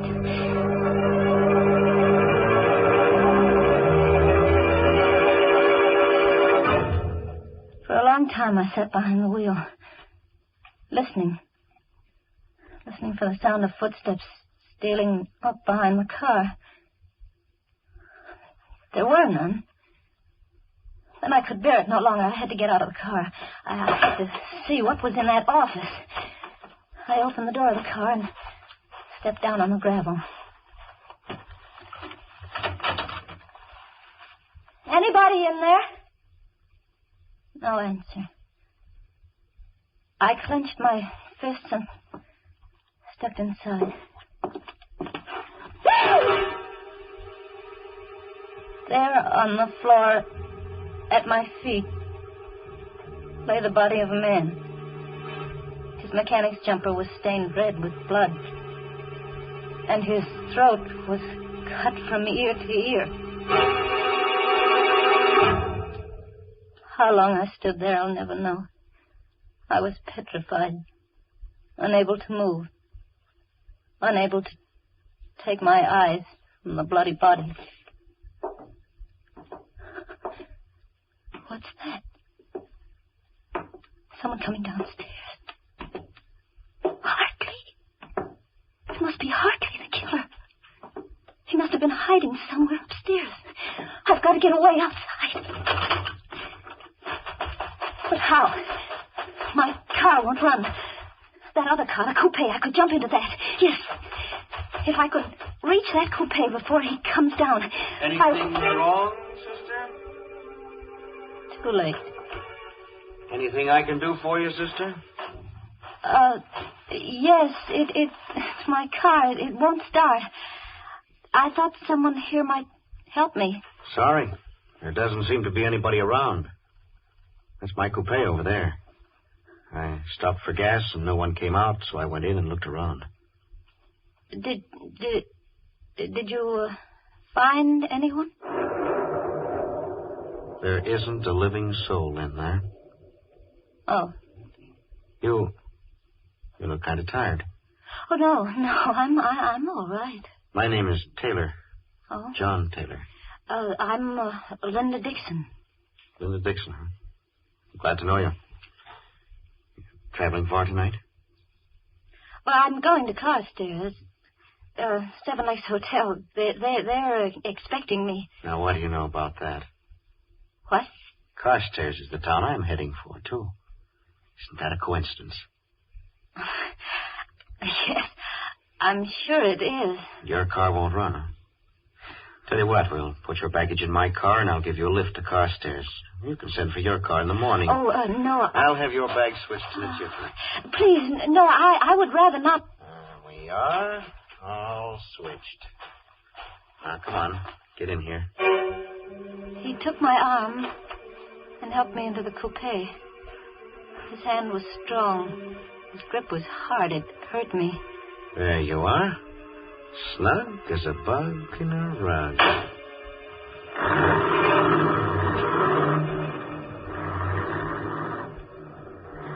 We drove away into the night, leaving behind us the dead man in the service station.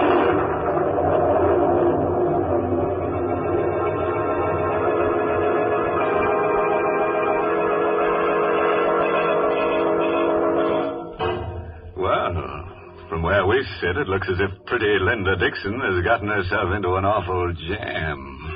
And believe me, she's shaking like jelly. My goodness, that poor girl. And just think, this is supposed to be her vacation. Why, Mary, she's in the country now, isn't she? In fact, it looks to me like she's going back to the soil. Horizontally. Oh, dear. Why do you always look on the dark side of things? Seems to me you're always pessimistic. Of course, lots of folks feel that way at times, like when they've been working too hard and they're tired. But you know, I think there's nothing better for that let-down feeling than a good hot cup of Lipton's, the tea with the brisk flavor. That brisk flavor really perks you up. You see, that word brisk, B-R-I-S-K, is just another way of saying that Lipton tea tastes full-bodied and vigorous. Yes, tangy and spirited, never flat or wishy-washy. So try Lipton's real soon, won't you, folks? Well, now, let's go back and see how pretty little Linda Dixon is making out, all alone in the car with a strange man. But after all, she shouldn't be too scared of him. He's just a felon and he's a friend.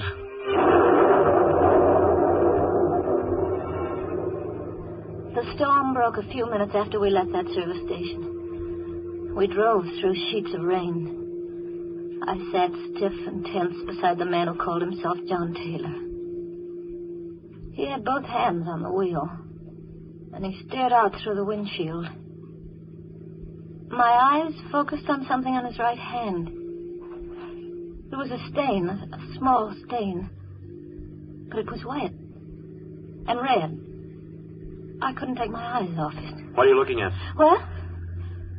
Oh, nothing. Nothing at all. Think I'll turn on the radio. Did you know there's been a jailbreak? Liz, 5'10", very dark hair. Don't be fooled by his pleasant manner. He is a killer by instinct. Take no chances with this man. He is absolutely... I looked at the man beside me. Helen Hearn is a clever and dangerous woman. 5'3", red hair, very pretty. I caught Taylor looking at me out of the corner of his eye. What are you looking at? At your hair. It's red. There was a streak of lightning, and looking out of the rain-swept window, I glimpsed a signpost.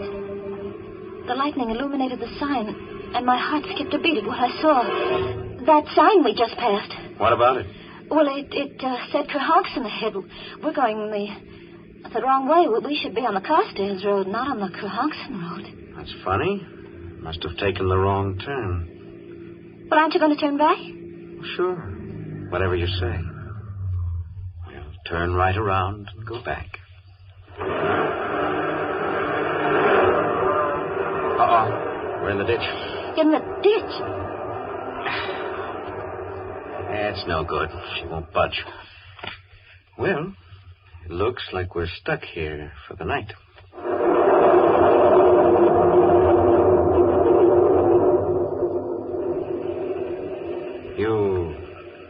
You look scared. Oh, no. I think I'd better get out and walk. Perhaps there's a house nearby. Walk in this weather? Oh, I don't mind the weather, really. I don't. You can't walk in this storm? Well, nevertheless, I'm going to try. Not on your life.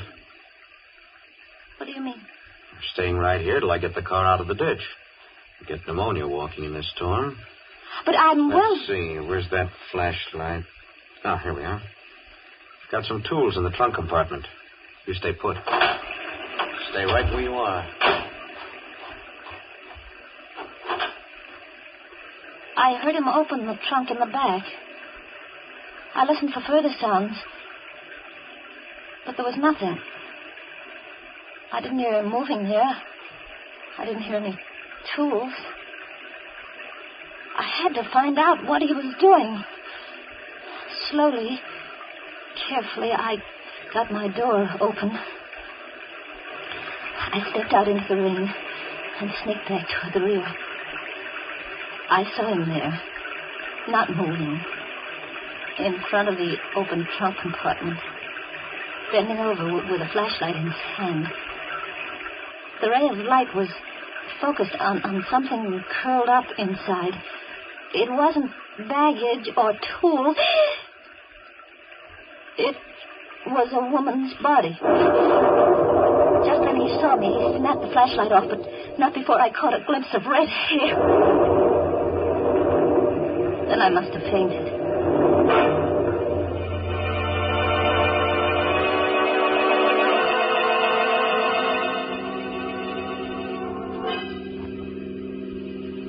When I came to, I found myself seated inside the car again. My face and hair were wet. My clothes were dripping. John Taylor was driving.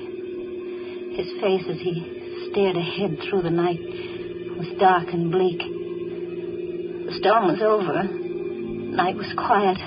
Oh, So you're awake again? I don't feel well. Is it because of what's in the trunk compartment? She's dead. I told you not to get out of the car. What are you going to do with me? What do you think? Please. Sorry, sister. Got to take your medicine. Oh, no. Better not make any trouble. I'll try to make it as easy for you as I can. They say that when a person loses all hope, subconsciously he seeks refuge in sleep. That's what must have happened to me. I must have dozed or perhaps I fainted, I don't know. But I awoke with a start at the sound of brakes. I sat up straight and saw that we stopped in front of a small fieldstone house.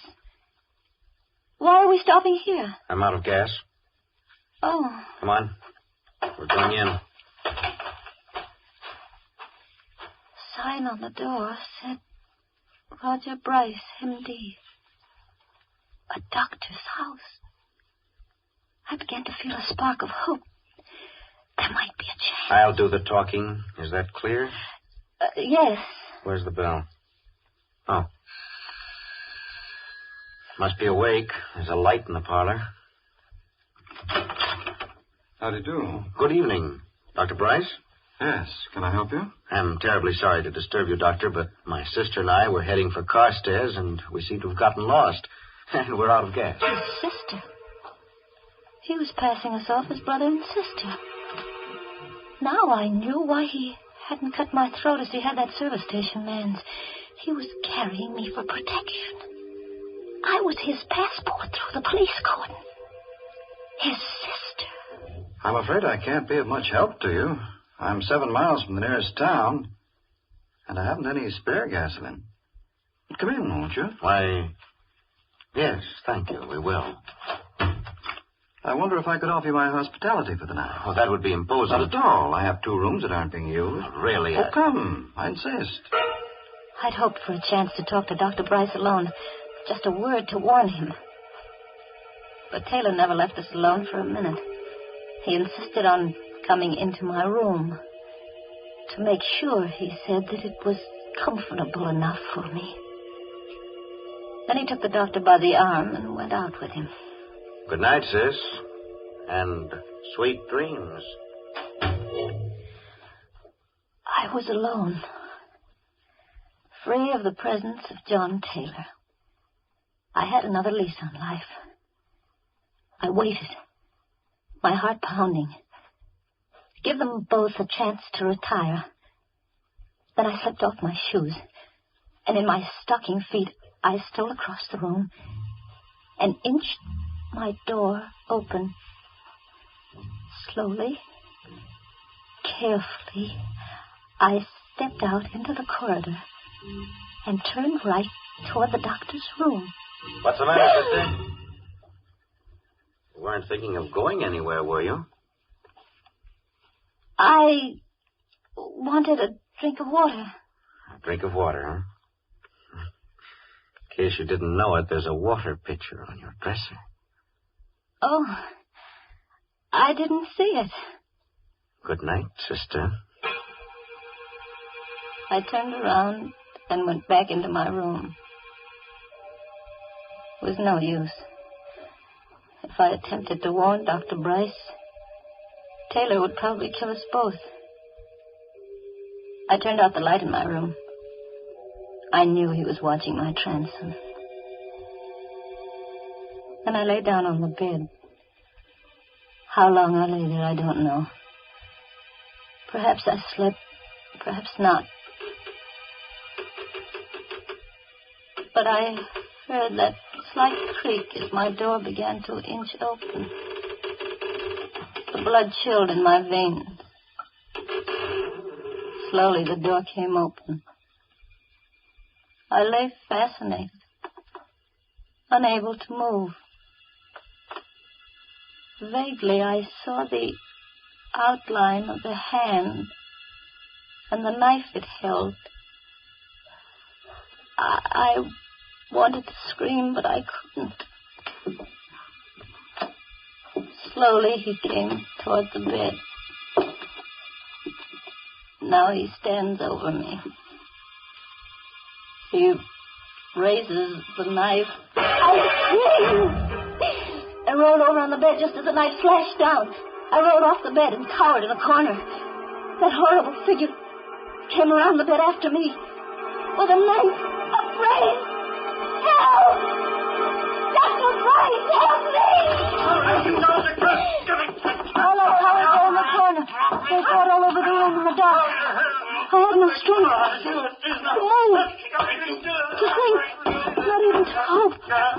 All the life seemed to have gone dead in my veins.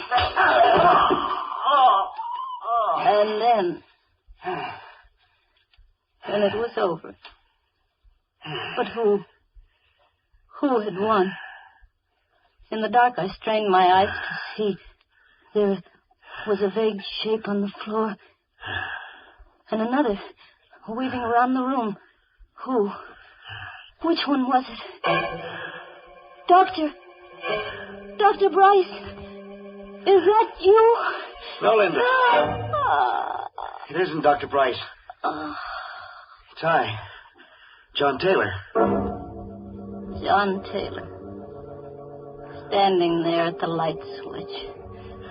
And on the floor lay Dr. Bryce unconscious, with a long gash in his head. I had to hit him with a water pitcher. My eyes turned to Dr. Bryce. I saw the knife still gripped in his right hand.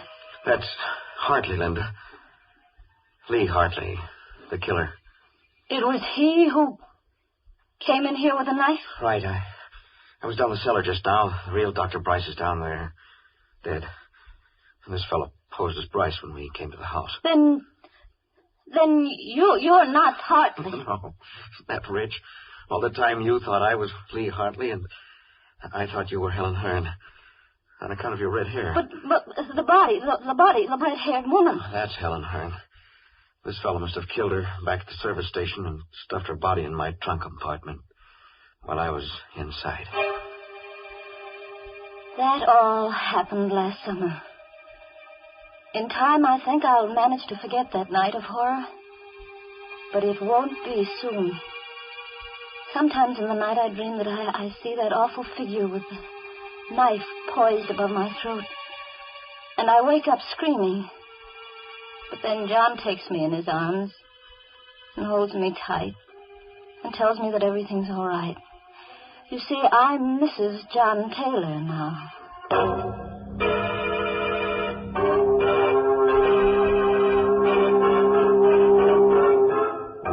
Well, what do you know? A happy ending. As for Mr. Hartley, that pleasant killer, he got what he deserved. Yes, some people never know when they're well off. You should have stayed in jail, where they never raise your rent, where they make no charge for meals or for electric current. You see, when you're in jail, everything is free, except you. You know, Mr. Host, that's the first happy ending we've had in a long, long time. And I must say I enjoyed it. Ah, those lovebirds shouldn't have gotten married. It's bad for business, Mary. Now, when she wakes up screaming from a nightmare, she reaches for her husband instead of a hot cup of a Lipton tea. Well, I'm glad she has a husband to comfort her. There are plenty of other occasions, Mr. Host, when Lipton's tea is welcome. And I don't mean just at meal times either. Lipton's is grand between meals. And, of course, it's the perfect beverage to serve when friends and neighbors drop in to visit you. Yes, I guess that's why more people serve Lipton tea than any other brand. And now a word of caution to all amateur detectives. They say that if you give a criminal enough rope, he'll hang himself. But if you give some criminals enough rope, they might tie you up. Oh, by the way, this month's Inner Sanctum mystery novel is Puzzle for Wantons by Patrick Quentin. Yes, and next week's Inner Sanctum story, directed by Hyman Brown, and brought to you by Lipton Tea and Lipton Soup. Next week's story is about a lonely man who falls in love with a mannequin in a store window. Oh, gee, fellow wants a real girl, so he tries to make her come to life. And what do you know? He finds he has to kill her first. Well, now it's time to close the squeaking door, so good night. Pleasant dreams.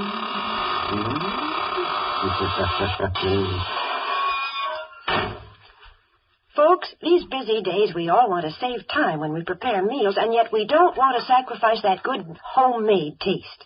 Well, the answer to that is Lipton's Noodle Soup. You see, Lipton's takes no time to prepare, and yet it has a real fresh-cooked chickeny flavor. Yes, it tastes just like the chicken noodle soup you'd make right in your own home. Lipton's is economical, too. It costs less and makes more than canned soups. So, folks, don't forget to serve Lipton's Noodle Soup. And don't forget to tune in next Tuesday night for another Inner Sanctum Mystery. This is CBS, the Columbia Broadcasting System.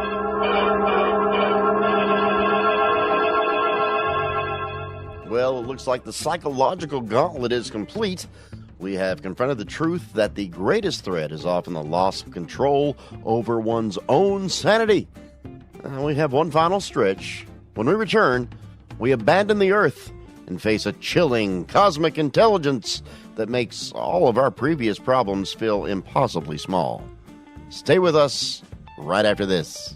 Ladies and gentlemen, boys and girls, children of all ages, I'm thrilled to bring you the news about this month's sponsor, Chris Chef Gaming. With Chris Chef Gaming, you're guaranteed a genuine thrill. Our friend is that crazy Latvian who brings high energy straight to the action. Whether he's dominating the fields of Fortnite or holding the line in Ark Raiders, you need to see this man play. And for a discerning eye, let me tell you, living all the way over in Malta, he shares spectacular drone videos of that historic island, all while commanding the action in American, Latvian, and Russian. It's guaranteed top-tier entertainment, folks. This is the kind of authentic, high-quality perspective you just can't find anywhere else. So don't miss out. Get in on the action today and find him on all platforms by searching Chris Chef Gaming. And here we are. We've conquered the known, the physical, and the psychological. And now we get to the absolute limit of human experience. Our final segment pushes the imagination to the absolute cosmic extreme. What if that psychological dread we just felt wasn't internal at all? What if it's the very first hint of a cosmic intelligence, something vast, universal, and profoundly indifferent to us? The unknown is not just outside. It's outside our very understanding. Prepare yourself for the final thrilling illumination in the cosmic unknown, which starts right now. See, we begin with the terror of technology that loves us way too much. X-1 presents The Vite, a chilling look at the dangers of technology that become hyper-real and begins to resist the control of its creators. Ooh. Stay tuned right here to X-1 on Hojo Radio. Next. Countdown for blast off. X-5, 4, 3, 2, X-1, fire.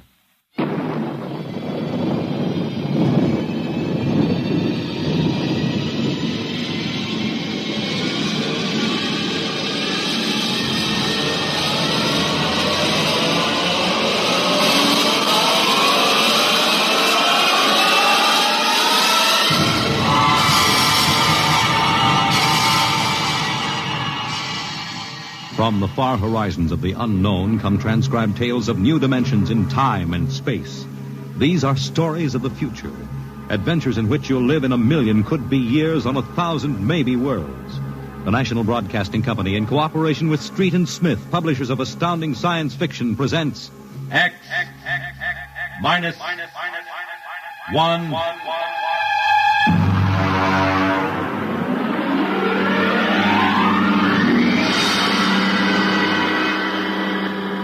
Tonight's story, Ray Bradbury's tale, The Veldt.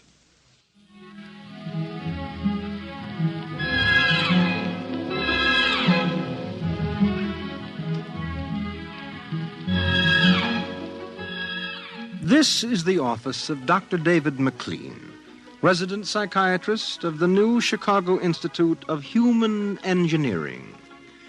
All right, Miss Carver, will you take this, please?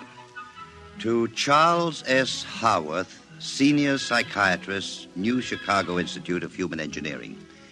The following constitutes my report on the case of George and Lydia Abbott, which we discussed by telephone. Subject George relates onset of symptoms to the purchase of a $60,000 soundproofed Happy Life home. Under narcosynthesis during initial interviews, subject described the experience in the following manner. Miss Carver, would you play back the sonic record of the initial interview? We'd always wanted one, and then we could afford it, so... Go on, Mr. Abbott. Tell me about the home. The home. Well, it was supposed to do everything the agent told us. And it did, I guess. It clothed us, fed us, and rocked us to sleep. Played and sang, and it was good to us. Very good, sure. Tell me about the nursery. The nursery. The nursery, ah. It was completely automatic? Completely automatic. There were crystalline walls that wavered from 2 to 3 dimensions. There were pseudo-textured floors that shifted from brick to dirt to waving grass. The nursery was the best, but then we wanted the best for the children. Doctor, I must be crazy. We have no children. What about Peter and Wendy? They're your children. Oh, no. We have no children, Doctor. We have no children. All right, Miss Carver. To continue. After 3 sessions, the subject was able to recall and accept the idea that he had 2 children. He described the first day. All right, Peter and Wendy. This is your nursery. What's so special about a nursery, Dad? Plenty. Just go in and see. Do we have to? You'll be surprised. Gee. Go ahead. I'm scared. I'm not. Hey, it's nice in here. It is? Come on in, Wendy. Boy, look at the pictures on the walls. They're real. They're almost real. You can change them any way you like, just by thinking about it. Go on in, dear. Well, all right, Mommy. Hey, Wendy, look what I can do with the pictures. That's the White Rabbit from Alice in Wonderland. Sure. I just thought about it, and there it was. Let me try. Peter, let me try. Well, go ahead. Just think. How about Wizard in Oz? I want to see Wizard in Oz. Well, there we are. Oh, they like it, don't they? Why shouldn't they? All I have to do is think, and they've got whatever they want in 3 dimensions. Color, sound, and smell. Oh, it's nice that we can give them all these advantages. Sure. What else are we working for, huh? Well, what do you want to do this evening? Well, the Petersons asked us over for bridge, but if you... we don't have to worry about the kids. They'll be all right in the nursery. Come on, Lydia. We deserve a night out.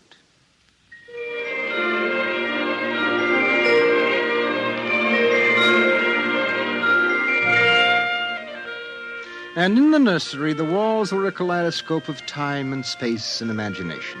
The green forest of Sherwood and the quiet forms of Robin and his merry men gave way to the roll of the high seas and the smell of salt in the air as Sir Henry Morgan sailed into the harbor at Jamaica. And behind the crystalline quartz walls, the vacuum tubes and grids and banks of metal image tape spun quietly and efficiently, erasing the line between illusion and reality. Of course, the electric bill from Consolidated Utilities was tremendous, but it was worth it. The Happy Life home breathed contentedly as life proceeded with soft automaticity as guaranteed in the brochure and bill of sale. George. George, I wish you'd look at the nursery. What's wrong with it? I don't know. I was in the nursery last week. It's perfectly all right. It's different now. What do you mean, different? I want you to come and see. Are the kids there? No. Madge Allen took them to a show along with her kids. That's why I want you to look at it now, before they get back. Oh, all right. But what you expect me to do, I don't know. I'm no mechanic. This isn't a question of a leaky faucet, George. All right, dear. I'm coming.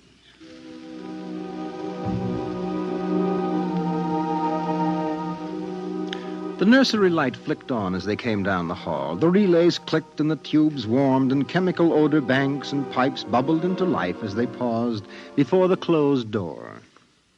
Go ahead, George. Open it.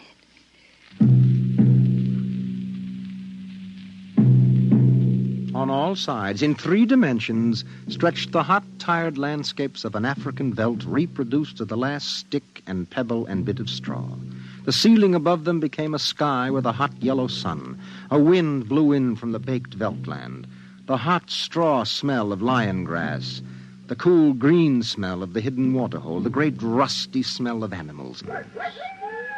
The howl of the jackal in the distance. And the papery rustling of the great vultures that wheeled and circled under the yellow burning sun. Let's get out of this, son. It's a little too real. Oh, George, you promised you'd look around. Well, I don't see anything. Wait a minute. There are the vultures. Filthy creatures. There. There are the lions. Far over that way. Yes, I see them. Well, they're on their way to the waterhole. They've just eaten. It's some animal. A zebra or a baby giraffe, maybe. Can you see it? Are you sure? It's a little late to be sure. Nothing over there but clean bone and the vultures swooping down for what's left. Did you hear that scream? What scream? About a moment ago? Sorry, no. Oh, here come the lions. George, they're frightening. Take it easy, Lydia. They're just illusion.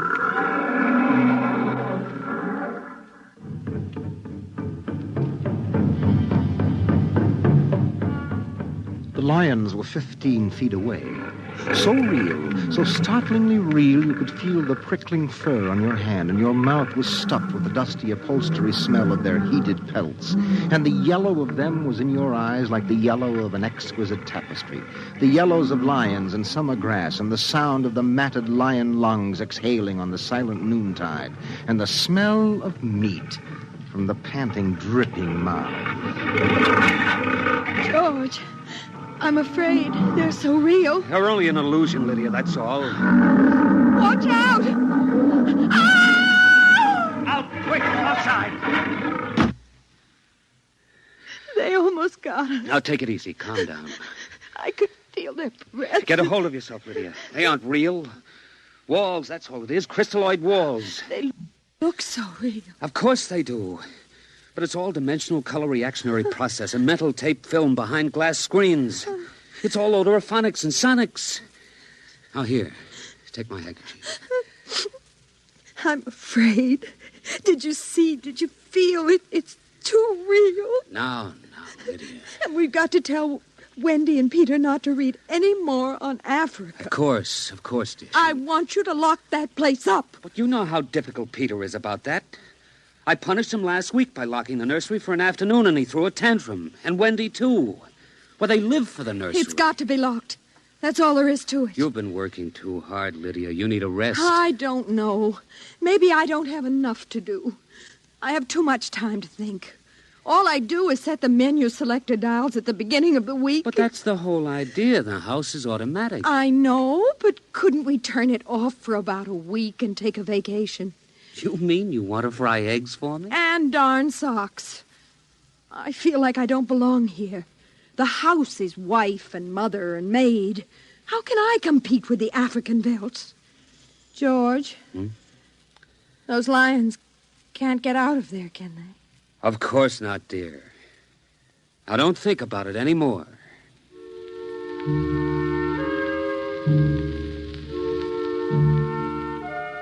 They ate alone. He sat idly watching the dining room table produce warm dishes of food from its mechanical interior. You forgot the ketchup. That's better.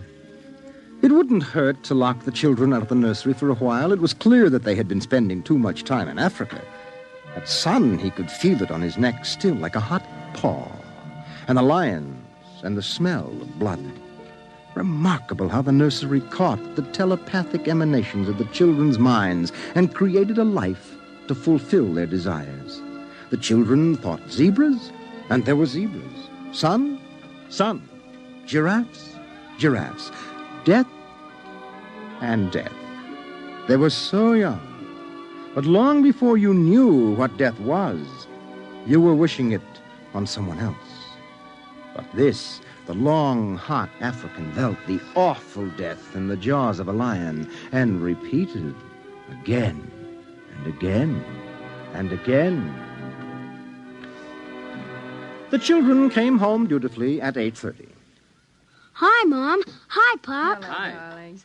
Do you want something to eat, dear? We're just having dessert. We're full of strawberry ice cream. And hot dogs. We'll just sit and watch. Sure. Peter, tell us about the nursery. The nursery?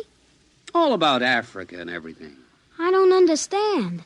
Well, your mother and I were just traveling through Africa with rod and reel. There's no Africa in the nursery. Oh, come now, Peter. We know better. I don't remember any Africa. Do you, Wen? Go run and see, huh? Sure. I'll be right back. Wendy, come back here. Wendy! Oh, she'll be right back, Pop. She doesn't have to. I've seen it. Come on. Sure, Pop, but Wendy'll tell us. Open the door. See, Daddy? It's not Africa. It's Florida. Like in Bambi. There go the deer. See? It isn't Africa. I see it isn't. Go to bed.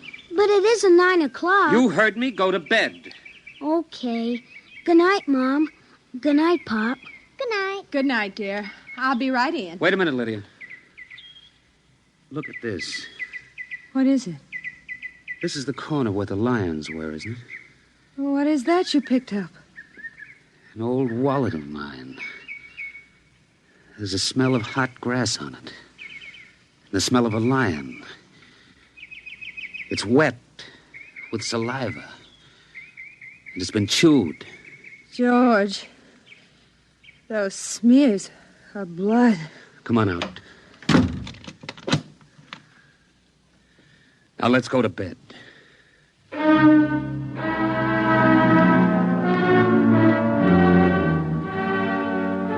But in the middle of the night, he was still awake, and he knew his wife was awake. George, how did your wallet get in the nursery? I don't know. Wendy must have changed the walls from the African veldt. I'm going to keep it locked. Maybe it isn't good for the children. My father used to say children are like carpets. They should be stepped on occasionally. We've never lifted a hand. They're spoiled and we're spoiled. I think I'll have Dr. McLean come tomorrow morning and have a look at Africa. But it isn't Africa now. It's Florida and Bambi. I have a feeling it'll be Africa again before then.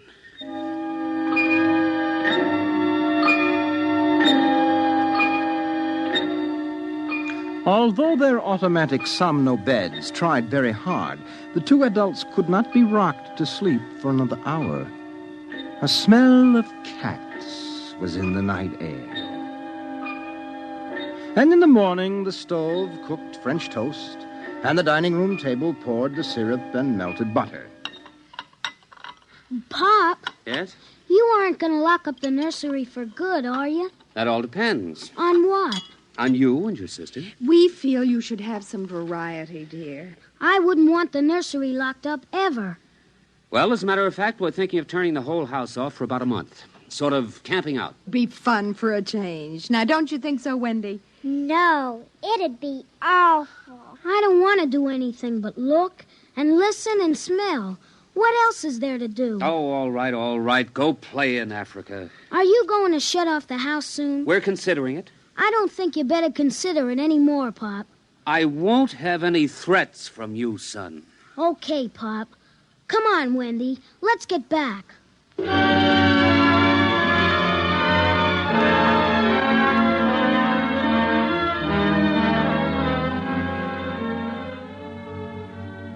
After breakfast, Dr. David McLean arrived. Oh, I saw the nursery last year, George. It looked all right to me. You didn't notice anything unusual? No. The pattern showed the usual violence, a tendency towards slight paranoia. All children feel persecuted by their parents are perfectly normal. There it is. Suppose we take a look at it now.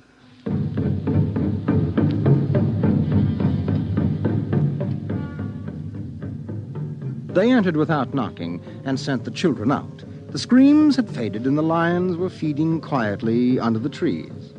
I wish I could see what they're eating. How long has this been going on? A little over a month.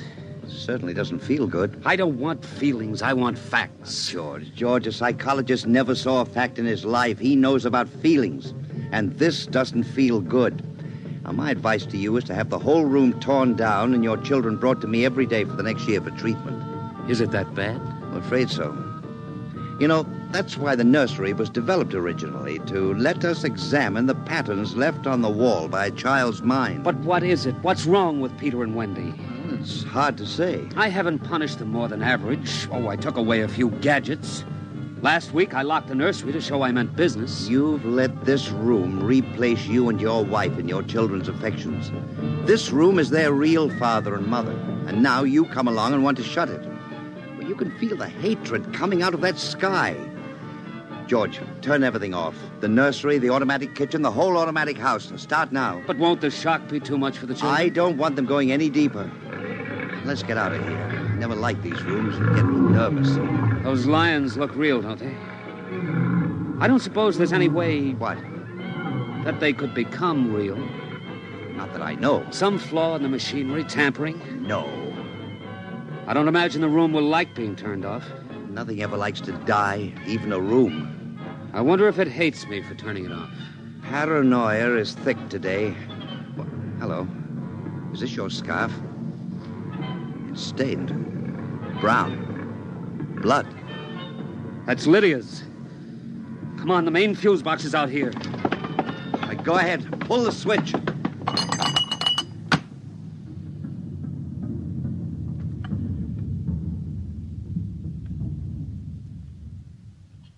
Yeah. It's off.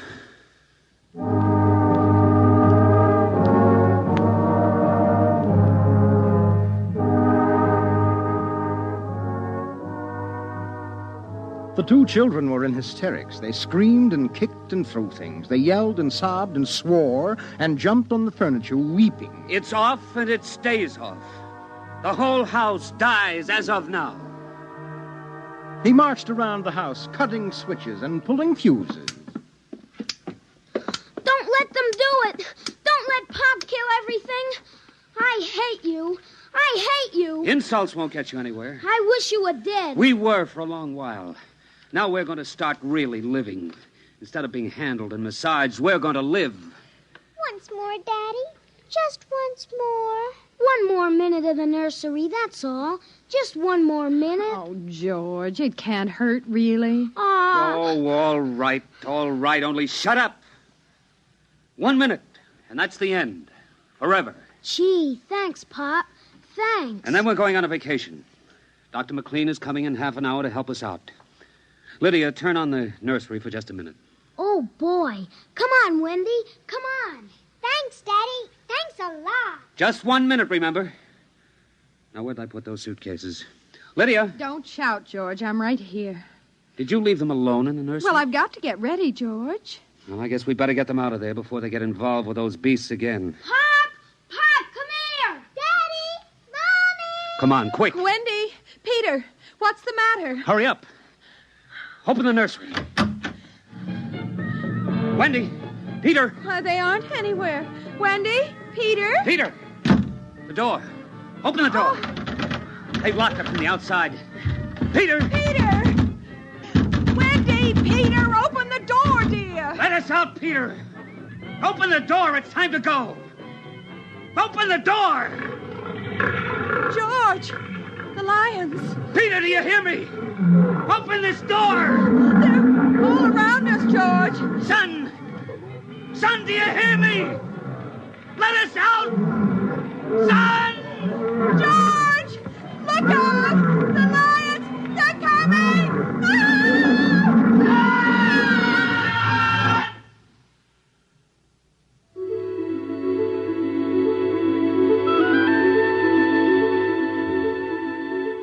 When Dr. David McLean came, half hour later, he found the two children in the nursery sitting in the center of the open glade eating a picnic lunch.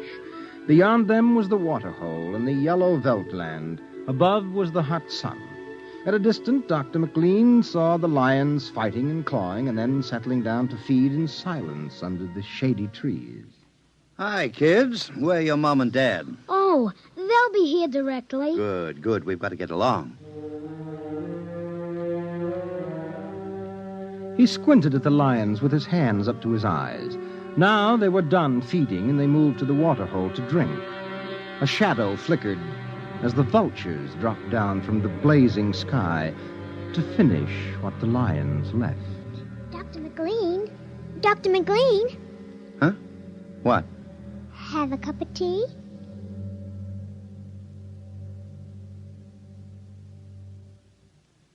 Which concludes my report to date. There were no lions, of course. Not in a physical sense. Lydia and George were devoured, however, almost as surely as if there had been lions.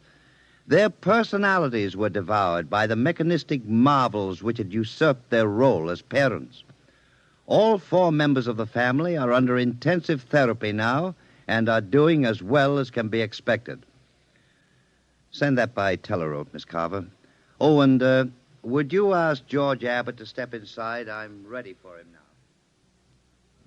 You have just heard X-1, presented by the National Broadcasting Company in cooperation with Street and Smith, publishers of astounding science fiction.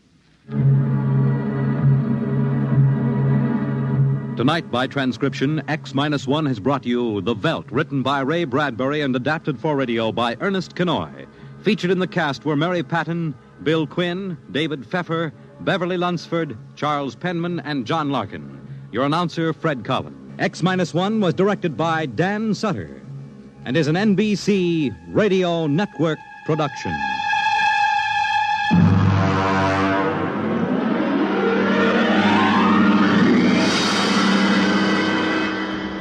Our final feature takes us even farther, to the 4th planet. If the terror of the self is conquered, we must face the greatest terror of all time, the infinite. We conclude our journey with Dimension X and the profound brilliance of Ray Bradbury's The Martian Chronicles. This is a powerful, sweeping exploration of human ambition, the fate of an ancient Martian civilization, and the vast, beautiful loneliness of the cosmos. Stay tuned right now to Dimension X, right here on Hojo Radio. Dimension X. On stage tonight, Dimension X.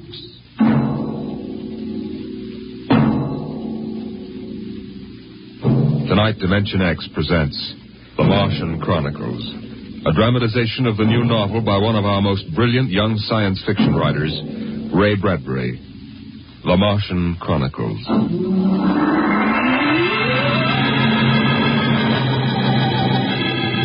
January in the year 1999. 1 minute it was Ohio winter with doors closed, the panes blind with frost, icicles fringing every roof, children skiing on snowy slopes. And then a long wave of warmth crossed the small town, a flooding sea of hot air.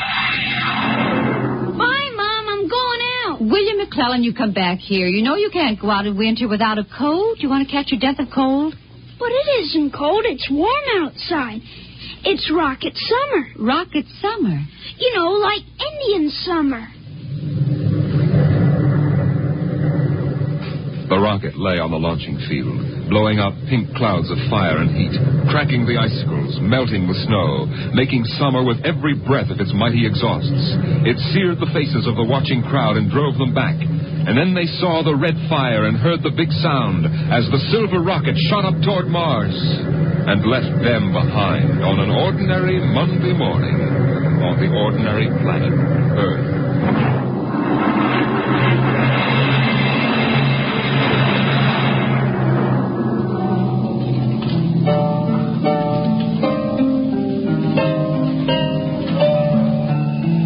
They lived in a house of crystal pillars on the planet Mars by the edge of an empty sea. And every morning you could see Ela eating the golden fruits that grew from the crystal walls, or her husband sitting alone in his room reading from a singing metal book over which he brushed his hand as one might play a harp. Ela and her husband were not old. Once they had liked painting pictures with chemical fire, swimming in the canals when the wine trees filled them with green liquors, and talking into the dawn together. But no more. Marriage sometimes makes people old and familiar while still young. And Ela was not happy now. This morning she sat dreaming between the crystal pillars and wished that somehow a miracle might happen. And then suddenly... Ela, did you fall? No. I thought I heard you cry out. Did I?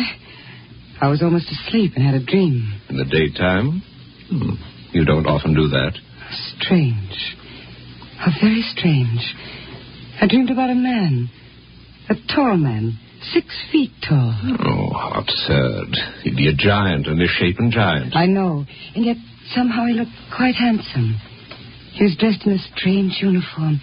And he came down out of the sky in a long silver craft. Out of the sky? What nonsense. And he spoke pleasantly to me in another language. But somehow I understood him with my mind. Telepathy, I suppose. Oh, really, Ela? And he said, I've come from the 3rd planet in my ship. My name is Nathaniel York. A stupid name. Who ever heard of a name like that? Perhaps they have names like that on Earth. That's ridiculous, Ela. Everyone knows the 3rd planet is incapable of supporting life.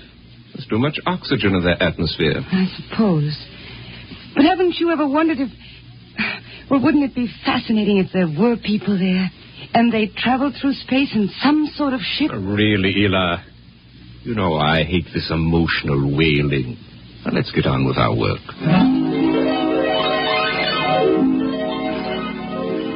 Evening came.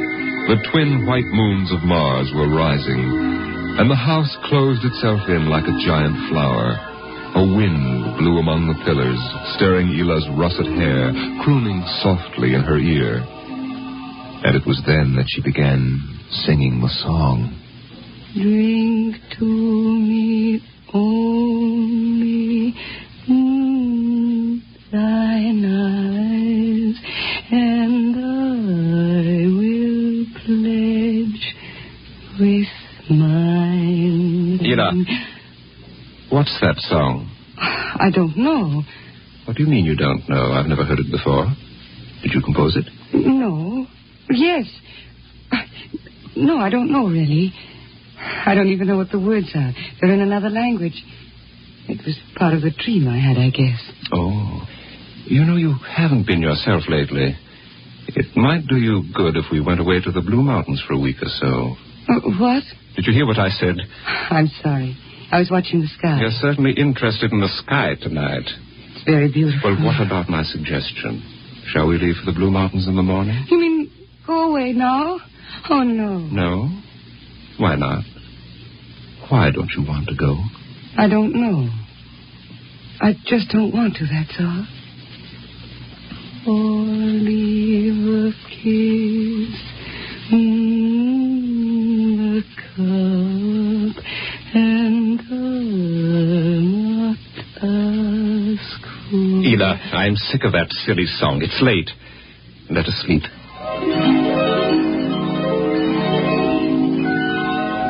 From the crystal walls poured a soft carpeting of mist to support Ela where she lay down to sleep. But through the night she tossed restlessly until just at dawn the dream recurred. Ela, wake up. What? Oh, what is it? You've been dreaming again. You talked in your sleep. Did I? Yes. What were you dreaming? Oh, the ship. It came from the sky again. And the tall man stepped out and talked with me, telling me little jokes and laughing. What else happened? And then this Captain York... Oh, I can't. It's all so silly. Tell me. He said I was beautiful. And then he kissed me. I thought so. What else? Why, Eel, you're so bad-tempered. It's only a dream. Is it? You know I can read your mind. You can't keep secrets from me. Well, all that happened was this Captain York told me... Well, he told me he'd take me away in his ship into the sky. Take me back to his planet with him. It's quite ridiculous, really. Ridiculous, is it? You should have heard yourself. Fawning on him, talking to him, singing with him all night. In your dream, he landed in Green Valley, didn't he? Please. And he told you he was coming today. Yes. But what's come over you? It was only a dream. You can't be jealous of that. No, I suppose not. Forgive me. I'm being childish. You're sick. You've been working too hard. No, I'm all right. But perhaps you're right. Maybe I could use a little relaxation. Yes. I think I'll take the morning off and go hunting. Hunting? Yes, in Green Valley.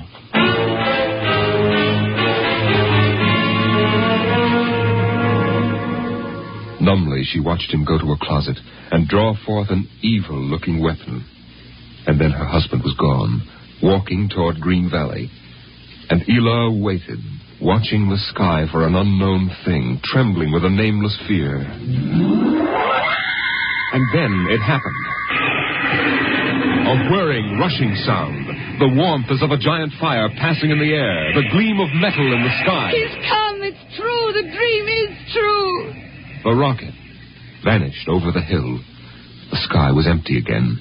And trembling, Ela waited again, looking toward Green Valley and seeing nothing. Listening for sounds and hearing nothing. Until a shot sounded, very sharply. The sound of the evil weapon. No.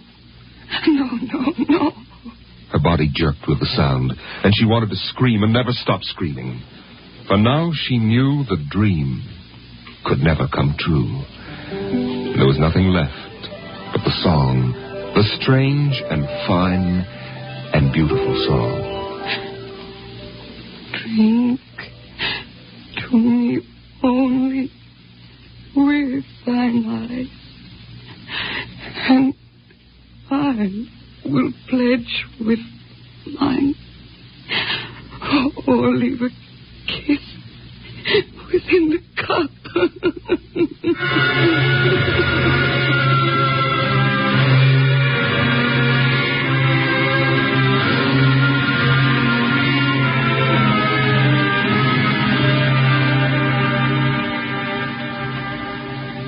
But still the rockets came. The next ship came down from the stars and the black velocities and the silent gulfs of space and landed by night near a Martian city. The men made their way to the outer rim of the dreaming city, and then Jeff Spender went in to reconnoiter while the others watched and waited for something to stir in the haunted city, some gray form to rise, some voice to break the unearthly stillness. Where were the people? Where were the Martians? Nothing stirred to disturb the silence until... Halt! Who goes there? Don't shoot! Hold it, Parker. It's Spender and his party. They're coming back. Captain Wilds! Over here! Well? Captain, we've searched the city. People were living here last week. People? Martians. Where are they now? Dead. Dead? What did they die of? You won't believe it, Captain. Chickenpox. Good Lord, no. Yes. No resistance to an Earth disease, I guess. So the other rocket did get through to Mars. It looks like it, Captain. God only knows what the Martians did to them. But at least we know what they did to the Martians. You mean they're all dead? Yes. This planet is through. Hey, you hear that, guys? We're safe. Break out a bottle, Cookie. Let's have a drink to celebrate. Stop it, Parkhill. Put down that bottle. What's eating you, Spender? The planet's ours now. We got a christener, don't we? I christen thee the city of... Hey, Park Hill City, huh? Park Hill, I warned you. All right, Spender, that's enough. That'll cost you a $50 fine. Cookie, McClure, take care of Parkhill. Spender, you come with me.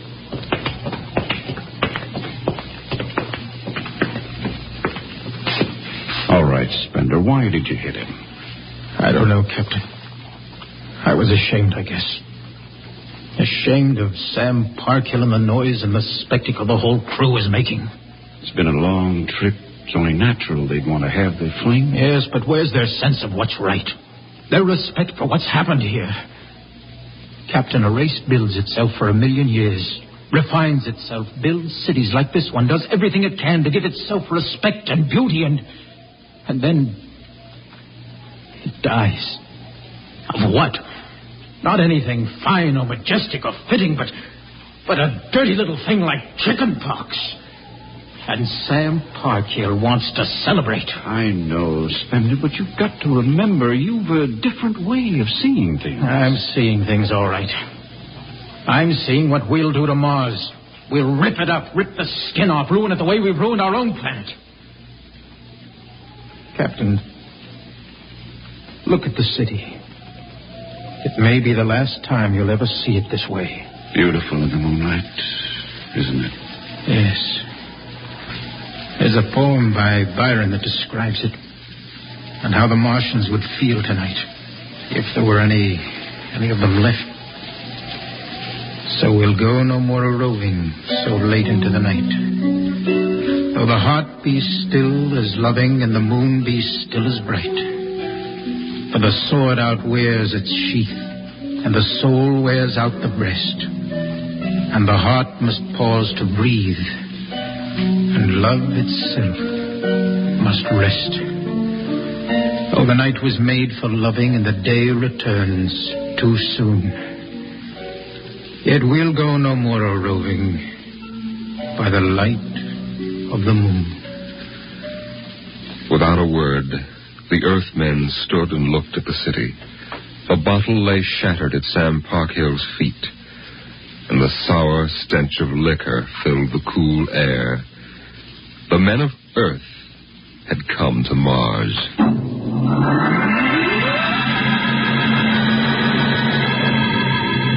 The men of Earth came to Mars. They came because they were afraid or unafraid, because they were happy or unhappy, because they felt like pilgrims or did not feel like pilgrims. The government posters screamed, "There's work for you in the sky. See Mars!" The men shuffled forward, all kinds of men, all coming for different reasons. The rockets came like drums beating in the night. They came like locusts, swarming and settling in blooms of rosy smoke. Mars was a distant shore, and the settlers spread upon it in waves. First the pioneers and builders, then the people of civilization. Some came because they were afraid of a coming war on Earth. Some came because they were afraid of nothing. Some came to escape from the smell of the subways and the cabbage tenements. And some came from houses like the one in Ohio. It was a good house, the house in Ohio, and for 6 years the family had lived there contentedly, enjoying music and poetry and the rich, warm things of life. For the house had been built to be lived in the year 2020. It contained all the latest automatic devices, from talking book recorders to singing clocks. 7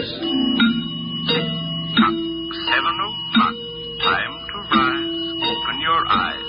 Tick-tock, 7 o'clock, time to rise, open your eyes. As the family rose and dressed, the beds whirred electronically and made themselves. In the kitchen, the stove sighed, and ejected from its warm interior 8 eggs, sunny side up, 12 bacon slices, 2 coffees, and 2 glasses of milk. 7-9, breakfast time. Come and dine. 7-9. Beside the breakfast table, the facsimile machine clacked and deposited the morning paper on the table. The headlines today spoke ominously of the danger of a coming war, and the man frowned as he read the news. Today is August 4th, 2026. Insurance, gas, and at and heat bills are due. And today, remember, the family has planned a picnic. Gee, Dad, are we really going? Sure, Timmy, why not? It's raining out. It's not raining where we're going, son. Now run upstairs, pack your fishing tackle. We're going on our picnic, all right. Okay, Dad. Bill, are you sure we ought to go? Yes. Have you seen the headlines this morning? Looks bad, doesn't it? Mm-hmm. The rocket's ready. All we have to do is pack and take off. I know, but... Well, flying to Mars, it seems so crazy. Well, all right, then we'll go. Should we tell the children why we're going? No, not yet. Let them enjoy the picnic. The house went on with its appointed tasks. 9:15, time to clean. 9:15, time to clean. Out of the molding darted hundreds of tiny mechanical mice, all rubber and metal. They sucked up the dust and dirt in the house and puffed back into their burrows. In the walls, relays clicked, memory tapes glided under electric eyes, recorded voices moved under steel needles. 12 o'clock, 2 o'clock, 4 o'clock, 6 o'clock, tick-tock, 8 o'clock. Evening came. In the living room, the hearth fire bloomed out of nothing, and the phonograph spoke from beside the fireplace. Mrs. McClellan, what poem would you like to hear this evening? Mr. McClellan? Since you express no preference, I shall select at random from among your favorites. Sarah Teasdale, There Will Come Soft Rains. There will come soft rains and the smell of the ground, and swallows circling with their shimmering sound, and frogs in the pools singing at night, and wild plum trees in tremulous white. Robins will wear their feathery fire, whistling their whims on a low fence wire, and not one will know of war, not one will care at last when it is done. Not one would mind, neither bird nor tree, if mankind perished utterly. And spring herself, when she woke at dawn, would scarcely know that we were gone. The phonograph finished the poem, but there was no one there to hear, for the family had gone to Mars.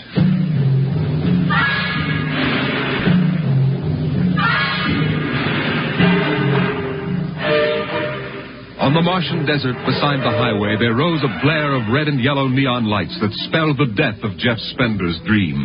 Sam's hot dog stand was what the sign read. And Sam, of course, was the same Sam Parkhill who had fought with Spender years before.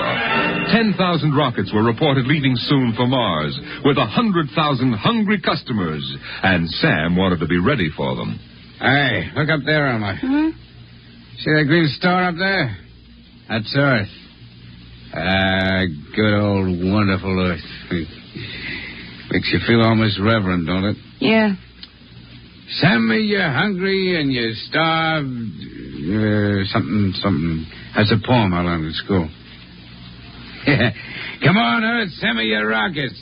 Here's Sam Parkhill with the only hot dog stand on Mars. Sam, what if the rockets don't come? What if there's a war on Earth? Don't worry, they're coming all right. Ain't nothing gonna happen to spoil my plans, baby. I figured it all out. Sam! Hey, Sam, look up there. Earth! Oh, what? Oh, no. It's catching fire. It's burning. Oh, no, that can't be Earth. Helmut, they can't do this to me. I got all our money invested in this place. Go ahead, Sam. Switch on more lights. Turn up the music. Get the hot dogs on the fire. There'll be another batch of customers coming along in about 100 million years. Oh, no, it couldn't be. What a swell spot for a hot dog stand. Let you in on a little secret, Sam. This looks like it's going to be an off-season.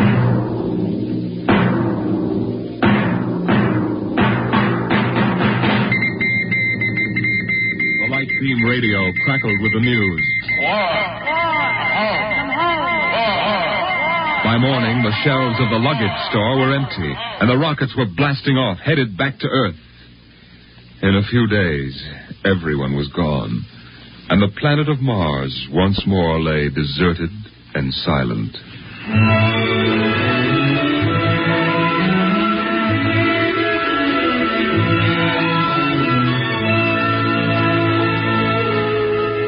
And then, after all the rest had gone, one last rocket landed on Mars. A small, family-sized rocket come all the way from Earth. It seemed a long way to go for a picnic, but Dad had suggested a fishing trip, and Mother thought the whole family would enjoy a vacation. So here they were, floating down a Martian canal, with Timothy sitting in the back of the boat with Dad and Mother up front holding Alice the baby, and the deserted Martian towns drifting slowly by. Dan. What is it, Timmy? When do we see the Martians? You promised we would. Soon, Tim, soon. Oh, but William, the last Martians died out years ago. They're a dead race now. Not quite. Don't worry, son. I'll show you some real live Martians later on. Gee, this is swell. I wish we didn't ever have to go home. How long can we stay? 1,000,000 years. 1,000,000 years? Yes. It's time we told you, son. We're not going home. This is where we'll live from now on. But what about the rocket? What about Ohio? There's nothing there now but ruins. The last Earth radio just went off the air. That means the war is over and Earth is finished. We're going to blow up our rocket and start all over. See if we can't build a better world up here. You mean Mars is going to be our home? Yes. I hope you don't mind too much. No, sir. But what about the Martians? When do we get to see them? There they are, son. Look down at the water. I don't see anything there. Beside the boat. Look at the reflections in the water. But that's us down there. Just you and me and Mom and the baby. Yes, son. You see, we're the Martians now. For a long, silent moment, Timmy stared down at the reflections of the family in the waters. And the Martian stared back up at him. Then he lifted his eyes to the deep ocean sky, trying once more to see Earth and the house he had always called home. But Earth was too far away, and the house was now only a heap of radioactive rubble. Only one wall remained standing, and within the wall a voice spoke again and again and again. Not one would mind, neither bird nor tree, if mankind perished utterly, and spring herself, when she woke at dawn, would scarcely know that we were gone, that we were gone, that we were gone, that we were gone, that we were gone, that we were gone. 2026. Today is October 5th, 2026.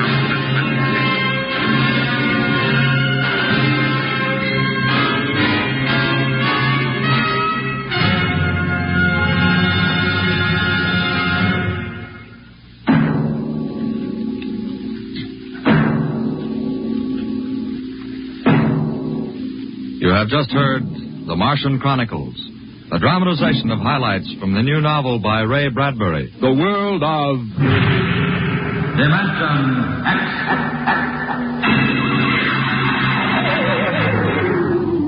The preceding was transcribed on NBC. Now, that was truly a compelling journey we shared.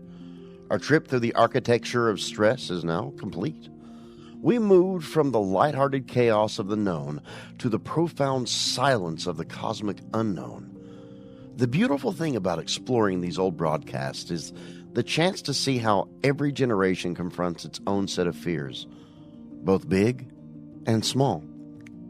I hope this experience has given you a few things to think about and a fresh perspective on the worries that often feel overwhelming. Thank you, truly, for spending your Friday evening with us here on the Hojo Radio Network. Until next time, we'll leave the curtain up, ready for your imagination.